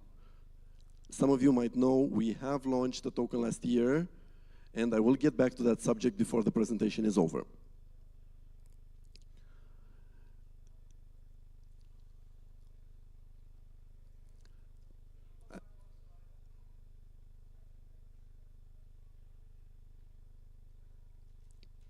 Somebody's awake in the room, they ask, they get. So, since there are very few hands in the room about traders, let's concentrate about the non-traders. The point is to make it extremely easy to follow a portfolio. How easy to follow a person on Instagram? Would any of you say it's hard to follow somebody on Instagram? It should be the same to follow them on Tokero. Equally easy. Equally simple, equally instant. One thing that we're missing in the industry is a curated portfolio of professionals, people that actually have a good history of making good trades and not losing money very often. Everybody loses money. To be honest, every trader has lost money at some point. The good ones are always in the net positive.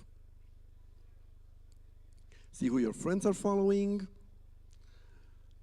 My favorite here on the slide is the DCA out.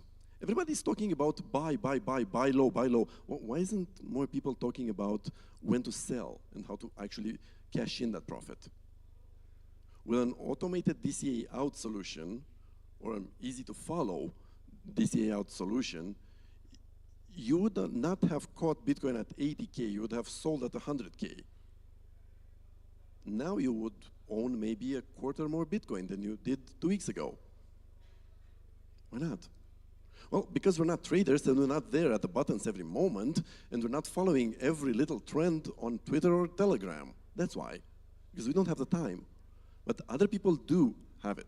Other people actually do this for a living. Why not share the revenue? Why not share the knowledge? Now for traders, because there were some hands in the room, yes, there will be a revenue share scheme based on the volumes, because this is a business that would actually like to pay its suppliers. And you get some interesting two-way communications with your followers.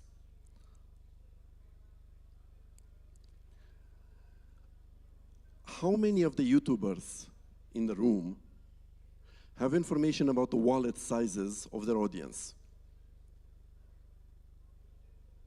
None, because YouTube doesn't give you that. How many Twitter influencers have that? None, because Twitter doesn't give you that. How many of you know which of your audience are actually accredited investors? How many of you know whether they have any crypto knowledge at all? None, because YouTube, Twitter, they don't give you a questionnaire. But you know who requires that magic questionnaire? MiCA and the magic regulation. They require that questionnaire. So if you have not vetted your audience, you are against MiCA right now.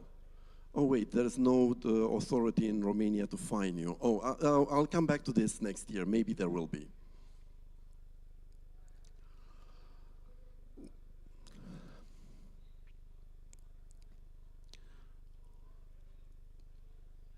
So this is an invitation to the traders in the room and any other curious people. Please come to our booth so we can talk about this in detail.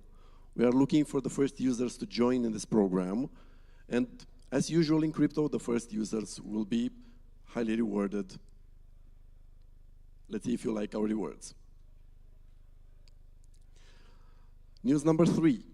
We are enabling developers to use Tokero as well with an integrated on-ramp that can actually deliver assets to your website. Now, there are on-ramps in the room, there are on-ramps on the booth floor. There is something unique about ours. Think about you list your token.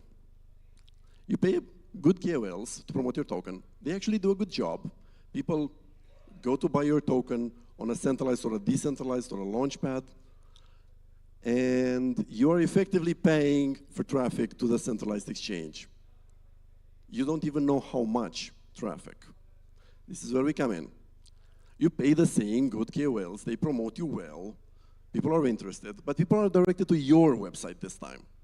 And it's in your analytics files, and in your traffic, and in your conversion pixels that you know how much traffic there is. People buy.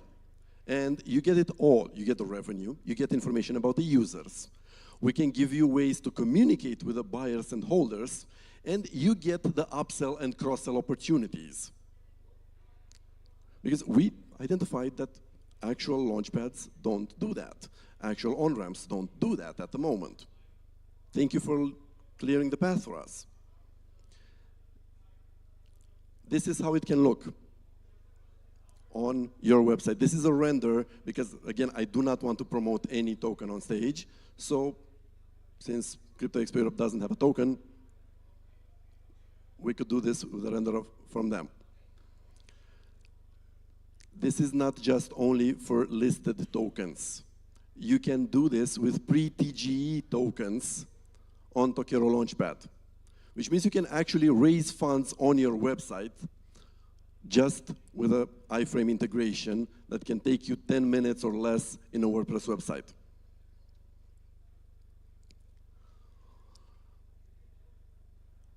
On the part of crypto payments, we can use practically the same code that we have wrote for that integration for the on-ramp and help you settle invoices. Come to our booth if you are interested. Some more news. We have Euro, you know us as a Euro exchange. We have enabled RON in the last few weeks. We have enabled USD last week. And the rest of the fiat currencies on the screen are actually technically available. We'll be enabling them in the next few weeks. This might not be important for natural persons, but for legal entities, for companies, this can actually save you a lot of stress and a lot of accounting nuisance. On the education side, we started last year on this stage. There were these slides.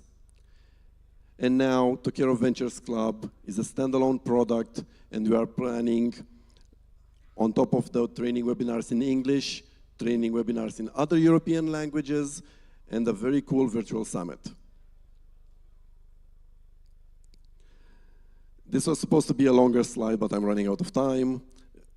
Venture capital is a really interesting thing, and maybe it's time Eastern Europe had some very cool solutions for venture capital. Yes, there is an elephant in the room. Let's discuss it too before that clock actually runs out.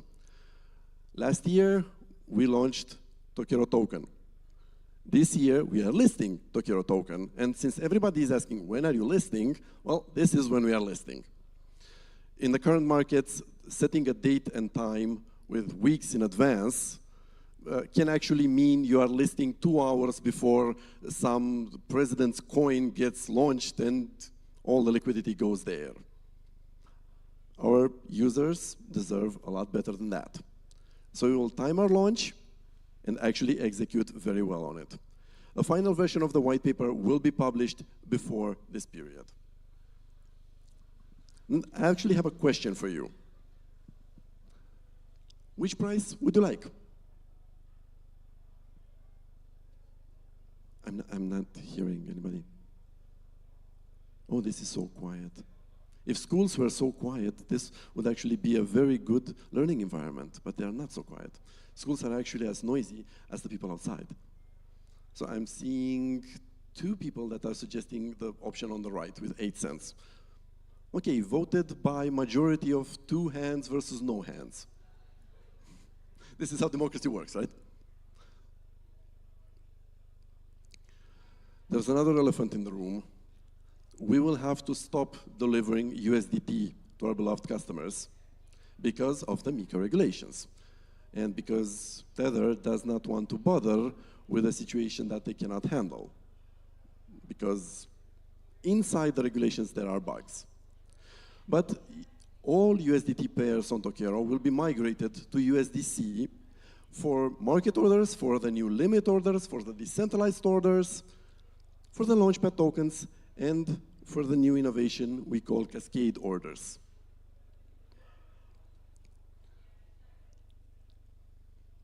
And this would be a recap of everything that we have been talking so far. Is there any chance we can see the presentation on the other screens? Because we are missing a small item at the bottom because of the chairs.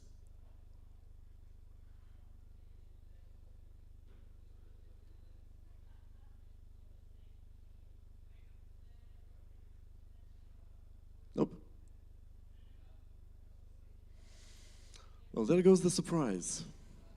The surprise was we are actually planning to launch Tokero Chain and make our token the native token of the chain that actually gives you self-custody of the assets you are owning and follow trades with self-custody. This was the surprise. And now you can actually see it. Oh, that works. And this is why it's awesome to have a team. Thank you, guys. And you have survived through a presentation of 46 slides in 30 minutes. Thank you, everybody.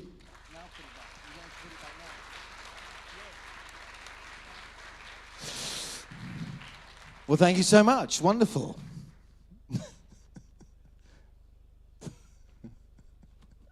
Thank you so much. Wonderful. There we are.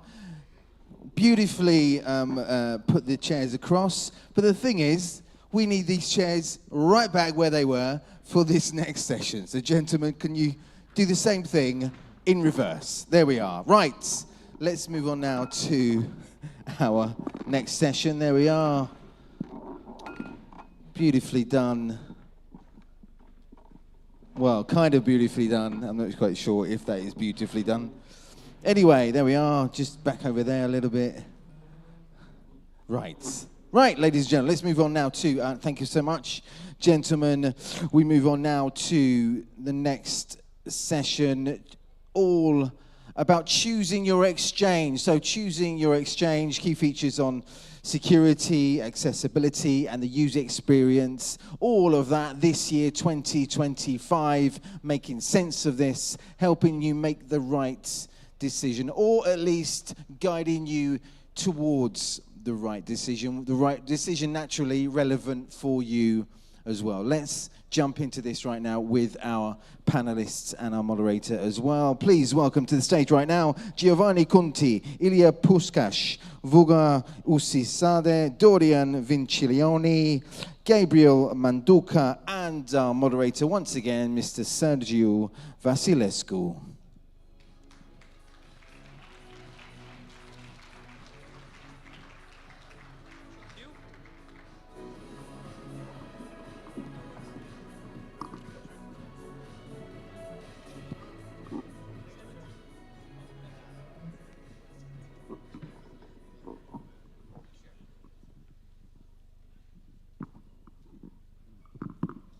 Good. Hello, everybody.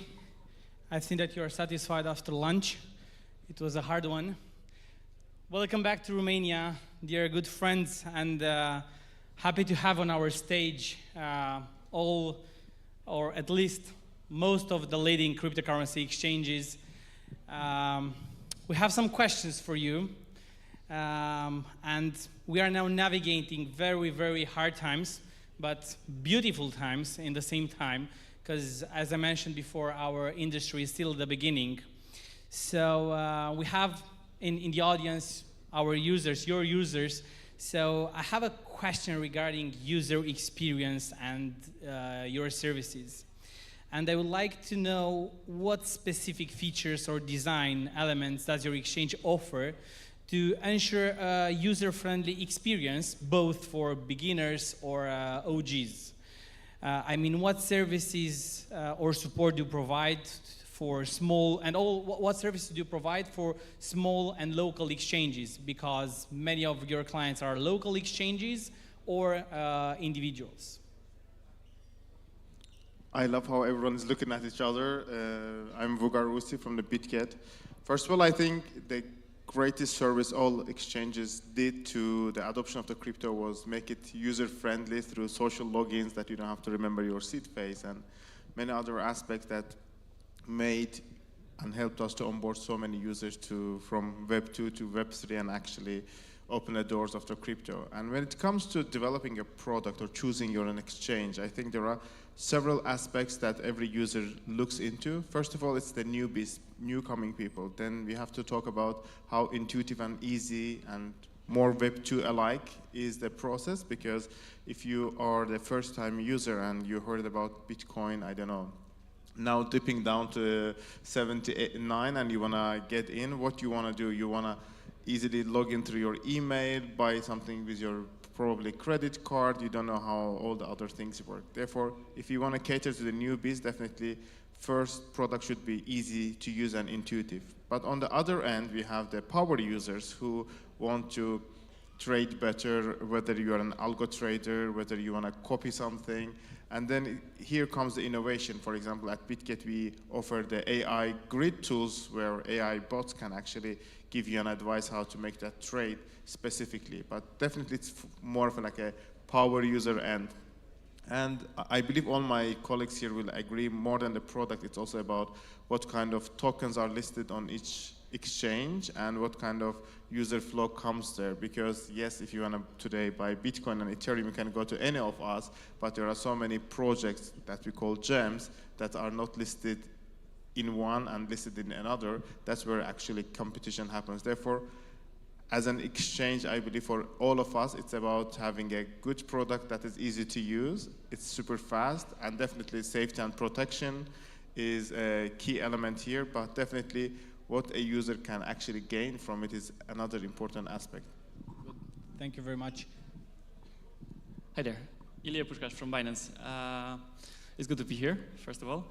And in terms of choosing your exchange and in terms of interface, I think it's important maybe to, as you mentioned already, to sometimes split the audience between beginners and advanced users, because beginners will need tools like learning tools like Binance Academy or other tools on other platforms, while advanced users will need highly customizable platforms where they can connect APIs, collaborate with AI, and so on. While I think there's a lot of development now in terms of collaboration with companies, with local exchanges as well. A few of the exchanges on the stage have their own clouds and customizable exchanges that you can connect to as a smaller exchange. And as well, there's integrations with Binance Pay, for example, in our case, where companies can accept crypto even if they are from a Web2 environment, not from Web3. Good, thank you. Okay, thank you, Sergio. Thank you, everyone. Gabriel from OKX here. I think this is a good starting point, because as we are players in the crypto space, we want to drive adoption. We want to drive more knowledge into crypto. So OKX found that it was important to initially onboard the user into a very simplified, easy to use, and intuitive interface.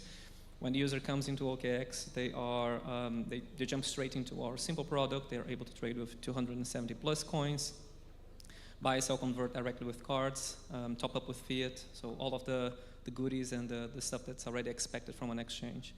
But unlike some of the other product offerings, the advanced option and even the Web3 option is integrated into the same application.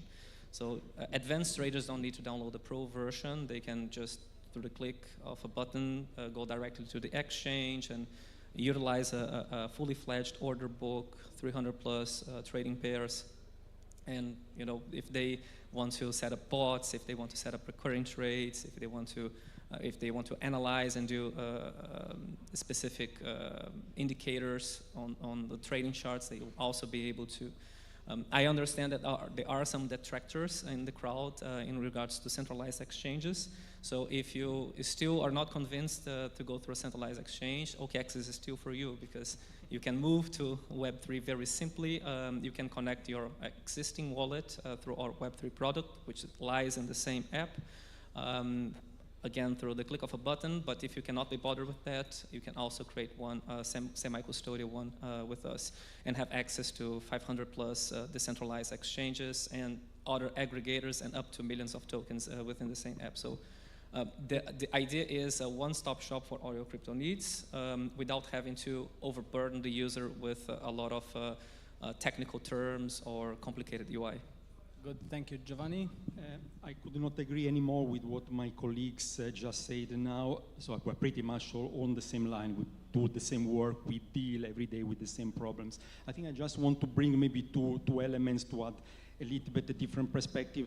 First one on usability, possibly to start from the mobile side rather than the other way around. I can see that everyone, they are using quite a lot of mobiles here in the audience. I would hope that some of them, they are trading exactly in this moment. Maybe we need just to shift that approach. And the second one, in terms of adoption, you need to bring you need to buy crypto, you need to sell crypto, so you need to smoothen the acquisition and the ramp-off process. So I think that these two elements are going to be key. Thank you very much. And actually, it's very good. It's a collaborative answer because we are building on top of each other, and everything that has been said is true. I think I'm just going to bring back the conversation to you guys. You have to know what type of user you are, first and foremost, because I think I'm not going to say anything controversial here, even among my colleagues, but you're not choosing religion when you're choosing an exchange. Like, you don't have to be exclusive. We all have our specialities, specificities, and in the end, it depends on what type of profile you are. And for example, you're a new user, having fiat ramps, on-ramps, off-ramps is very important to you. Being able to spend your crypto is very important to you. The straightest way possible with a debit card, etc. Need to check that the exchange you're choosing for that specific usage has it. If you're like, I believe we have a couple of local exchanges among us at this event. For example, you need to check out what kind of API program each exchange has, what type of connectivity, what type of time to order execution is offered, and you can ask this straight to the exchange. So there is a bit of job actually in the end about doing your own research before choosing. And once again, remember that depending on your specific need, you don't have to stick around just with one. Actually, it's probably not what we all do here on stage. So you should probably take a look at what people most involved in the space are doing. There's really no exclusivity. Good, thank you very much. So in the past 2 years, we have seen a huge appetite for Defi protocols. So I would like very quickly to let me know if you're using or integrating, or how are you planning to integrate Defi protocols within your exchange, and if you see the Defi industry as a threat for Chexes. Very quickly. Decentralization is something that OKX very much believes in. That's why we have the Web3 product in the first place. We don't think that necessarily DEXs compete with centralized exchanges. I think that they can coexist, and it's much better for the space to actually go and move towards mass adoption. That's definitely not going to happen through the centralized part. So what OKX does is bridge the gap, making sure that from the get-go, the user can move from CEX to DEX within one app without having to know all of the technicalities behind it. And I think that this is a good starting point to drive mass adoption. So we, like I said, we are partnering with, and we are able to collect and aggregate over 500 other DEXs in our app. So it's something that we're very much proud of. Thank you.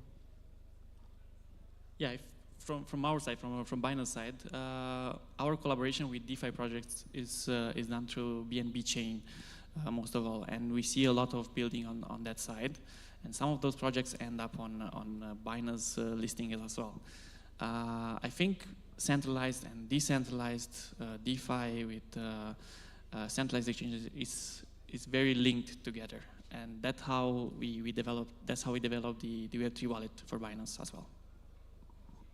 Yes, I think there is another element as well. You mentioned are they competing with you, DeFi? I think not.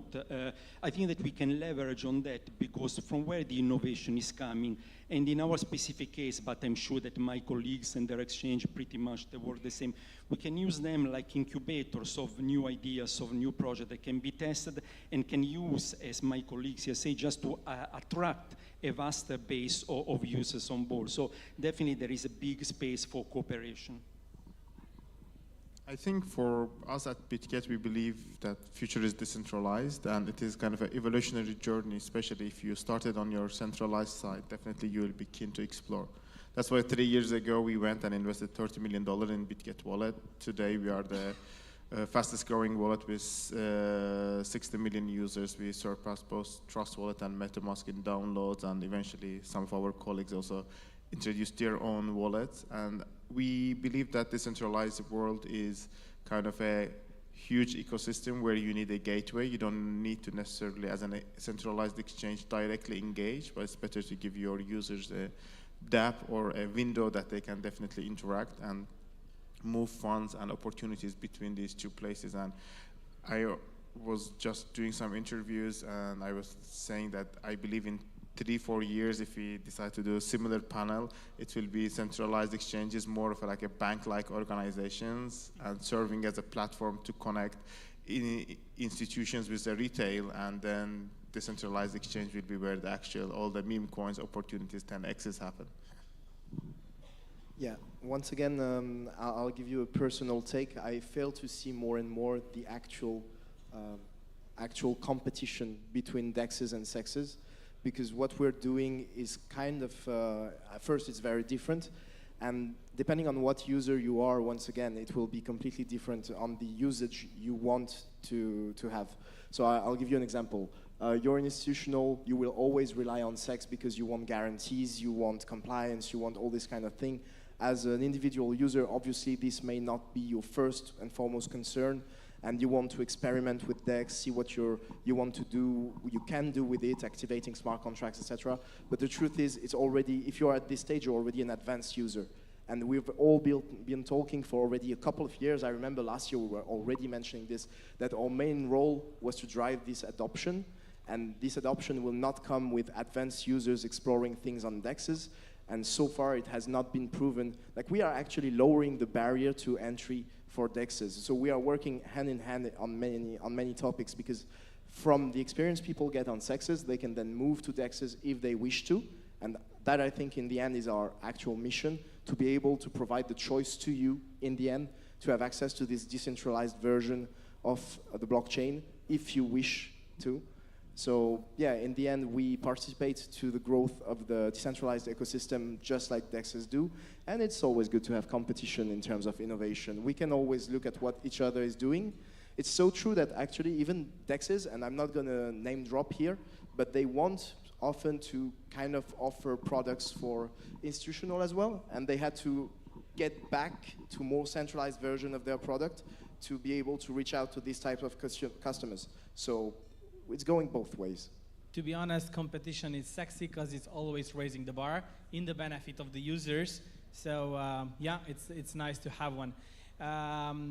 We are crossing very unclear it's a very strange period with a lot of scammers, a lot of hacks, and we need to stay together and to work together. And there are users that have been actually their wallets have been drained, and if they see that, if they notice that a specific amount of stolen funds was deposited in a checks, how they can react, what they need to do in order to be able to freeze their funds, how they can, let's say, make steps in order to freeze those funds. First of all, unfortunately, yeah, we see scammers getting more and more inventive, and with that, we needed, as user, to be more and more careful. Make sure you have your two-factor authentication on, always. But if you get to the point that you're scammed and your funds end up in Binance, for example, basically you need to reach out to our customer support. They answer in local language here in Romania and many other countries in Europe, and they can advise you exactly what to do next, and they will report this transaction, and most of the time will also involve the authorities. There is another element that I would like to cover here. We all know what happened a couple of weeks ago with one of the biggest exchanges that, by the way, is not sitting here in this panel. I think that we are starting really no name dropping. we started to cooperate with each other quite a lot, and it's not only the client that, again, as my colleague said, immediately contact the exchange, and I can tell you the example that once something similar happened, someone sent me a message at 3 a.m. in the night trying to block something that was passing through our exchange. We needed to cooperate, possibly even a little bit more, and looking at things from the exchange point of view, just set up, I don't know, a committee, an internal communication, a protocol that when something happens, a message is just exchanged among all of our exchanges, and something immediately is blocked or is freeze until further notice. I think this is something that you should consider, and the fact that there is quite a lot of us here maybe can help on that direction. I think this is like a very important moment, like where the sexes are actually playing a great role, because you can't freeze any funds in a decentralized world. As my colleagues from Binance mentioned and Gate.io, we work with authorities. I think the smartest way, especially if your wallet is drained or you acquire the fund through the centralized exchange, getting them notified what happened, getting authorities involved, and then trying to track and get in touch with the customer support of the exchanges will definitely help you at least block and get into the process to understand who is the actual fund the owner is. But definitely there's a way, and centralized exchanges do play a very crucial role in here to make sure that you are safe and sound, and we pass through AML and KYC processes. And it also applies not only when funds are drained, but applies when you acquire funds, because there were so many cases that people would acquire particular digital assets in a decentralized world that got stolen or scammed, and their eventually funds got frozen in a centralized exchange and had this like a reverse domino effect. Therefore, also centralized exchanges are not only good place to retrieve funds, but also to acquire funds to make sure that they are clean and they're free from any stains. Good. So collaboration with authorities. Actually, if I may, on top of that, maybe just add one element as a practical, very practical advice for all of you. If this happens to you ever, time frame is key. You don't have a lot of time for us to be able to freeze your account in time. So first thing, as my colleagues mentioned, is to reach out to support of the exchange, etc. But your work doesn't stop there. Now there is also a problem about trust, because obviously we could not just freeze the assets indefinitely if any user came to us and told us, okay, this transaction on the blockchain leads to your exchange and we need to block it, etc. So your job is really to contact the authorities as soon as possible and to have them reach out to us. Now, I guess it's the same for all exchanges, but we have a real process set to get in touch with them directly, how they prove to us that they are the legal authorities of each jurisdiction, and then we are able to comply with them and assist them in the inquiries. But without that, we will only be able to freeze the assets for a very limited amount of time, so your job absolutely doesn't stop when you are heard by support. So really, time frame is key. As soon as possible, reach out to the authorities of your jurisdiction, and please help us to help them. Good. Thank you. So for the last question, I think it's the question that is on everybody's lips. So I would like to know, how can someone list a token on your exchange? And also, what are the criteria they're looking to when you analyze listing a token on your exchange? Oh. Okay, for the audience, most exchanges run on some process called black box that you never know what or how they judge. But luckily for BitGet, it's a very different process. We opted in for the transparency. First of all, we have a listing portal where you can go and apply with your project. And as a project looking for a listing, you have to understand, how does an exchange make money? Through transactions. More transactions means more money and business for us. Therefore, we are interested in listing projects that will eventually bring new and existing users who will invest in your project. And therefore, we have now a very fun process. If a project comes and gets the background check, but we decide that it is not something that aligns with us, they can prove us wrong. And if you go to on BitGet, you will see that there's a portal where some project came, they thought, no, we can bring more users. And we tell them, okay, bring us 400 KYC users who will just deposit funds, and then your project will automatically be listed. Therefore, I think that future of the listings will be about how a project is not only about the hype and actually can bring a transaction and volumes. And if you are confident that your project is one of them, definitely get in touch. But also, I think listings were recently a lot about the manipulation, especially with our friends from the Binance. We see how the spikes happen whenever you list something, and more exchanges start running a lot after who gonna list who first, and who is the potential that, you know, after a week, I don't know, Binance or I don't know, maybe probably KuCoin will list and BitGet will list later, and eventually there will be that spike happening. And I think that everyone is kind of running after that process. And also, I think it was a very big debate how much or who charges how much for that listing. Again, let me to brag here, not all my colleagues can do, unfortunately. I didn't ask that, yeah. But I can answer, you know, as we are already navigating these shallow waters. Only about criteria. Yes, I believe that like BitGet is only large exchange that we don't charge any money. We do lock some tokens for promotion, and we make sure it's 100% audited and ends up in the wallet of the actually traders and users. Therefore, I think next time if you are planning to list a project and you're really sure that you're a good project, then come get in touch with BitGet. Just one element to build up on what my colleague from BitGet said. Actually, this morning already 2 or 3 people, they approached me about can we list in your exchange. And one thing that I want to say that you need to be prepared for a little bit longish time, exactly because there are lots of projects coming on board. We all have our checks, and we do this one just to make sure that what is going to be listed at the end is something that is going to succeed. So it's going to reverberate on the exchange and on the same project. But you need to just wait for a little bit more, because there is some time involved if you want to do a thoroughly process. Thank you. At OKX, we have a similar process as well, of course. Get in touch with our listing team, send in the application. The process itself, I cannot fully disclose, but we do have a listing committee that's specifically geographically based. So in Europe, since we have different regulatory and compliance rules than the other jurisdictions, we have to comply with that. We have the MiCA license, so it's also important to make sure that we all of the white paper elements that are required under the legislation are also present in the project. But overall, it's a mix of the interest of the community, how much people have been asking for the token, how popular it is, if it's compliant with the current regulations, and if there's enough liquidity for it to manage tight spreads in the order book. Thank you very much. So maybe one last practical advice then.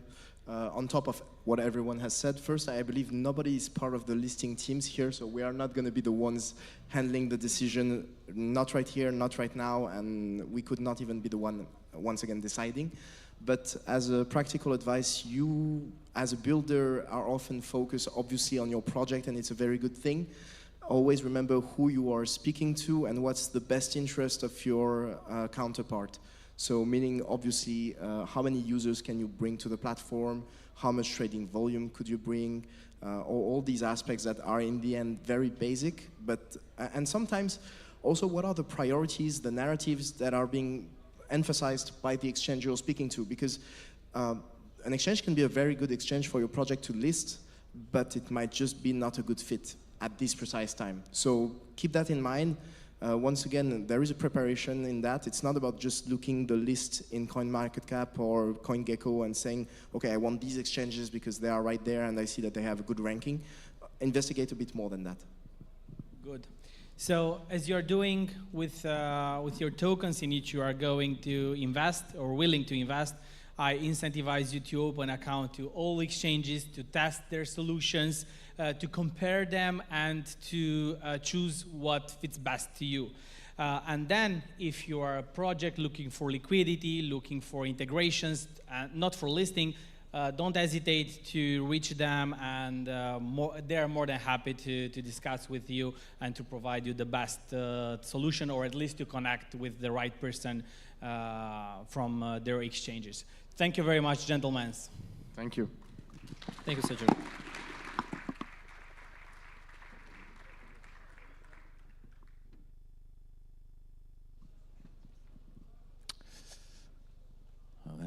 we are. Cheese. Is that what you say here in Romania? Do you say cheese? Prezin. Prezin. There we are, lots of prezil. There we are, wonderful. Thank you so much, gentlemen.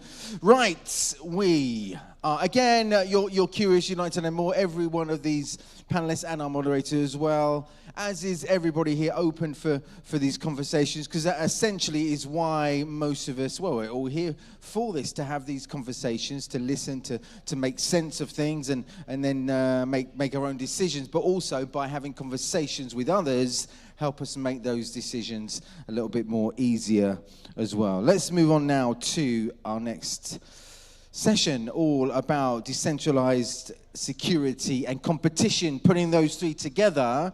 This is exactly, gentlemen, we're not going to do that. It's okay. It's all good. It's all good. We're going to keep these chairs on here. Wonderful. All good intentions, but it's all good. Thank you so much. Right, we will do that right now. Please, ladies and gentlemen, please welcome to the stage a man known with just one name and one name only. Please welcome Juni.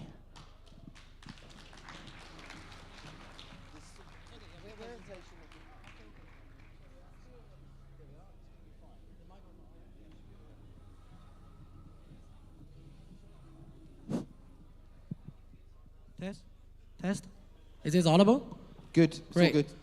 So good afternoon, everyone. This is my first time in Bucharest, and I will be presenting CASPA Network. So the very first question is, how many people here have heard of CASPA before, maybe? Oh, that's quite good, actually, but also many people haven't heard of it before. I think that means we are at the right place. And by the way, we just had this exchange roundtable, and CASPA is listed on Bybit, BitGet, and a lot of other exchanges. We're also listed on Binance with Perps, as well as Coinbase. So CASPA is actually quite, just everywhere, as you can see in this venue, on the cups, on the napkins, and so on. So yes, today I want to talk about more is better. And I think this is quite an intuitive statement, right? Basically, that if we have more tokens, we feel we are having more wealth. And if we are having more price pumps, we may think that we are actually just getting more money. And also just for this event, if we're having more people visit here, we think this is a good event. So the most recent update on CASPA is that we will have a 10 BPS. By 10 BPS, we mean you're going to have 10 blocks per second. It means the network can generate 10 blocks per second, and you have more blocks. And the major argument I want to make in this presentation is that when you choose to, like a public chain to invest in, to be a node or to be a miner or in whichever form, you should always think about the number of blocks you may be able to get, and you should always choose the chain that gives you the largest possible number of blocks. So that is the thesis for this presentation today. So what does 10 BPS actually mean, or what do more blocks bring, right? Because a very common interpretation would be, well, this means higher block rates, right? It means you can generate blocks more quickly. I won't say this is a wrong, or this is a misinterpretation, but I think it means more than that. It is, of course, true that CASPA will generate blocks per 0.1 second, which is 100 milliseconds. That is good. It is significantly faster than Bitcoin and Ethereum, and of course, it's also faster than Sui and Solana block-wise. I understand this is a different concept than TPS. I will get to those very shortly. But I also want to use this as an opportunity to explain to you that CASPA has always been active in the crypto field, even if it's not as known as Ethereum and Bitcoin. CASPA is the first Go stack, which means it's a directed graph rather than a longest chain rule. And this work done by Dr. Jonathan Samplinsky and his team is employed by popular chains like Sui, which is also a DAC chain. But this work was firstly devised and invented by the CASPA research team. And it is also true that Vitalik, of course from Ethereum, spoke in multiple occasions about the Ghost protocol. That is a protocol that Vitalium thought of using to design the new smart contract system on Ethereum before they decided to turn to POS, a proof of stake system. So you can actually search for Vitalik and Ghost, and you will see Vitalik quoting these results from Dr. Samlinsky and their teams. So the major point here is that maybe different from many's knowledge, but COSPA has actually always been the academic basis and cornerstones of many popular chains technology people are using on a daily basis of today. The next thing I want to talk about here is that I don't really want just to talk about block rates, right? Because if talking about block rates only means we are only talking about speed and being fast. And being fast is not my major focus of this speech. Because you can get infinitely fast if you are on a single server in a single data center. That's what happens with Hyperliquid and what happens with a lot of other chains. But I want to talk about what does it mean just because you have a larger number of blocks generated apart from the speed. So the point here is, I'm not saying that COSPA is literally the best crypto chain in all senses. But I'm saying that COSPA has at least comparative advantage over most of the popular chains you have been seeing elsewhere. For instance, comparing to Bitcoin, COSPA is more scalable. I think this is quite straightforward because you have only 7 blocks per hour on Bitcoin network. And COSPA, now you have 10 blocks per second. And also comparing to the rest of the chains here, I will again elaborate in a second, that COSPA is in general more decentralized. It means that these blocks can include more transactions. These blocks can also invite or be more inviting to more miners and more nodes to build a decentralized network. This is specifically true when comparing to the specific mechanism employed by other chains. For instance, most of these chains like Tron or Solana, they're employing a leader-based consensus mechanism. That is to say they have a super node or leader node that is elected or selected on the chain or the network. And in this regard, COSPA is definitely more decentralized because you have just so many nodes and there are no super nodes, no election on COSPA. So I guess then the next question here is that why decentralization actually matters, right? Because more and more users today just focus on the UI and UX. They don't care about what kind of infrastructures they're using anymore. To our understanding, we think that decentralization is the same thing as security. And these have multiple layers of meanings that I'll explain here. Because I do understand when people care about programmability, or care about the speed, cares about scalabilities, we have to emphasize these things must happen with the premise of decentralization and security. Or otherwise, this is no different from you using a Web2 product. And that is a spirit most people lose already. And here's an explanation of how other chains work. Again, this is pure comments on objective facts, and there is no, criticism or what. But it's just a matter of fact. For instance, if you look on Tron, that it has 27 super nodes. I'm not sure if everyone knows about it, but every transactions you have on TRC20 USDT, for instance, is controlled by these 27 super nodes. For Sui, they have about 107, and now I think it's 105 validator node, and all of our transactions are controlled by those nodes. And to qualify to be a Sui node, you have to stake 30 million Sui to be qualified to apply to be a validator node. And note, that is not 30 million US dollars. That's 30 million Sui of today's price is almost 100 million US dollars. So that is a problem we see here, that a lot of these chains are not decentralized. Of course, people may have the argument saying, well, the super nodes on Tron are making a lot of money, why they would do anything bad? But our argument analysis here, this is just like a nuclear power station, right? That oftentimes it's just fine, but once it has some problems or is someone that is malicious, wants to do something evil, it's going to be disastrous. And we don't think the probability of over half of 27, which is 14 people want to do something bad, is that low. I want to spend a few time on Solana as well, because Solana's and Ethereum stuff is more complicated. So for Solana, you have to elect on one leader node for every round of the ledger book. And it seems that Solana has about 1,000 validator nodes, But look, most of the transaction is TPS. By the way, Solana claims to have a 50,000 TPS. About 2/3 of this TPS has to be spent on the election. It means the actual TPS that can serve your interest is less than 15,000. And therefore, we say that Solana is not that decentralized neither, because we don't even know how many of these validator nodes are controlled by the Solana Foundation or what. And by the way, don't forget about this hardware requirement. It means you want to be a validator node on Solana, you have to pay a lot of money, approximately around $20,000 per month, to have these hardwares, and then you can run a node. And these are all entry bars to potential people who want to join the network to be a node, or to be a miner, or to be a user. So I want also to touch a bit on Ethereum, because I do think Vitalik is a great guy. Vitalik is great, not just because he made EVM, but also he sticks with the spirit of trying his best to do decentralization.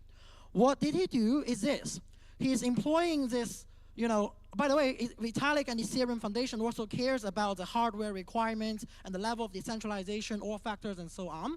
And what he shares with Kaspar's research team is that we all think we can't trust on the humankind nature, but we think promoting competition in game theory from economics is a better solution here.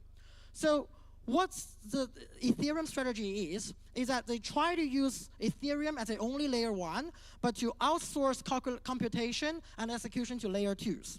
And this seems to be a good solution, but I challenge it. I think it doesn't work.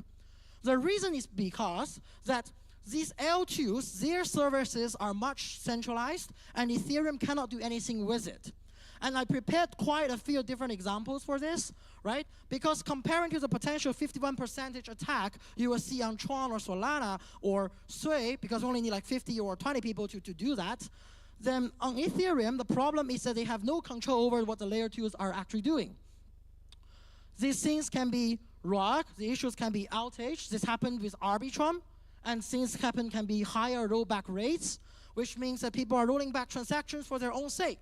And this is not always about justice. This is about fairness, right? Because if I got something stolen, people won't roll back the network for me. And this is about the MEVs, about arbitrage, about sandwich trades, about liquidation, and ultimately means reduced fees for layer 1s. And here are the evidence, right?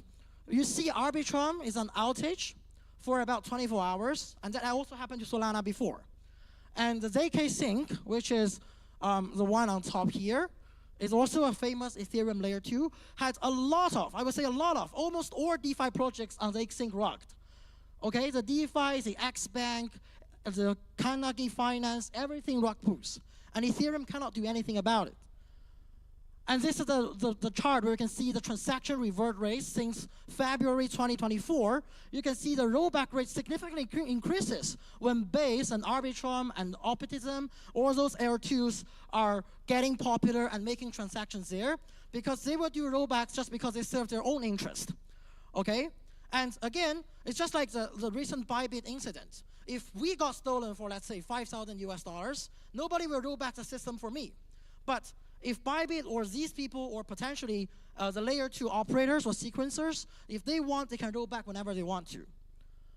And this is about the on-chain profit. It's about the centralized sequencer that is run by each of these L2s. And you can see on the bottom half here that people are saying Base have been collecting 110 million sequencing fees for the previous year, while only giving back $10 million US to Ethereum. And the reduced fees for L1 means the consensus is undermined, and therefore the security is compromised. And you can see here, right, especially after March 2023, the on-chain fees are going high on L2s, and that is always happening. So now back to Kaspar. I want to use this as an example, right? How we deal with sequencer manipulation, how we deal with sequencing service that is manipulated by L2 or centralized operators. The answer we offer you is that we think competition solves this problem. We think that more blocks means that people have to bid for your transactions to be included in their blocks, and therefore that increases fairness for everyone.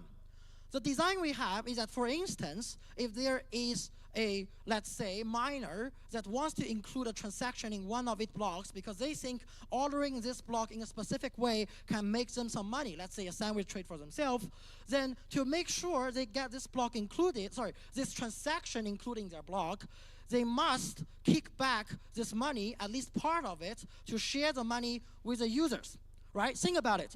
For Solana or any chain that you only have one block on the chain, and if this block wants to order the transactions in whatever ways he or she wants to, they can just do it without asking you, because now, in whatever ways, elected or staked, now they are the leader and they control this round of sequencing.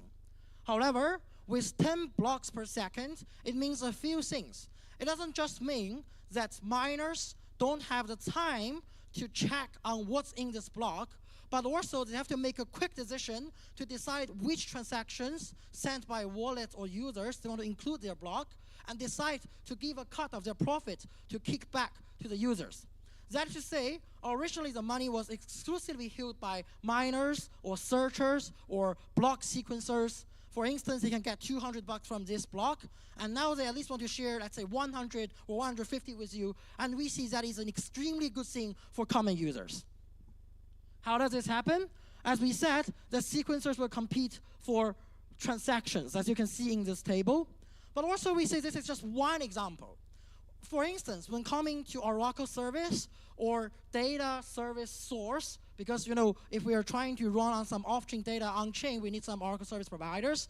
It's actually the same logic, right? This is the same logic across the history of crypto and blockchain, that you want to have more decentralized network so people can compete for different things.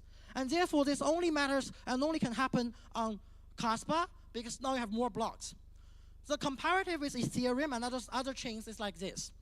They want competition to happen on some other levels. They say, let the competition happen on L2s. Or they may say, let the competition happen among exchanges or different kinds of DeFi products. And we claim, on behalf of Kaspa, is that this competition can simply happen on layer 1 among the blocks. You don't have to outsource it and to believe that L2s or other centralized sequencers will do you any good and run that competition in a fair sense. So this is a very simple story I present to you here, is that 1 BPS in a second unit means that you only have one bidder and there's no competition, and that is a malicious, centralized, monopolized status of market. When you have 10 BPS, you have 10 bidders, so you have some competitions. Theoretically speaking, there will still be potential colluding malicious nodes, but to be fair, that in a second time unit, this is unlikely to happen, but that is theoretical. And Kaspa team is also pushing for future updates to make 100 BPS alive, which means there will be 100 bidders, and that is near fair competition for the market. And therefore, by then, the nodes must share the income with users. Whatever this income is sourced from, right? It's sequencing fee, it's Oracle service fee, whatever it is, it has to share with the one who sends the transactions. And this is what we think that empowers the users of Kaspa, and that's the spirit of the blockchains. Now, the next question is, how much money we are talking about? How much money that we claim and we allege those layer 2s and centralized sequence have taken away unfairly from us? And this is just, again, one use case of centralized sequencer taking from MEV incidents. The Ethereum cumulative MEV boost rewards is 1.4 billion US dollars. And this is not counting in what is collected by L2s, right? Because if you look at the news, Base Chain just offered less than 10% of their sequencing fee back to Ethereum. So I would argue that maybe L2s collected 10 times more than this. There are 32 more layer 2s like this on Ethereum. I know not everyone is as big as Base, but there are 33 more Ethereum L2s, all right? And there are 37 more L1s, at least, based on what I can observe on the market. It means at least about 1,000 times of this money that should have been going back to decentralized sequencers, or at least a part of them should be kicked back to users who send the transactions, who allow the sequencers to exploit them by reordering their transactions. And that is why people should care, and that is why this allows people to generate more income with more blocks. So to summarize, what do more blocks bring, and why I say more is just better? Because more blocks means you have fair competition. And what does competition do? Because competition allows us to make some money. And I almost forgot about this question, all right? Because I would say if Justin from Tron is here, he won't like this idea of CASPA because he's one of the 27 supernodes for sure. But the question presented to almost all of us here is that, do you think you are the one of the 27 on Tron, or you are the one of the 105 on Sui, or one of the 1,000 on Solana, or one of the 860,000 potential block diggers or miners on CASPA? I think that answer is quite obvious, right? Because when we firstly have Bitcoin and Ethereum, we were thinking of empowering people and giving people more equality and giving people fair chance of trades and to have them entitled to the right of owning their own network and assets. The question and the problem we spot today with CASPA is that this is not happening with other L1s. All right? So therefore, if you believe that you are not going to be one of the supernodes, then CASPA is a network that you should pay attention to. This slide and this presentation is not just about, oh, come on, everyone, just come and buy some CASPA. But this is really about re-examining you on why you stick to the crypto and decentralized values, and is there actual a network that can help you do this to protect you and your assets and your freedom. So yeah, this is like the summary slides of this presentation. That I think more blocks means more transactions, which means more blocks also means instant confirmations. We have a lot of users and active wallet addresses. I think some of these are mentioned in our other presentation, the startup pitch by Caspa's team, a protocol built on Caspa, that the highest daily volume of transactions we proceeded before is 16 million transactions per day. And that outnumbers any other chain with no errors and with no interruption of the network. We have about 260,000 active wallet addresses, and I'm not exaggerating. And they are very active, and we have a lot of merchants that already accepted CASPA as payment because they believe that CASPA is some assets that can be protected and by decentralization. In my presentation, I also talked to you why more blocks just means more decentralized and more competition. This also means more income for users. Even if you're just someone who holds CASPA and sends transactions on the CASPA network, as I just explained to you, that the sequencer now needs to share the revenue with you, and therefore you will get more money from there. You will at least receive a better slippage rate when you trade on DEXs and CASPA and so on. And in the future, that we are still working on things like 100 BPS. I think that will be remarkable, even as a recognition from the industry. It means that this is literally the most secure and most decentralized work, and almost everyone, even if you have a, let's say, the smallest miner, you can get a block reward, and you will be incentivized to join this kind of network. So with all that said, that we hope people here can rethink why decentralization matters, and to just go home and check if other chains are delivering their promises of decentralizing themselves, and then come back to decide if they should be the next one to join CASPA. Thank you very much.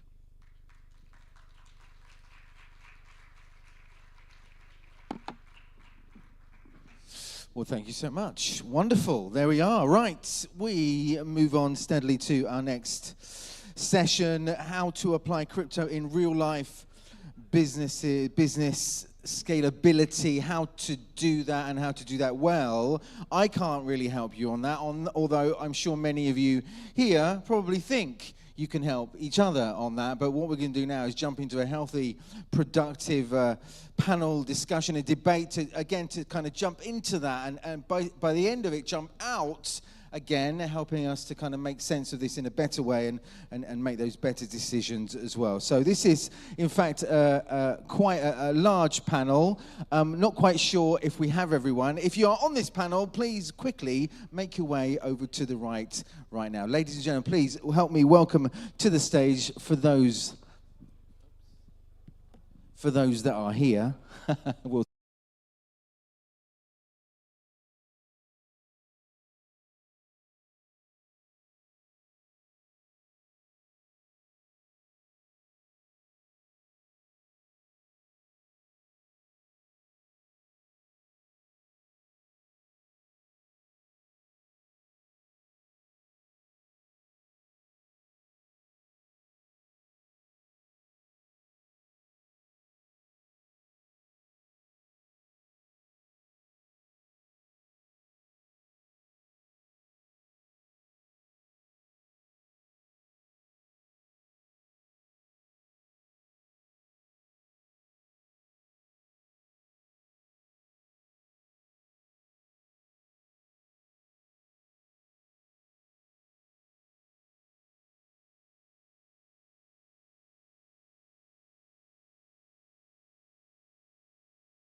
can.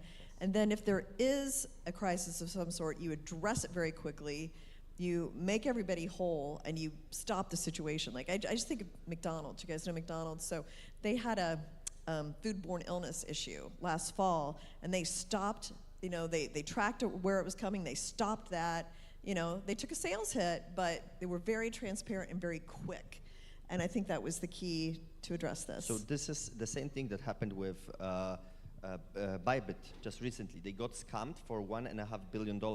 And instead of, waiting, the CEO of Ben jumped into the video, Twitter Spaces or whatsoever, and started speaking to the people that they have 100% coverage, that they are securing right now the loans from the other exchanges to cover the payouts, that he will not stop payouts from the exchange, not to scare the users, because if he would stop that, then that would be a disaster for them. But he clearly communicated that they made something wrong, there was a hack, they lost the money, but they have funds to cover. They hired, in 5 seconds, 3 different organizations that made audits to prove that they have this money to cover the people losses and the loss that they made for the users, to cover that capital. And that stopped a problem for the whole industry and for the Bybit itself. And that way they survived. And in my opinion, this will make them even stronger after such a proof.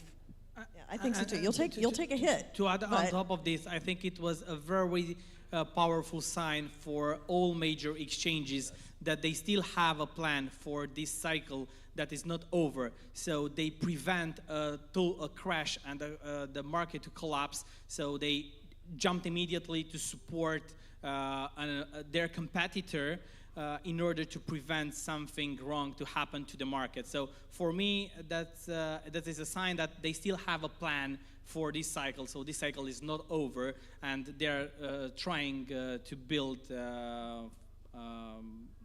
something for us. So we've got just a few minutes left. I want you each to weigh in on, if someone suspects a scam, what should they do? Or if someone is a victim of a scam, what should they do? Go ahead. First thing, to call this gentleman, I believe, and to speak to the... your local police, your federal police? What? I would say act immediately in order to reduce or block another loss, which means especially if you have your credentials compromised, you should act immediately in order to limit or stop other losses. And change passwords? Change passwords, call the bank if we call the banking credentials, the card. I'm sorry?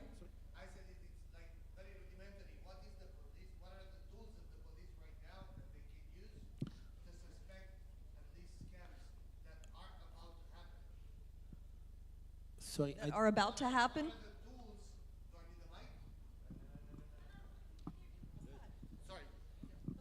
Hello, everyone. We have a new panelist here on stage. What are the resources that the police has, as we speak, to prevent scams? To first identify them, and then to prevent them. There are two different things. When we talk about prevention, is before act happens. If we talk about investigation, is after actually happened. If we talk about prevention, we have to talk about crime prevention campaigns, crime prevention projects. For example, now the Romanian police is actually running cyber crime prevention project together with the National Directorate of Romania, the Romanian National Directorate for Cybersecurity and the Romanian Association of Banks. It is called Online Safety. In Romanian, Siguranța Online. We have a platform where people can get useful information. Yes. What about Web 3? These are, for the moment, the tools that we have for crime prevention. When it comes to investigate crimes that had already happened, allow me not to speak about this. So I will jump in for a second to that in terms of Web3 crime prevention. It's a matter of the organizations to implement the correct measures. Like if you have been scammed on your wallet because of your mistake or something, it's after all your mistake. Like it's after all your mistake. But if that was a mistake because of the software that you have been provided with from MetaMask or Coinbase or whomever, it's on them. So this organization should prevent from that. And a lot of crypto companies are collaborating together to create a big also system where you can stop the money that has been scammed to circle and try to recover that together with authorities from different countries, with Interpol, etc. So it's a pretty complicated system, like most probably not for this panel, but we can have a conversation afterwards. Yeah. Well, I think we're about out of time, so if you want to have like a private conversation afterwards, we're going to wrap up with any more comments. I think the best thing to prevent it is not let it happen. And let's not forget that the reason why we talk about crypto today is because we wanted an alternative to the fiat centralized standard. So with great power comes great responsibility. We also have a much bigger responsibility in the DeFi and crypto world than we had with central banks and what's the number of the back of the card, let me call the bank, let them reverse the transaction. The onus is on us today to be more careful, to read every character in the address, to validate a lot of things, and not fall for every line in the book in terms of easiness. If things look too good to be true, then they are probably a scam. Okay. We're about out of time. Just real quickly. Easy money are not for us. We need to work for them. I only wanted to say that cybercrime prevention is not about technologies, but it's about people.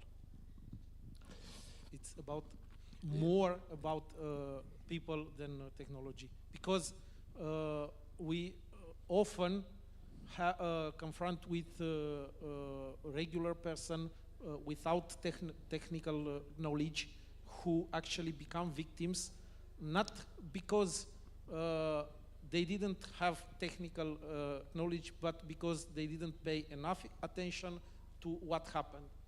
As he said earlier, if you don't read carefully any address, any letter,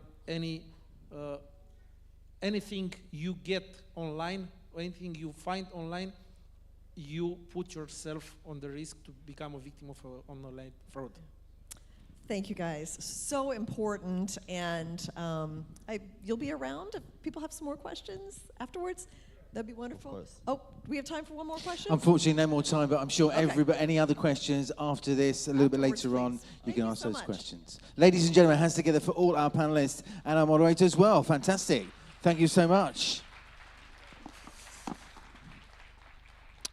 So there we are, and again, just remember, so during that panel, during that conversation here on stage, clearly lots of great advice. And remember, so this session here, together with all the other sessions as well, they're recorded. So at some stage in the near future, these will all be online. So all the great advice and the suggestions on really how to reduce the fraud and the scamming, they will all be online for you to see as well. Right, ladies and gentlemen, we move on now to our final session of the day. And this is essentially going across, leaving Bucharest, leaving Europe, over to the UAE, over to Dubai, real estate and crypto. Those two words together, that's what it's all about for the next 15 minutes here on stage. Ladies and gentlemen, please welcome to the stage right now final speakers Mircea Branze and Oliver Mitri.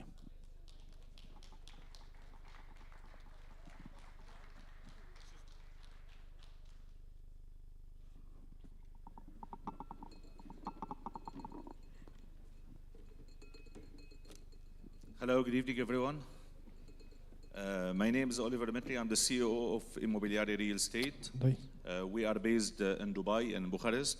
We came here today to present for you how to invest or how to diverse the crypto into real estate market. So we will start a little bit. Investing in real estate cryptocurrency in Dubai offer a range of benefits to the city progressive policy and the crypto-friendly environment. Because, you know, in Dubai, it's a crypto-friendly.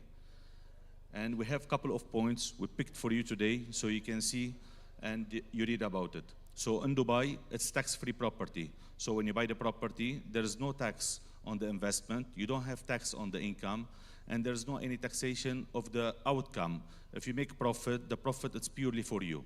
So that's make it for you, you know, like good investment. Then we have the easy crypto to property transaction. In Dubai, it's very easy for you to pay by crypto. Most of the developer and the real estate company, they accept crypto payment. So if you want to do a transaction, any developer has a wallet where you can transfer directly to them, and directly you will have the property under your name. Strong and growing real estate market. Most of the people today moving to Dubai, why? Because the market is growing very fast. In addition, you have high rental yield. Rental yield is between 7 to 14%.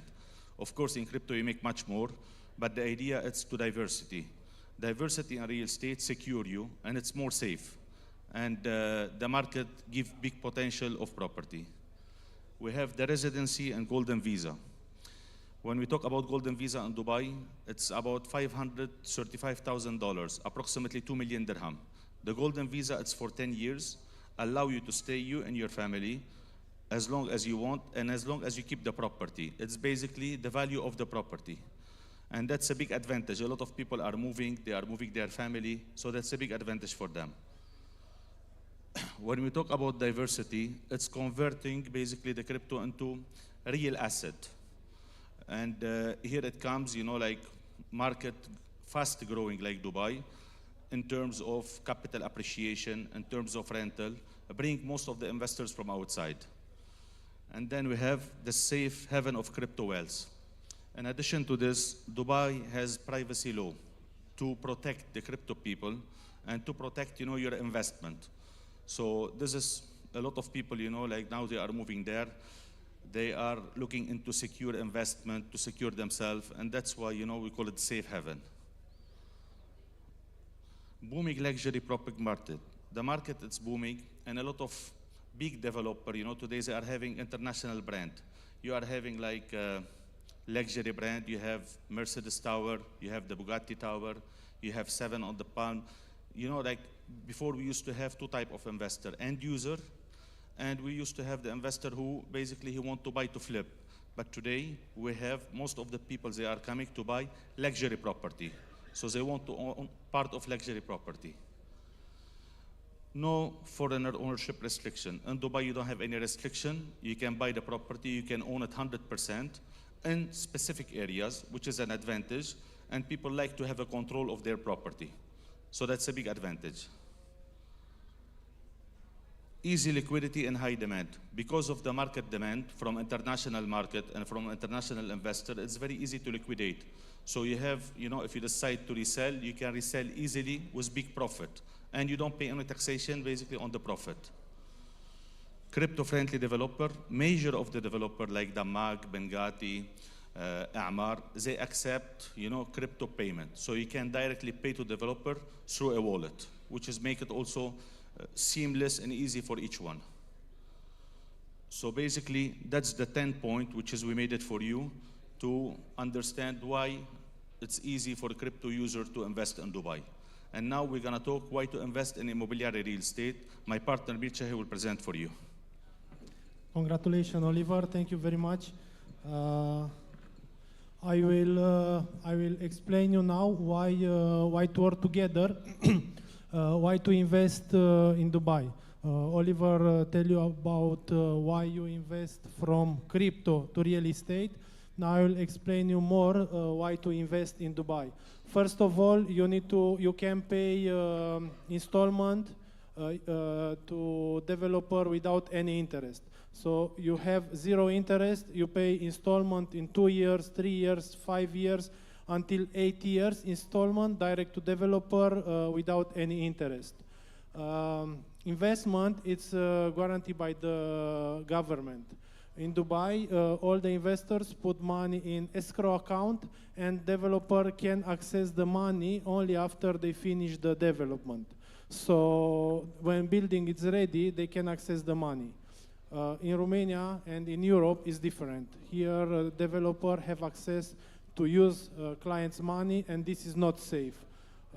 Sometimes ago in Romania, some bad happened, but I don't want to discuss about this. Important in Dubai, investment is secured by government. You can book a property only with 5% advance. If you have 5%, you can direct book a property, and to book a property, you need only 5 minutes. Everything is online. You don't need to go in Dubai to book a property. If you don't have all money for a property, you can have mortgage from the bank. If the property is ready and you pay minimum 50%, you can have mortgage from the bank. So it's very easy to have finance there. You can keep your property for passive income. Return are between 7 and 15%. For renting, capital appreciation in last 3 years was 13% average per year. And also you can do flipping. What is flipping? After you pay 40% from the installments, you can sell your property. Let's say you buy a property with 1 million euro, and you pay 40%, that means 400,000 euro, and if the value of the property increases with 20%, that means you make 200,000 euro. So you invest 400,000 and you make 200,000. Your profit is 50% in this case. We talk about safety. Dubai is one of the safest cities in the world. And this is very stable, more than 800,000 cameras with facial recognition. And we talk about one of the most visited cities in the world. Last year, more than 20 million people visited Dubai. Now, why to work with Immobiliare Dubai? We start our activity 5 years ago when we invest in first properties there. But in Dubai, we start in 2022. In 3 years, 2022, 24, 23, and 24, we sold more than 1,500 units, houses and villas and apartments, more than 1 billion sales, more than 1 billion euro sales. And from this 1 billion, more than 50 million we sold with crypto. So we have a lot of investors who bought direct from crypto to real estate. Why Immobiliare Dubai? Because we are #1 real estate agency in Dubai, on biggest developer, Damak, top international broker, first place in 2023. Bingati, in 2024, we are #1 real estate agency in Dubai. It's a very big performance because there are more than 60,000 agents, and we become only after 2 years to be #1. Now, how we can help you? We offer full service from A to Z. We help you to find the right project.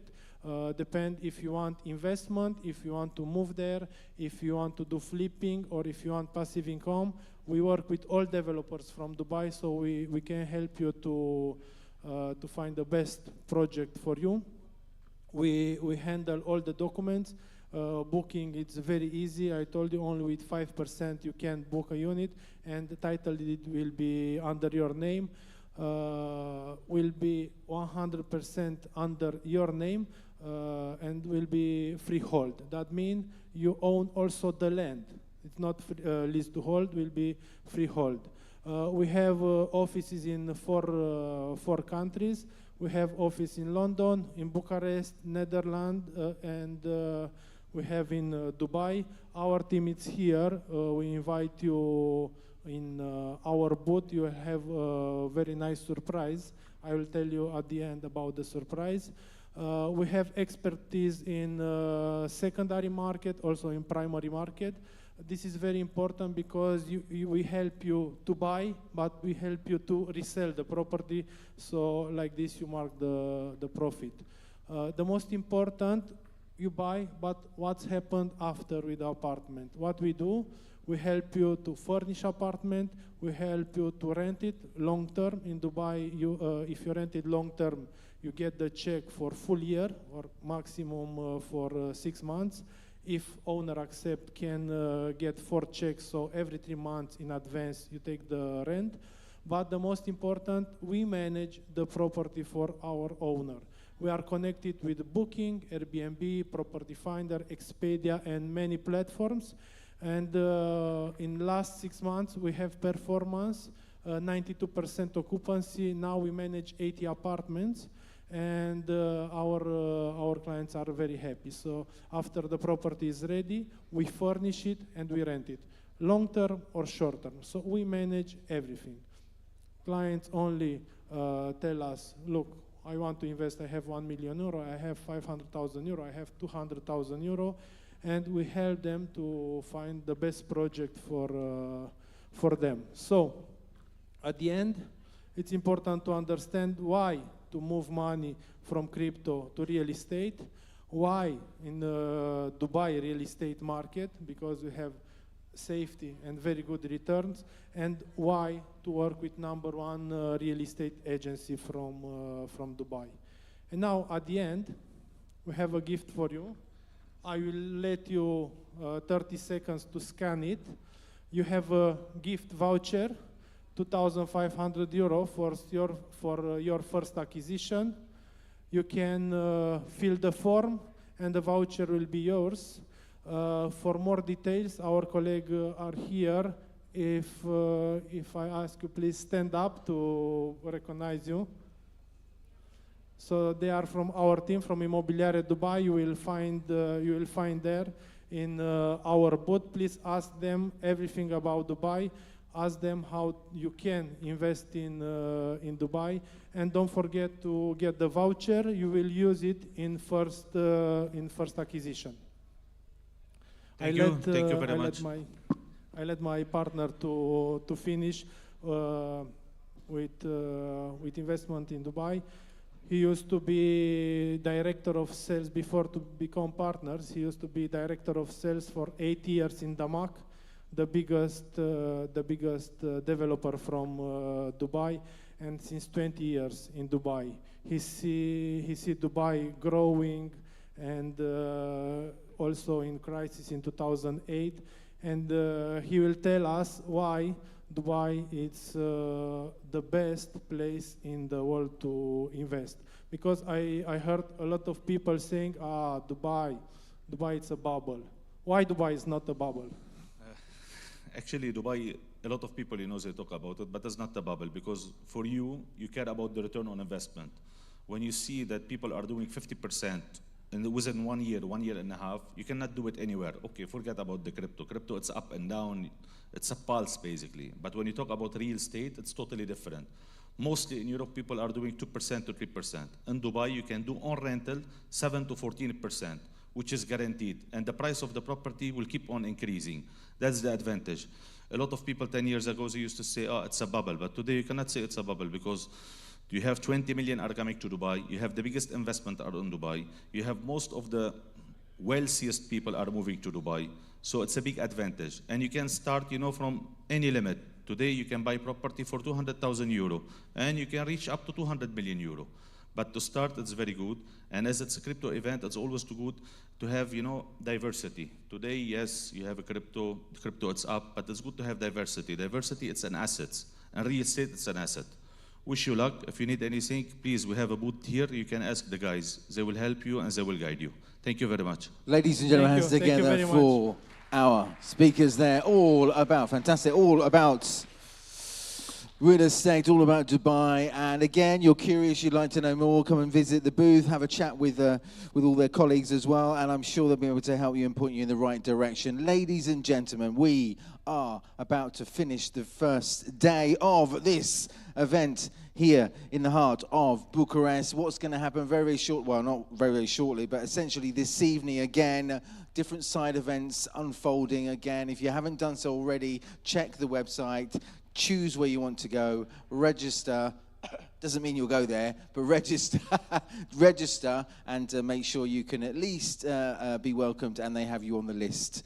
as well. Ladies and gentlemen, very, very shortly, in about 20, 25 minutes time, something like that, very shortly, we will be unfolding the Gala Awards in this room. So very shortly, we'll be asking you to, well, not shortly, asking you now to leave the hall and exit through the doors at the back. And then again, if you are invited to the Gala Awards, see you this evening. If not, remember, we're going to do this all over again tomorrow morning. Tomorrow morning, I believe, at 10 o'clock, 10:30 in the morning, for day number 2 of Crypto Expo 2025.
Right, ladies and gentlemen, first of all, welcome, a warm welcome to the Crypto Expo, Crypto Europe Expo Awards 2025, essentially celebrating the industry as a whole, and also the hard work, the achievements over the year within this space. And again, a chance for you all, even if you don't win, a chance for you all to celebrate this industry and your colleagues as well. I will now ask at the back if we can just close the doors at the back so that everybody gets in. Fantastic. Can we just close those doors?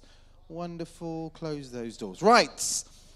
This is how it works. Essentially, we have got no less than 34 different categories. 34 categories in an award show is massive. There's a lot of awards, so we'll go through this very swiftly indeed. If you are a winner, when you hear your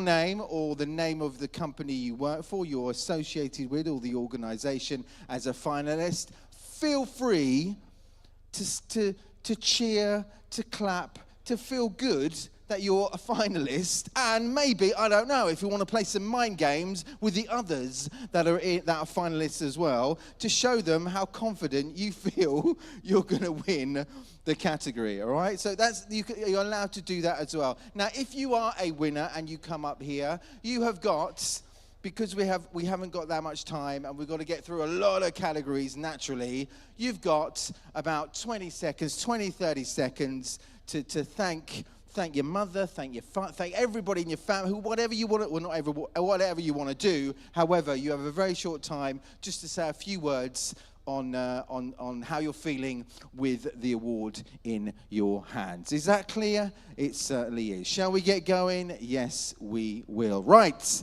ladies and gentlemen, we start off with the first category, Best Stock Market Exchange. And the finalists are eToro, NYSE, Farm XYZ, and NASDAQ. Ladies and gentlemen, the winner is eToro. eToro, you are the winners. Come and join us wherever you are, if you are here. I hope you are here. You might not be here. You might be in the bathroom. Were they here today? Maybe they were, but that's okay. It's all okay, because what we will do, if they're here tomorrow, we give it them tomorrow. If not, we will pack it away, send that off to eToro's door to make sure they can get their hands on that trophy. Ladies and gentlemen, we move on now to the second category, Cryptocurrency Exchange of the Year. We have Gate.io, KuCoin, Binance, and Kraken. And the winner is Binance. Binance, you are the winners. Please come and join me here on stage.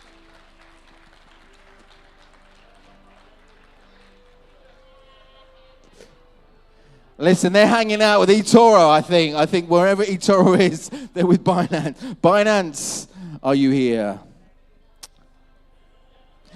What do you think? Do you think we should actually give it to them or not? Because they're not. Okay, they're clearly not here. They're hanging out with eToro, wherever that is. The eToro Binance thing they're doing tonight. That's okay. I'm sure they were here today, and I'm sure they're here tomorrow, so we'll hand it to them personally tomorrow. We're on to the third category. What are the chances of them not being on this one? We will find out. Maybe a hat trick. Right, hopefully not. Ladies and gentlemen, we move on to the next category, Best UX Crypto Exchange Platform. We have BitGet, XT.com, Binance, and Kraken. And the winner is BitGet. BitGet. Oh, it's so nice that you're here for a start. There we are. Well done. Congratulations. Yeah, absolutely. You go in the center there. And we just look at this gentleman here and we smile. There we are. Right. 30 seconds. How are you feeling with that in your hand? this is the second time we are getting an award. I got one last year also, and I want to thank 200 million users of BitGet for choosing us. Well done, BitGet. Thank you so much. Congratulations. Wonderful. Right, we move on now to our next category. Category number 4, Best Crypto Exchange Support. We have Gemini, BingX, BitGet, and Binance. And the winner is Gemini. Gemini, you are the winners. Please come and join us here on stage. Is it you, my friend, or you're just, well, it is you. Fantastic. Come and join us here. Well done, my friend. Congratulations. That's for you. Take that in your hand. We have a quick look at this gentleman here. 30 seconds. Over to you. So for sure, our customer, and also to Trump that recently say something that helped us to be here and be happy tonight. So thanks for all. Thank you so much. There we are, Gemini. We move on now to our next category. This is Best Crypto Exchange Mobile App. Finalists are BitGet, Tokero, Gate.io, KuCoin. And the winner is Gate.io. You are the winners. Please come and join us here on stage, wherever you are. Is it you? No, you're the cameraman. Are they with Binance? They're not here. Again, it's all good. It's all okay. We will put that in the box and send that off to them. Hopefully they'll be here tomorrow. We'll see. We move on now to Best Crypto Wallet. The Best Crypto Wallet. 4 finalists. Let's find out who they are. Coinbase Wallet, Binance Wallet, Crypto.com Wallet, and OKK Wallet. Sorry? OKX. Okay. OKX. Ladies and gentlemen, the winner is OKX. There we are. You are the winners. Please come and join us at the back. I see someone walking here. I believe it's you. It looks like you. You look like, I'm not sure whether you look like a winner, but that's okay. Come and join us here. Well done. Smoothly, with his hand in his pockets, to the stage. Cool, calm, and collected. Quick photo there. Right, I give you the microphone. How are you feeling right now? Feeling great. Thank you. I guess this is a recognition for the amazing job that we have been doing with our Web3 wallet. So thank you for whoever selected us. Congratulations once again to our winner of the Best Crypto Wallets. Ladies and gentlemen, we move on now swiftly to our next category, Best Emerging Crypto Exchange. Tokero, Noxo, BingX, IXVI. How do you pronounce that? Can you help me? XV. Is it you? Are you XV? No.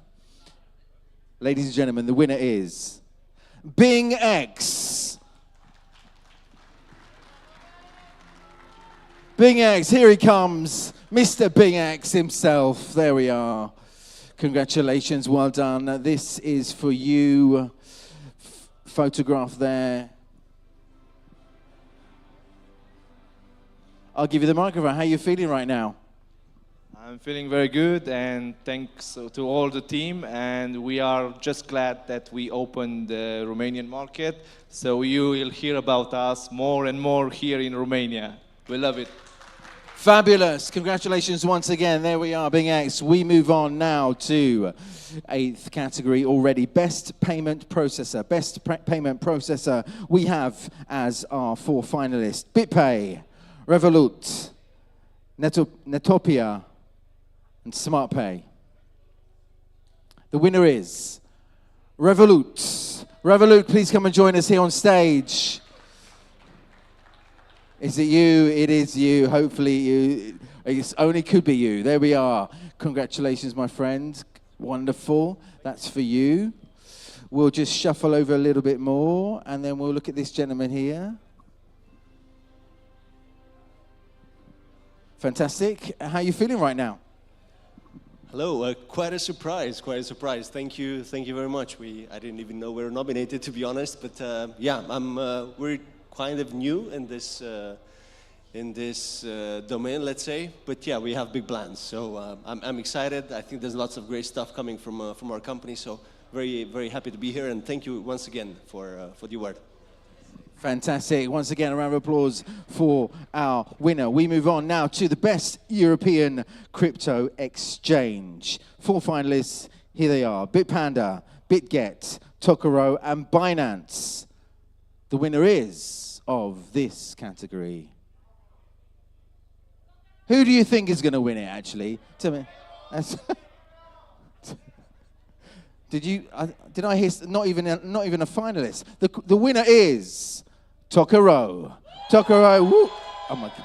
Tokoro, come and join us. Lots of shouts at here he is. Mr. Tokoro himself. There we are. There we are. The whitest suit we could find. There we are. I am impressed with the white suits. I am impressed with the white, as we all are. Right, how are you feeling right now holding that in your hand?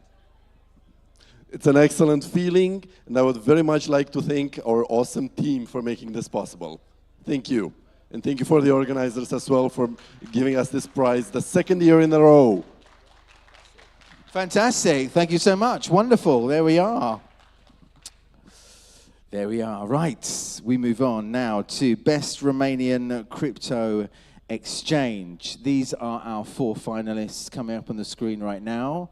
There they are. We have XV, Tokoro, Tradesylvania, and Zonda. The winner is...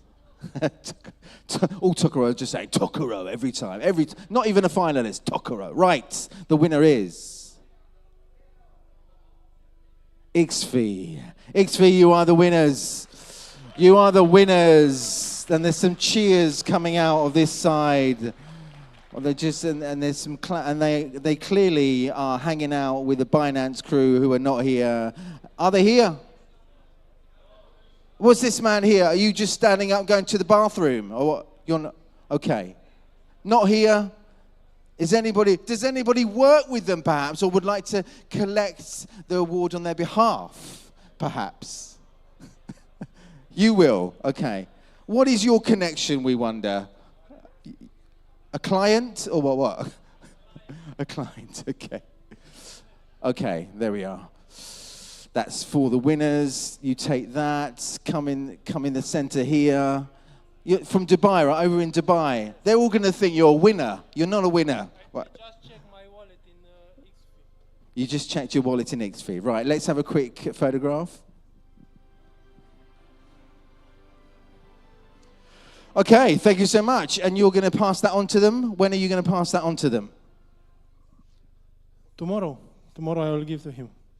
I congratulate Christy for amazing exchange. Like 500,000 users already. Thank you so much, and thanks so much for taking it on their behalf as well. Let's move on now to the best startup exchange. The best startup exchange, xt.com. Warex, is that correct? Yes. It is. Warex. IlipX, is that correct? Hopefully.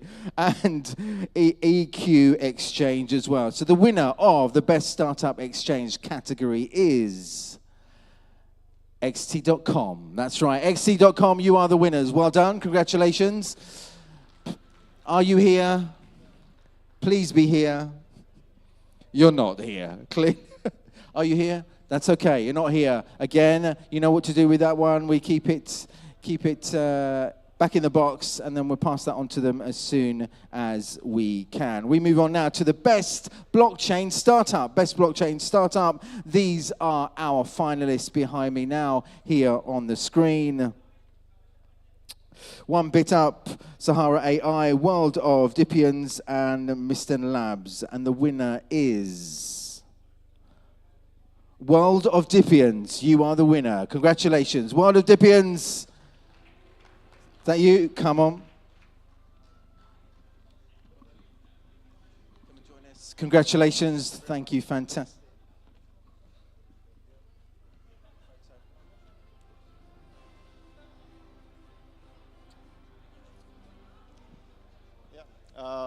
The third year participating, third trophy. Thank you very much. We've been dominating the gaming space for the past 3 years, and we are continuing to do it. Thank you very much for having us. Congratulations once again, the World of Dipians for that category. Right, let's move on to the next one. Best News Crypto Channel. The Best News Crypto Channel. These are our finalists on the screen right behind me now. Cointelegraph, Crypto Potato, CoinDesk, and CryptoWise. Who's going to win this one? What do you think?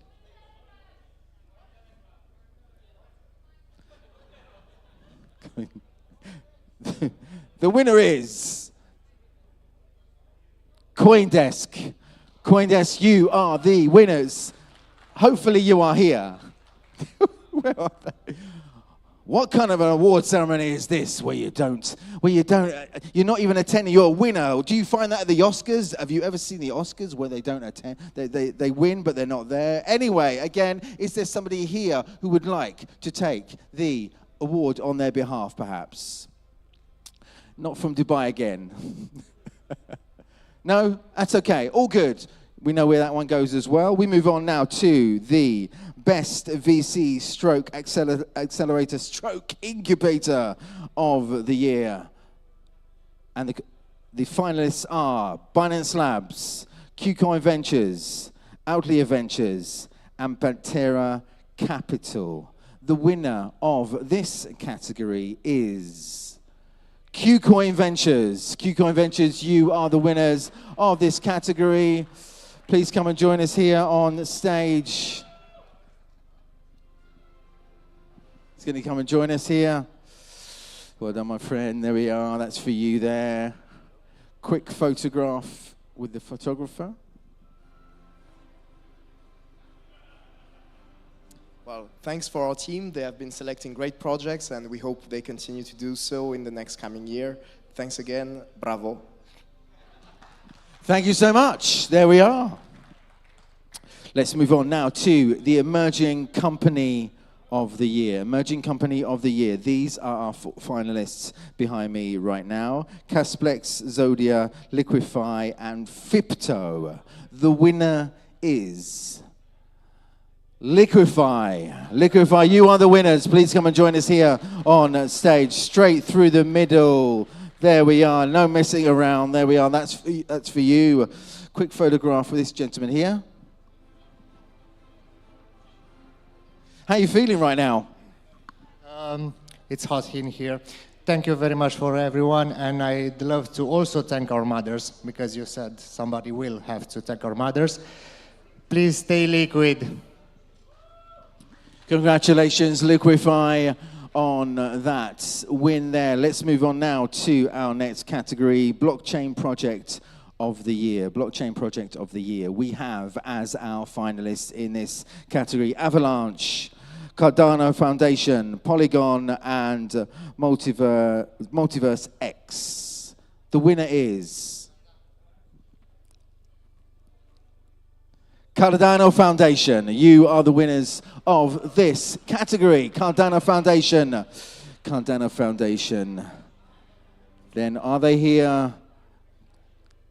Maybe not. Clearly not. They are not here as well. It's okay. We'll pop that one in the box. Hopefully they'll be with us tomorrow.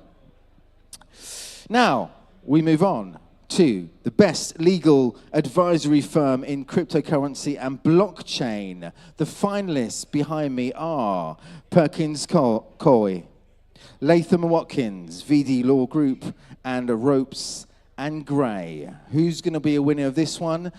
I'll tell you right now. The winner is VD Law Group. VD Law Group, you are the winners. Please come and join us. There we are. Congratulations. Well done. That's for you there. A quick photograph there. VD Law Group, there we are. How are you feeling with that in your hands? We are very proud of it, and we will continue to provide quality services for our clients. Thank you.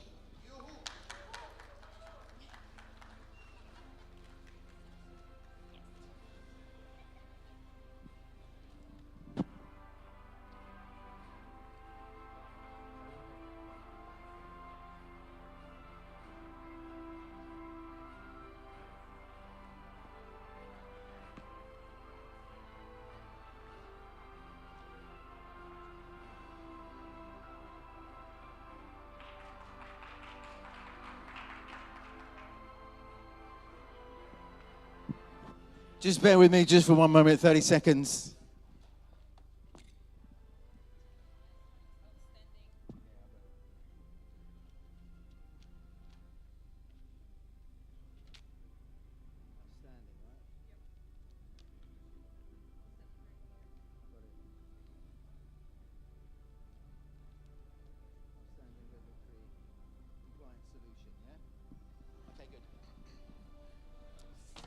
Right, ladies and gentlemen, let's move on now to our next category. This, in fact, is the 18th category of the evening, already almost, well, more than halfway through the evening. Let's move on now to our next category, Outstanding Regulatory Compliance Solution for Crypto Businesses. We have 4 finalists. They're on the screen right behind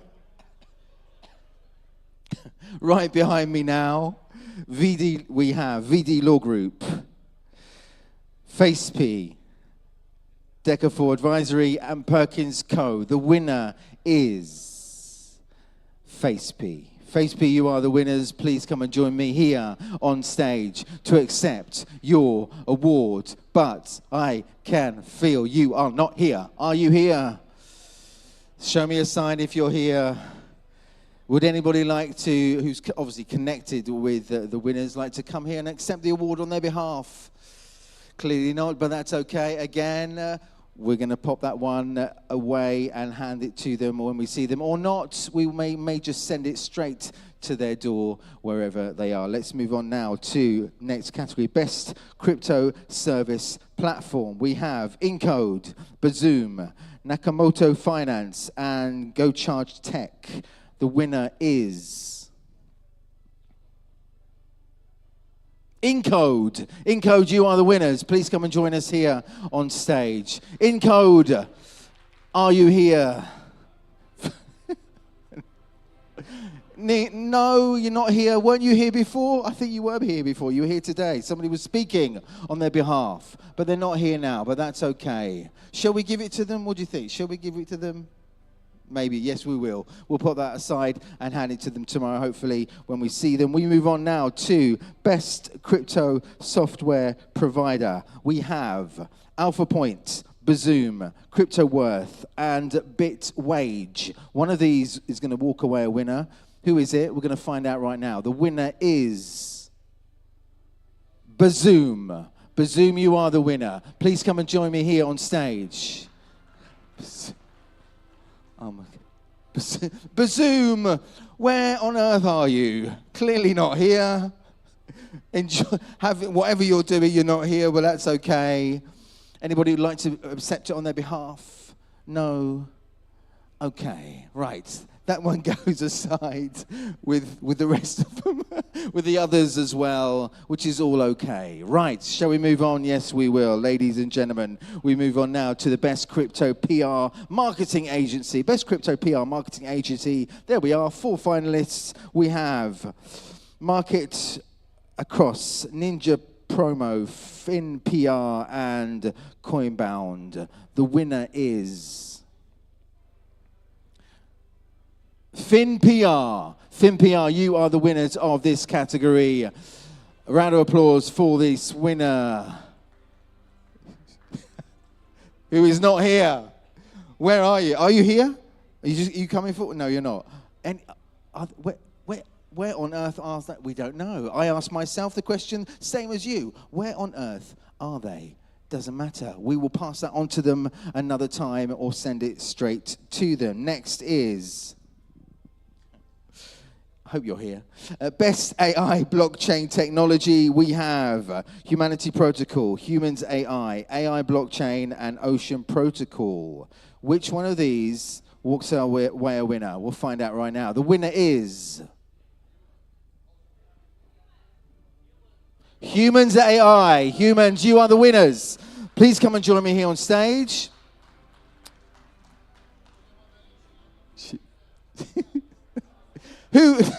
Who would like to come on stage? Anybody, whoever you are. This gentleman would like to come on stage. I know you, a man who loves the stage, clearly. Are you associated with the winner? What am I? Are you associated with the winner at all? Who died? Anybody died? No. I didn't get it. Okay, the question is, are you connected with the winner? No, absolutely not. I'm just going to steal it, post it on Instagram, tell them it's mine.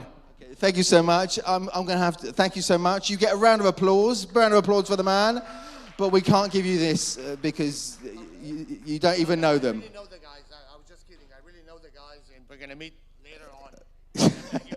You didn't say that a minute ago, did you? I took it last year. I took it last year. You took it last year as well. You should have remembered. I should have remembered you. I'm disappointed. You're disappointed. Okay, listen, stay here, my friend. There we are. At least for Instagram. You watch his Instagram. Look, as if he's won. There we are. Thank you so much. Wonderful. Thanks. Right. I know the owner. I think most of us here know the owner. Right, but anyway, let's move on to our next category, which is the best crypto payment solution. Best crypto payment solution. We have 4 finalists: BitPay, Premier Financial Services, GuruPay, and Now Payments. Those are the 4. Which one of these is going to be is walking our winner? We'll find out right now. The winner is... Who's the winner? Who do you think the winner is? BitPay. BitPay, you are the winners of this category. Come and join us. You're coming through. Wonderful. Fantastic.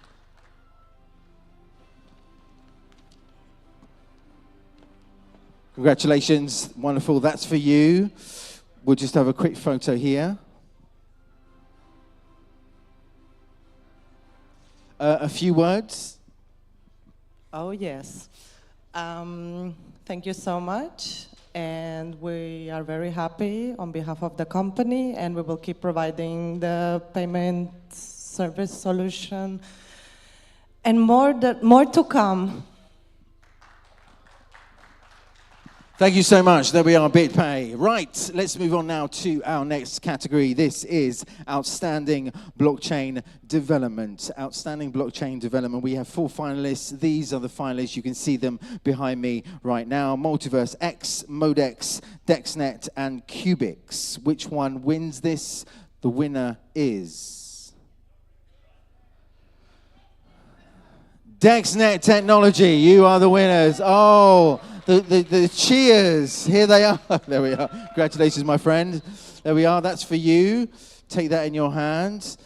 Quick photo there. Right. I think the loudest cheers of the night. How are you feeling right now with that in your hand? Thank you, guys. Thank you for your trust. And so use DexNet to be safe. Well done. There we are, DexNet Technology. We move on now to the next category, which is Best Blockchain Innovation. Best Blockchain Innovation. We have our 4 finalists, which are Tectum, Casper, Ethereum, and Chainlink. And the winner is Casper. You are the winners of this category. Please come and join me here on stage. Casper. Where are you, Casper? Clearly not here, which is fine, wherever you are. Again, this is all recorded. All the winners that are not here, they'll be able to see that they're not here. Obviously, they know that, but they'll be able to see what happened when they weren't here, which is absolutely fine. Again, we will take that away, keep that safe, put it back in there in the box, and send it off to them, or maybe even give it to them tomorrow. Let's move on to the next category, which is Best Cyber Secure Crypto Platform. We have 4 finalists. They are Coinbase, Gemini, Kraken, and Crypto.com. The winner is Kraken. You are the winners. Congratulations, Kraken. You are the winners of this category. There they are. Please come and join us here on stage right now. Taking away this award, smoothly coming to the stage, taking your time. That's right. Soak it all in. There we are. Take that. That's yours. Quick photo there.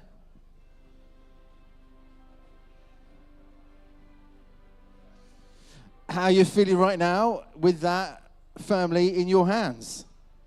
I've never been prouder. Thank you so much. Thanks to everybody who we've met today and we'll meet tomorrow, and particularly my buddy Claudio from Gemini. This is for you. I love you.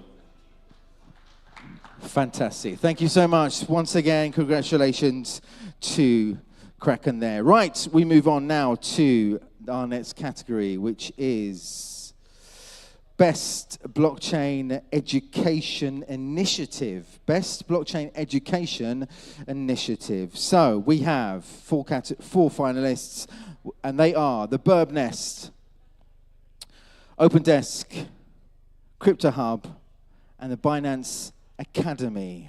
And the winner is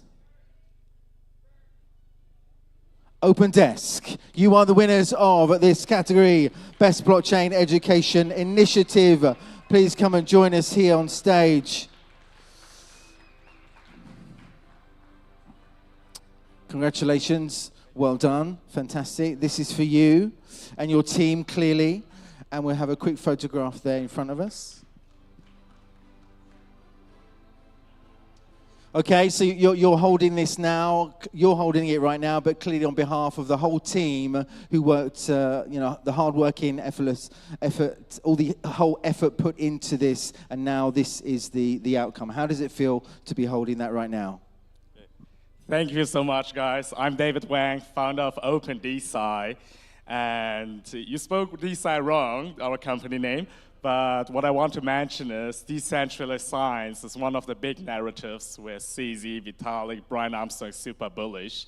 And we are right now building the next ecosystem to do the future of science collaboration. Tomorrow I have my speech here. Would love to connect with you guys.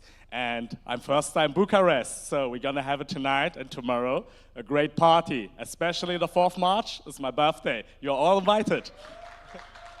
Fantastic, there we are. And what he didn't tell you is all drinks are on him, absolutely. Also, small advice, I create a hidden Luma event in Bucharest. Who find us, just send a request. Dress to impress, guys. Cheers. Thank you so much. Ladies and gentlemen, shall we move on? Yes, we will. Let's move on to our next category, right? Best Crypto Advertising Network. Best Crypto Advertising Network, 4 finalists. They are BitMedia, Coinzilla, Cointraffic, and Blockchain Ads. Who's the winner of this one? I'll tell you right now. The winner is Coinzilla. Coinzilla, you are the winners. A round of applause for our winner, Coinzilla, who doesn't seem to be here right now, but that's okay. Where on earth are I ask myself exactly. You may laugh. It's not, if you were standing here, it's not a laughing matter because we have no idea. We have no idea where the majority of these award winners actually are. Maybe they're having their own award ceremony somewhere else just for those that are not here. We'll never know. We will never know. Maybe tomorrow we'll find out exactly where everybody was. Let's move on. We know what to do with that one, absolutely. Let's move on to our next category right now. Best Decentralized Ecosystem. Best Decentralized Ecosystem, 4 options, 4 finalists, only 1 winner. And finalists are Aptos, Polygon, Polkadot and Nervous Network. The winner is Polkadot. Polkadot, you are the winners of this category. And you're not here. Are you here? Would anybody like to accept the award, apart from that man there, and from Dubai, would anybody else like to come here and accept it on their behalf? No? That's okay. That's all good. Fantastic. Pop it in with the rest as well, back in the box, and we'll pass that on to them, or alternatively send it straight over to them as well. Ladies and gentlemen, on to our 30th category. 30 categories already. Would you believe it? Best emerging centralized solution. We have Bit and Saw, Mosaic Gallery, IOS Network, and Orts. And the winner is Mosaic Gallery. Mosaic Gallery, you are the winner. Please come and join me here on the stage to collect your award. Hopefully you are here. There's a lady just stood up there, and she just sat down again. It's not you. She's just stand up, down. That's okay. There was somebody going to the bathroom. I thought it was them. It's clearly not them, but they are not here, and that is fine as well. Pop it into the box, and we'll send that over to them as well. Crypto Adoption Excellence Award. The Crypto Adoption Excellence Award. 4 options. 4 finalists: Immobilier Real Estate Dubai, Revolut, Starbucks, and ITG Store. Which one of these is walking away a winner tonight for this category? And the winner is Immobilier Real Estate Dubai. You are the winners of this category. Come and join us, please, here on stage. Fantastic. Oh, there's everyone's joining. Is it what? You're all joining? Oh, okay. Why not? Everybody come and join us. Come a bit further. Well done, my friends. Congratulations. Okay, where are you going? Go back there. Back over there. You go over there. That's right. Everybody, is this everybody who works for everybody who's here right now? What? Part of the team. Right, there we are. Who collects the award? Who's going to get the award? This gentleman here, there we are. He wants it, but it's for him. Right, okay. So over from Dubai, we heard our last session today. You shared with us exactly what you're doing and how you can help us as well. How does it feel collecting that award right now? We would like actually to thank our client, especially the crypto client. This is our first year here, and hopefully next year we'll be again here, and we will see more clients. Thank you. Ladies and gentlemen, a warm round of applause for our winner, Immobilier Real Estate Dubai. Well done.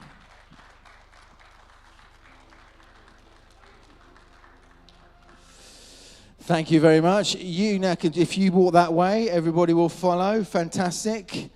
And we move on to our next category, Business Representative of the Year. Business Representative of the Year. These are for individuals, naturally. Our finalists are Ulian Boya. Is that right, Ulian? Ulian Boya. Dorian Vincelioni.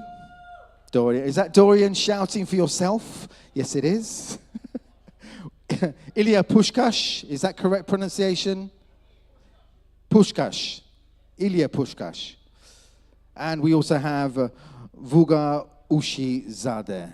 Is that right? That's right. Okay. Which one of these?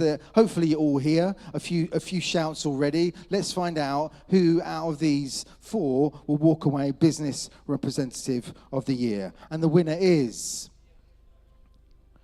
Vuga Ushi-Zadeh. You are the winner. Please come and join us here on stage once again. Congratulations. Great. There we are. That's yours. Quick photo there.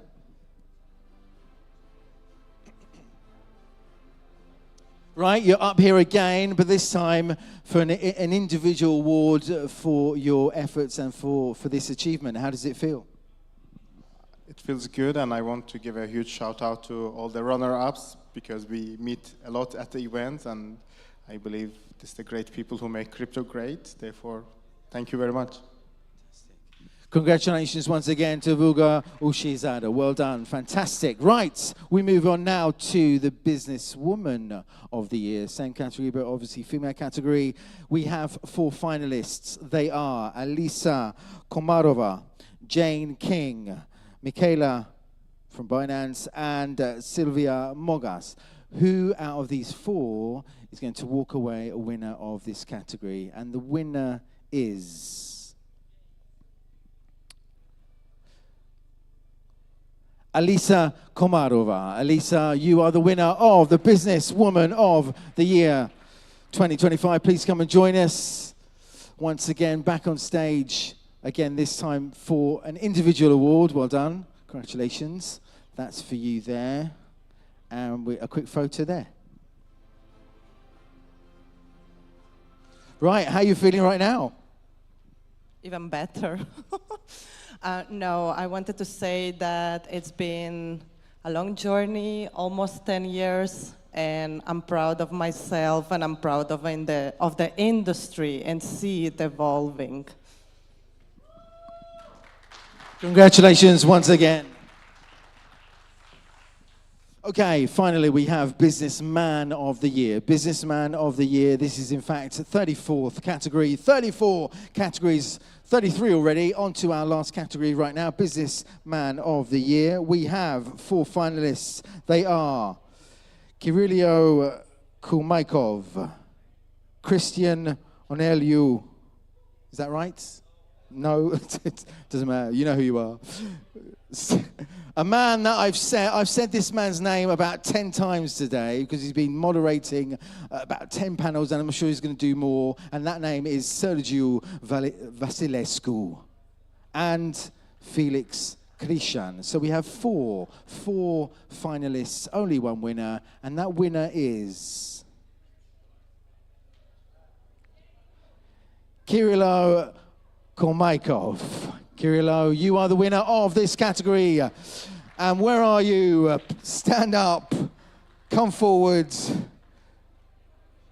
And you're not here. That's fine. The businessman, he's on business somewhere. He's been a businessman, clearly got business to do, other business to do than collect his award here. Would anybody like to collect it? Not any of the other 3, but would anybody else like to collect it on his behalf? Oh, no. You're just coming back from the bathroom. That's okay. Right. We'll pop that one away. I look across to you now. I see that the table is completely empty right now. That means one thing. That means we have now shared, most of them under the table, but we have shared all our winners of these 34 categories. Again, all our finalists, congratulations to all our winners and all our finalists for making it into the finals as well. That, ladies and gentlemen, is the end, almost the end of this ceremony right now. But before we go, there's just kind of one person that that needs to kind of come here on stage and just share with you just a few words. The person who's really responsible for this event and other events that are happening in the series in different AI as well, different events as well. Really to share a few words just before we finish. Ladies and gentlemen, please put your hands together for the one, the only, Ruxandra.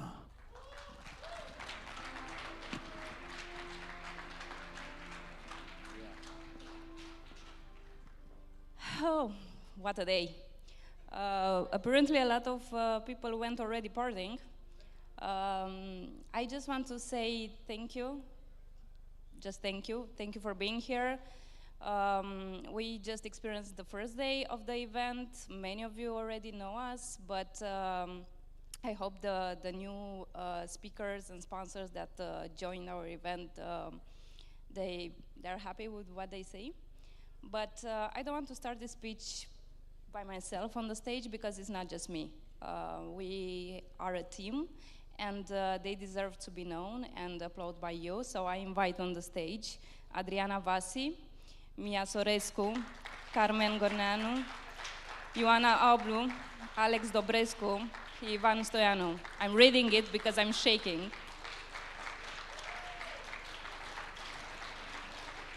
Adriana? Where is Adriana? Adriana? Apparently she went partying too. Yeah, there she comes. Come on.